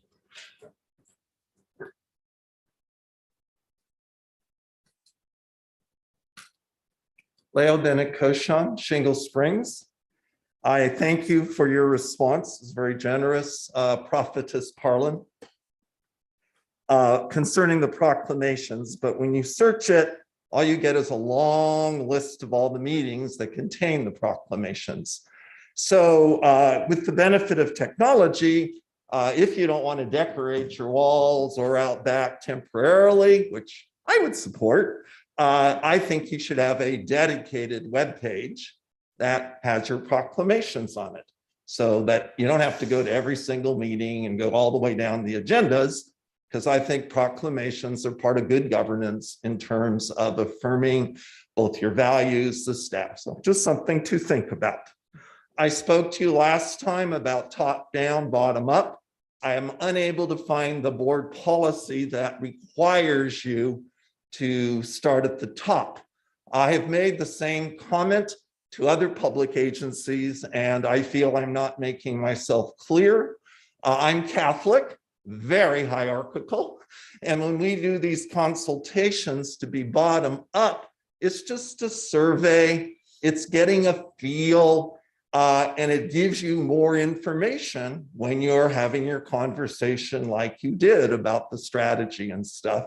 And you did involve your staff before you had your conversation. So it's just a slight tweak in the model so that people feel that, hey, I had a chance to send something up before it starts coming down. Just a thought. You have a self-evaluation in your board good governance manual. It speaks of unity of purpose, governing as a team, and support for majority decisions. Supervisor Turnbow, as much as my heart feels for you, I do feel that there's a time for you to sense the consensus, and this speaks to this homeless issue, and people gave you multitudes of opportunities to find that common ground, find that unity of purpose. Your ideas are good. They're part of the puzzle, but they're not the majority, and I would have loved it to have been a unanimous vote. Thank you. Thank you, Leo.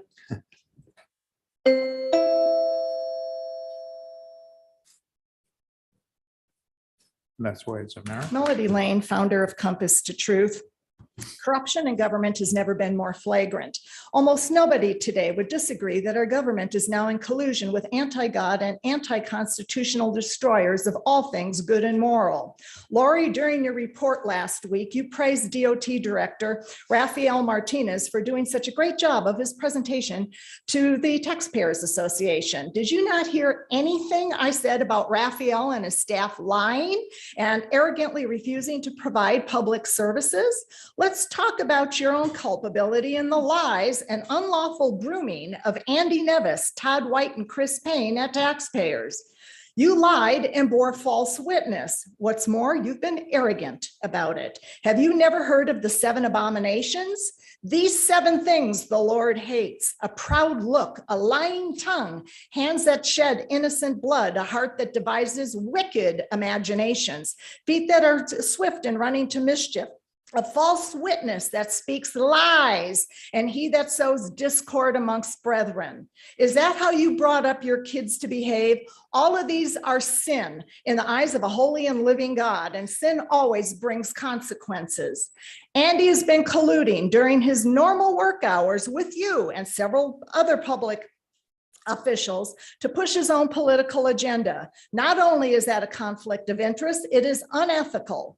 It is common knowledge that Andy has been unlawfully censoring and depriving me the right to address public officials.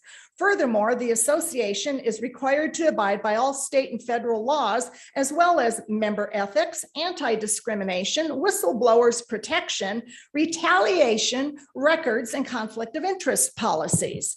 Andy's sole purpose of conducting several private meetings with you and the directors was to strategize a method to oust me from the association in retaliation for whistleblowing.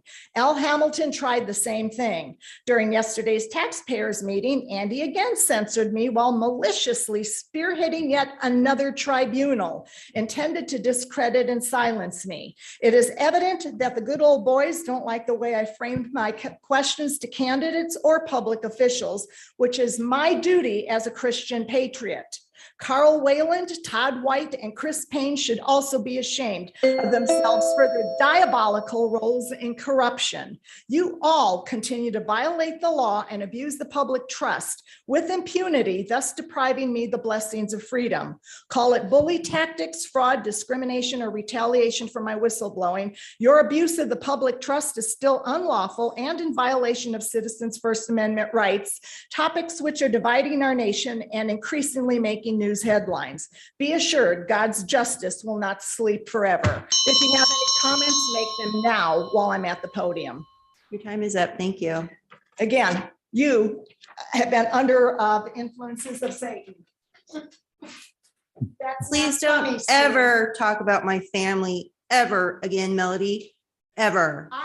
Turn off the microphone now. I asked please. you a question, which is my rightful Never authority. talk about my family. I asked you a ever. question if those Go are your sit values down. and the way that you Sit down now. Not take orders from a deviant like you.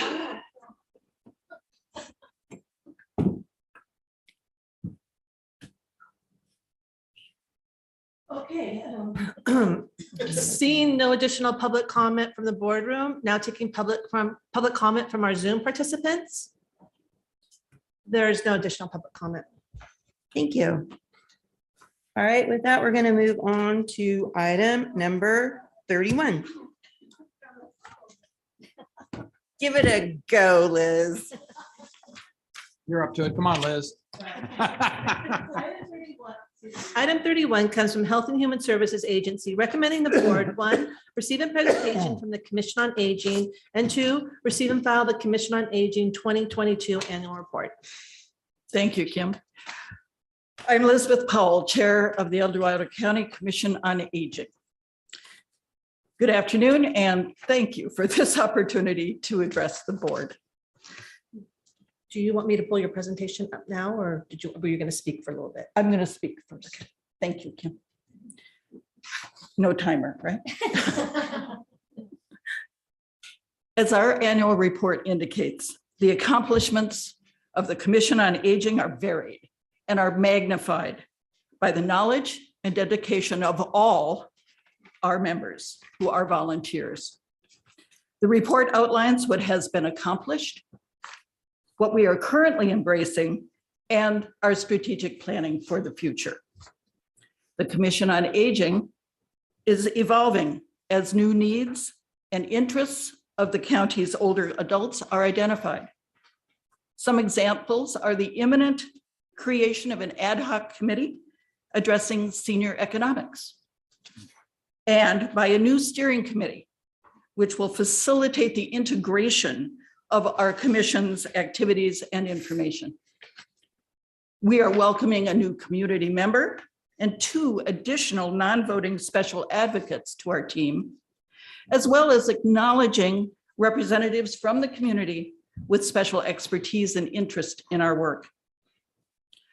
Along with our other core values of advocating and advising, adapting is the value which is currently in focus. We will therefore be investigating new and more creative and compassionate ways to reach our senior community directly, and we welcome your support and the excellent support of both Kim and Kaylee. We are proud of the work we are doing to advocate for the present and future older adults in El Dorado County and our advisory role to you. We will continue to attend to the needs and concerns and positive and/or negative feedback expressed and strive to continue having an effective and influential impact. I am therefore proud to present to you the 2022 annual report of the El Dorado County Commission on Aging. I welcome your comments and questions. Thank you. Thank you, Liz. Thank you, Liz. Okay, Ms. Kim, have at it. As you can see, our vision is an El Dorado County where all older adults live safe, secure, and productive lives, all older Americans. You can go past that one. Thanks. Our mission to ensure they have older adults, especially those frail and vulnerable, have access to services and support that promotes their independence and their well-being. I've already talked about our 3 core values. Please note that adapting is right up there with them all. Thank you. Next. On the next 2 pages, you will see bulleted some of the things we have accomplished. And unfortunately, we were not able to report to you during COVID. So these accomplishments encompass that period of time as well. I'm going to move on to page 6. And I'd like to highlight there that the first bullet where the Commission on Aging was honored to elect both a senator and an assembly member to the California Senior Legislature. This meets annually for proposed laws to the state legislation and members of Congress. And both of our members are now appointed to the Rural Caucus of the California Senior Legislature, and the senator will be joining the Transportation Committee. Our future will continue the upward spiral of involvement through ideas relating to senior transportation, in-person events, analytics, providing education on technology, the evolution of senior center facilities, and collaboration with other groups related to older adult issues. On the next page, thank you, Kim. We have participated in many community events, as you can see. Our members have helped teach exercise and balance classes. That is one of the programs through the AAA. We've distributed emergency medical packets, which I have personal experience with them working. When the paramedics come, you look at the fridge and our medical packets were up there. They were produced by the AAA staff. We presented information at the Human Rights Council as a public speaker and at the Community Action Council. One of our members, Connell Persico from Mosquito, moderated a national program on positive thinking and philosophy. We could all use a little of that, I think. We have all completed our training modules as required by the county.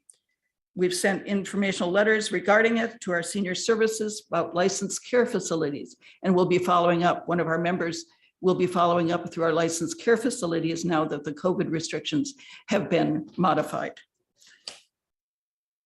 On the next page, on page 8, we have our standing committees, of which we will be adding senior economics to the bottom of that list. By next year, you'll have that one. If you have any questions about any of the content, I will be happy to answer. Thank you. Thank you. I I'm do looking have a- for, go ahead, go Just ahead. about- I didn't know if anybody else had a bunch of questions. So Just it's about- getting late. Go for it. So I'm very curious about the affordable housing progress, because obviously we've had a lot of discussions, especially with homeless and affordable housing. Are you able to identify the net needs in the senior category for affordable housing? Is that what you're trying to do, is quantify what the need is and then look at what the supply is? We heard from the city of Placerville that they're establishing new affordable housing and stuff, but is that really the intent, or is it really to do the outreach to try to find out what people need in terms of housing as opposed to the net quantity? So there's a couple different ways to look at it, I guess, is the way I see it. But can you give me a little bit more information about that particular effort? Absolutely. I think the census statistics and the population diversity balancing throughout the county is obvious about where things are available. We've already heard from earlier today that the housing is limited and very sparse.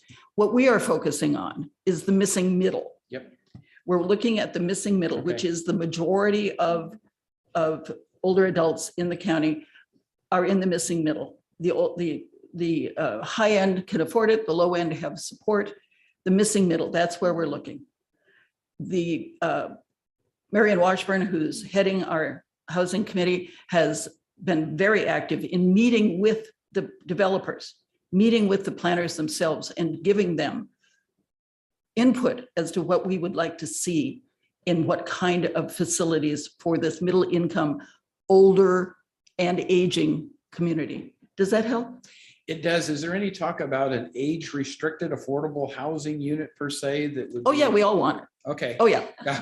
But quantifying it, do we need 150 units? Do we need 300 units in the county? I mean, I don't have that number. okay, I'm just trying to put quantification. You will around- grant me that it is needed. Yes, it is needed, but the degree of I haven't been able to determine yet. So More I'm than there hoping- is, more than there is now. Yes. Well, that's a given, but I'm hopeful through your studies and stuff, you'll be able to provide us a little bit more Believe me, we will- context of what that need is. So, if we have those, you will be made aware. excellent. Thank you. Well, and wouldn't maybe our ad hoc committee on housing, affordable housing, maybe be coordinating to get some of that information too? Yes, we would love we to work- started an ad hoc. You So, did.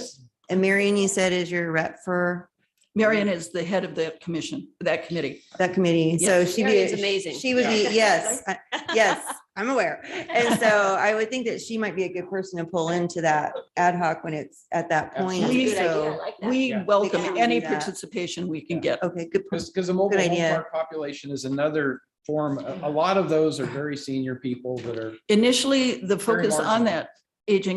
that aging committee was the mobile home park. Okay.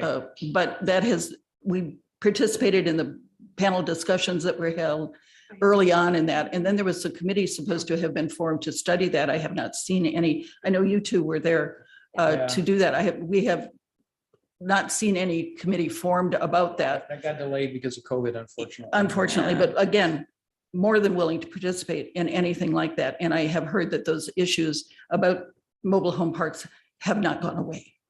So Right. we need to readdress that. And that Excellent. would be something the Commission on Aging would welcome participation in. Very good. Supervisor Thomas? Oh, just want to thank all of you for your engagement. The Commission on Aging, I think, is just a prime example of how a dedicated expert team of community volunteers that are not only engaged and that love our community, but that bring your unique experiences and talents and skills to bear on an issue within our county. And I just have tremendous respect for each and every one of you. You are so engaged. I get Marion I'm very proud to have Marion Washburn as the District 3 representative, and I get regular reports from her as to the work of your committee and the scope, as you showed us today, of all the things that you're involved in, recognizing that seniors, I mean, every issue impacts you in a unique way, and how important it is for that unique lens to inform decisions and community issues. So I have just tremendous respect for your engagement and the time and passion to which you bring to this. So thank you, Supervisor thank you for your work. Thomas. Very good. Supervisor Turnbull. Yeah, one of the concerns is senior housing, and stuff. They have the housing apartment complex that's behind the post office in Diamond Springs. There's a waiting list up to 5 years or more. So it's really hard, especially, when seniors are on fixed income, to be able to even get into these homes.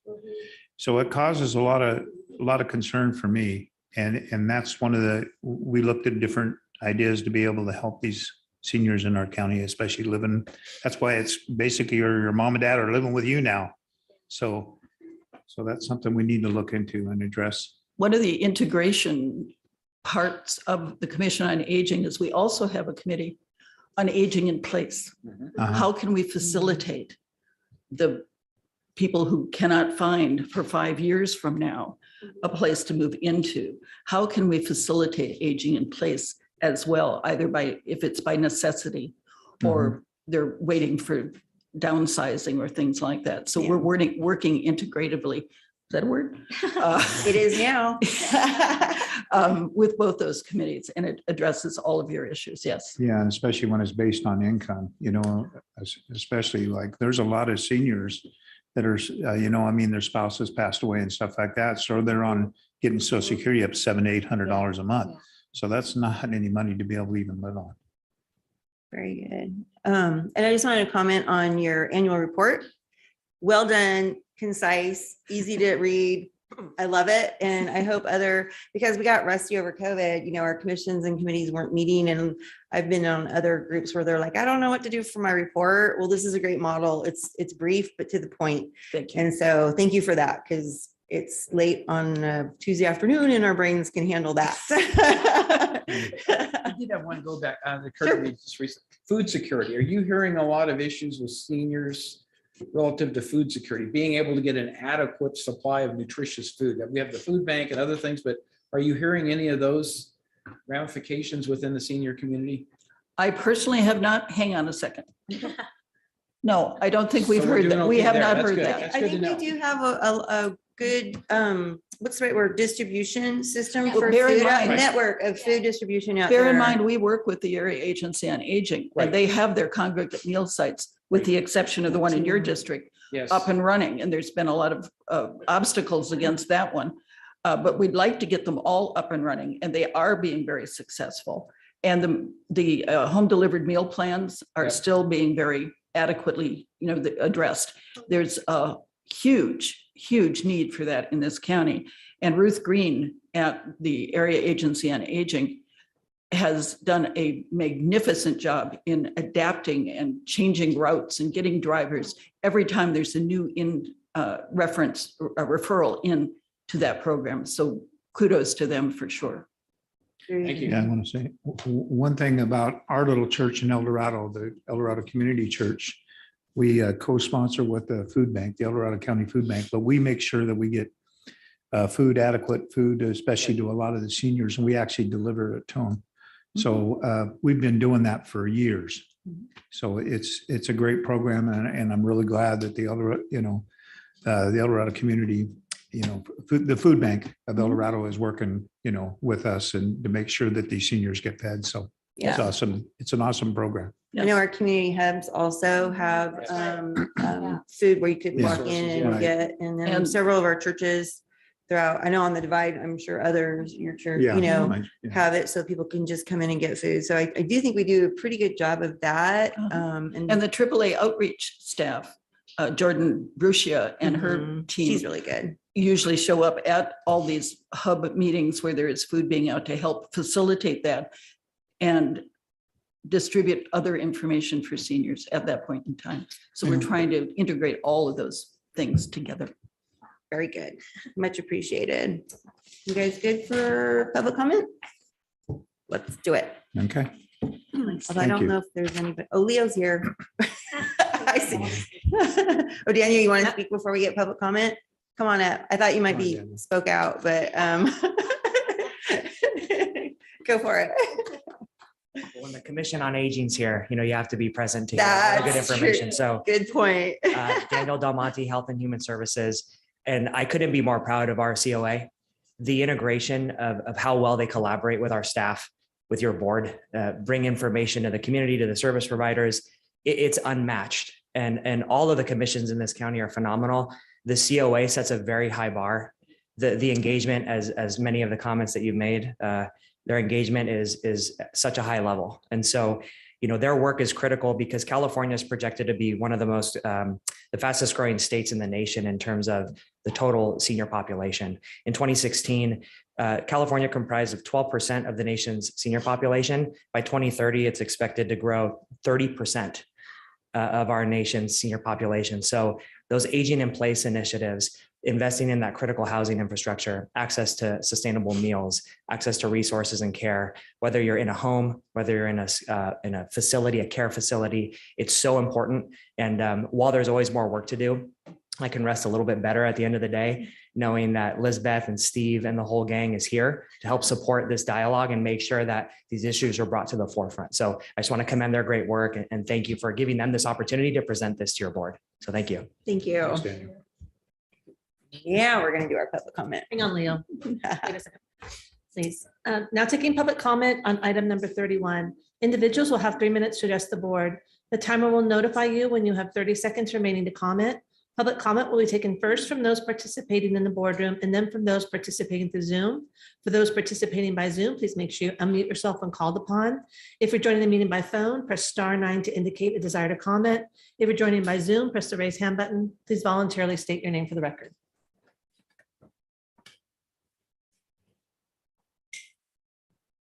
Leo Bennett Koshan, Shingle Springs.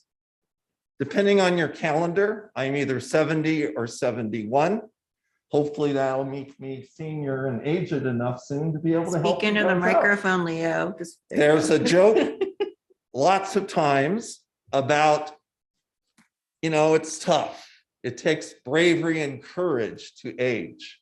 And sometimes we come up here and we go, oh, we're aging. Well, no, I'm proud to be aging and I consider myself venerable. I like that term. And there's 3 gray, venerable people on this board. So, hey, a majority of venerable and the new blood, you'll get there. And I just wish everybody would respect you, Prophetess Carolyn, and perhaps County Council can look, because there are some legal protections for ad hominem attacks on our venerable chair. Thank you. Thank you, Leo. Seeing no further public comment in the boardroom. Now taking public comment from Zoom participants. Now taking public comment from Jim Wasner. Thank you and good afternoon. Jim Wassner, Aging Commissioner. Hey, Jim, you're pretty Yeah, faint. we can't hear Can you, get closer to the Jim. Microphone. Let me see if I can get closer. Is that better? A little bit. Yell. I'll speak louder. You know I can. Okay. Thank you and good afternoon. Jim Wassner, Aging Commissioner. I joined the Aging Commission 6 years ago, and I can say this is not the same commission I joined.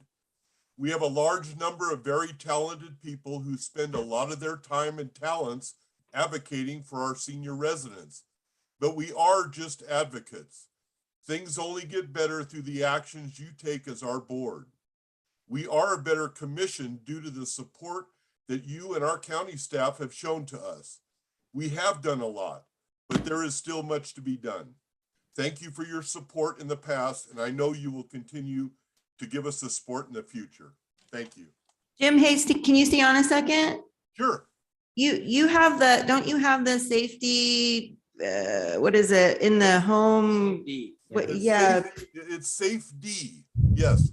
Okay, very good. And that information, is that on the Commission on Aging's website somewhere? Because I'm not sure if the information is very well known, and I think it's very important. We've helped 282 clients over the last 3 years. So our name is out there pretty good, but if I can toot my own horn real quick, there's a website. It's very easy. It's www.safe,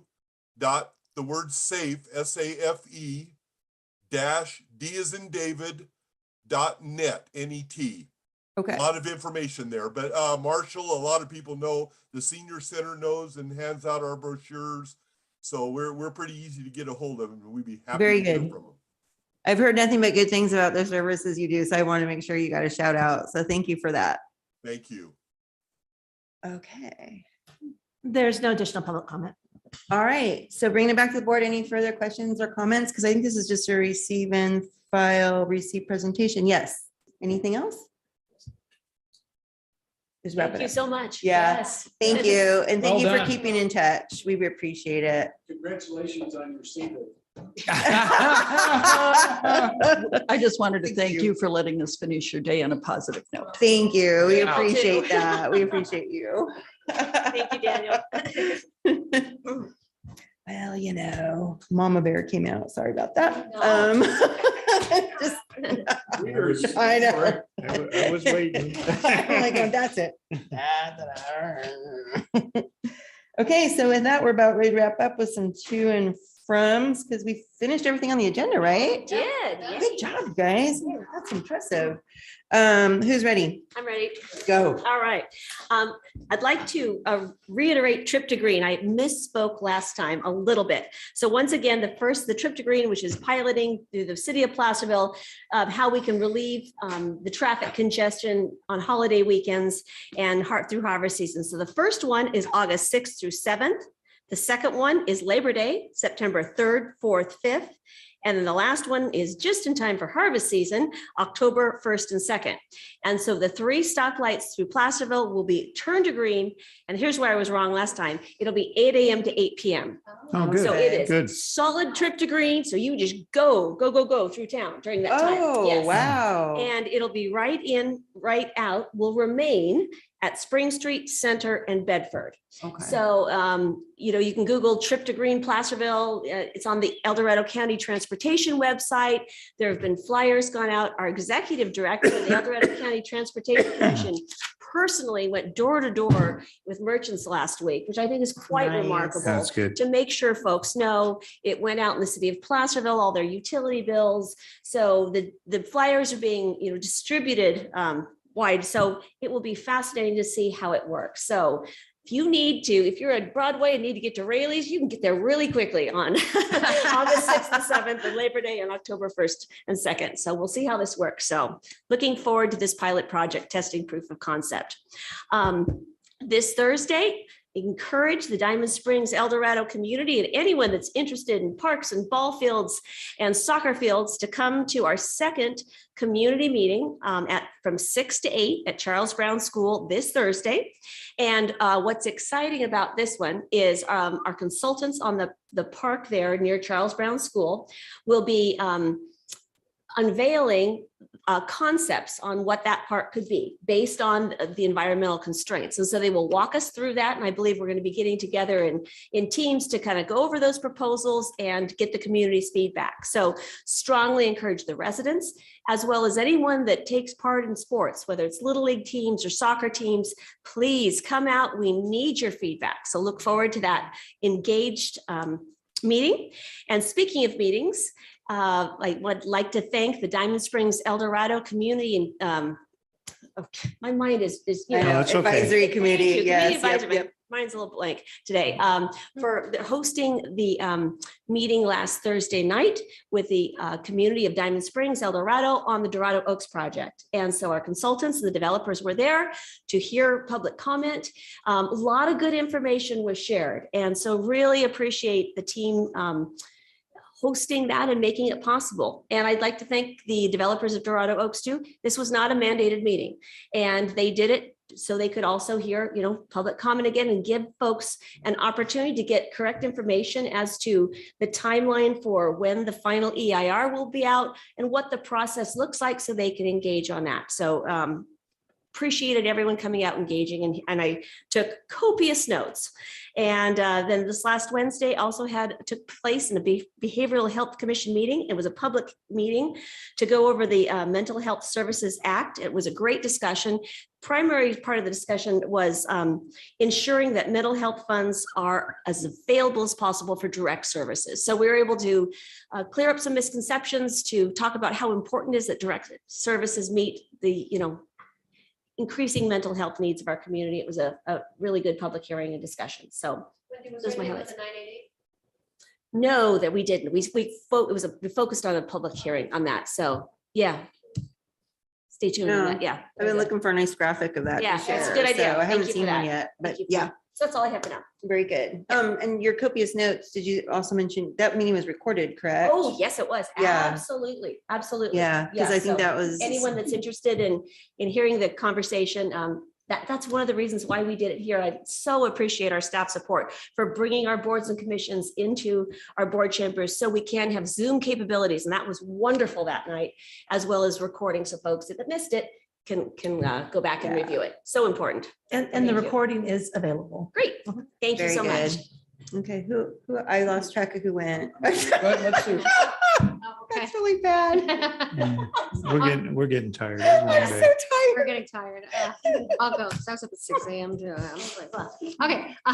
So I want to start off with thanking Lake Tahoe Community College. They had their Taste of Gold event last weekend to support their foundation that guarantees all enrollees in our college a free tuition for the first 2 years. So it's amazing. Oh, wow, that's great. Yeah, it's amazing group That's there. fantastic. And I want to say it was a wine tasting and the majority of the wines were El Dorado County vineyards. It was great to see them all there. So very happy to say that.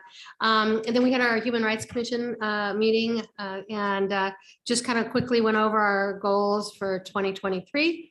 And just, talking about how we reorg and, get moving forward and what possibly our next forum might look like, which is really exciting. So a lot of good information, and they are going to be asking to come back to the board and give a report, a yearly report, plus talk about when we get still haven't got all the information together, but trying to get a report together on the forum on comments and questions and concerns, try to address some of those that people had. So stay tuned on that. And then National Night Out is next Tuesday, August 2nd. So up in Lake Tahoe at the Y at TJ Maxx parking lot, we're going to be doing a National Night Out there, and it's our probation office up in Lake Tahoe that's going to be in charge of that. So very proud of them for that, and it should be great. And then August 16th, I will not be here for 3 weeks because we have 2 weeks off, and then the third Tuesday in August, or the second, is the Tahoe Summit, and I'll be attending that on August 16th. Right. So I won't be back until the 23rd, but it's I think we usually tape it all, and it's definitely worth, we have Catherine Cortez Mastos is the hostess this year. Goes back between California and Nevada senators on who hosts every year. So the summit will be held at Sand Harbor over Nevada side this year. So it should be great. And again, all the senators, representatives are coming. It's really good. And then finally, I just want to congratulate James Gore, our county supervisor from Sonoma, was elected as the second vice president to NACO. So very, very happy. And we were part of that. We gave our vote, our proxy to them, and very happy to be a part of that. And very congratulations to James. He's a great guy. He's a great guy, and he'll do a great job. So. He's serving his third or fourth term, I think. Yeah, That's at the way you get Sonoma. there. That's right. That's right. It helps when you don't have those term limits. Just then. If you want to be, yeah. Are you ready, Supervisor Hydall? Yes, I am. Very So, good. Last Thursday, attended the Pioneer Monthly Meeting. There is discussions going on with Nevada County in terms of joining Pioneer. So that was one of the things that's in the play right now. And they did extend contact information to the Nevada County supervisors for both Jim Holm and myself to be able to reach out and talk about what was your experience, what happened when you did the implementation. Oh my God, we have so much feedback for them. We got a lot of feedback for Tell them. them to call me. And Laura, you should participate in that as well. They just gave them the 2 names to start with. No but I'm worries. sure there'll be a lot of other inquiries made. I guess the most interesting thing is we had a closed session to talk about comp and class studies and salary ranges. And there's like 12 categories of employees. We've gone through this And, before. and this becomes very difficult because you can't find good comparables. In some of the categories, there was only three other entities that looked like they had reasonable comps. And then you look at the Bay Area stuff. And so there's a lot of discussion about what is reasonable, because there's such a range out there with some of these things. And when you consider Marin's facility, Marin Community Energy, huge salary structure compared to what we have here, as you might imagine, and yet that's kind of in the place. So anyway, those were the major two takeaways that I had. And then as Sue mentioned, we had the Human Rights Commission yesterday, and I would encourage all of us to talk to our commissioner about 2023 goals. What are the things that we have seen and heard that we could convey to our individual commissioners that they ought to consider some level of prioritization and stuff? There was a first cut made at it, but I just want to make sure we all have our inputs as well, because I think, you know, they've made great progress. We're talking about another forum. A lot of things can happen, but we always have to reflect upon the fact that we're not here to adjudicate anything. It's educate and inform, and at some point we need to hand off things to other, you know, law enforcement or Constant reminders. public safety individuals, whatever it is, right?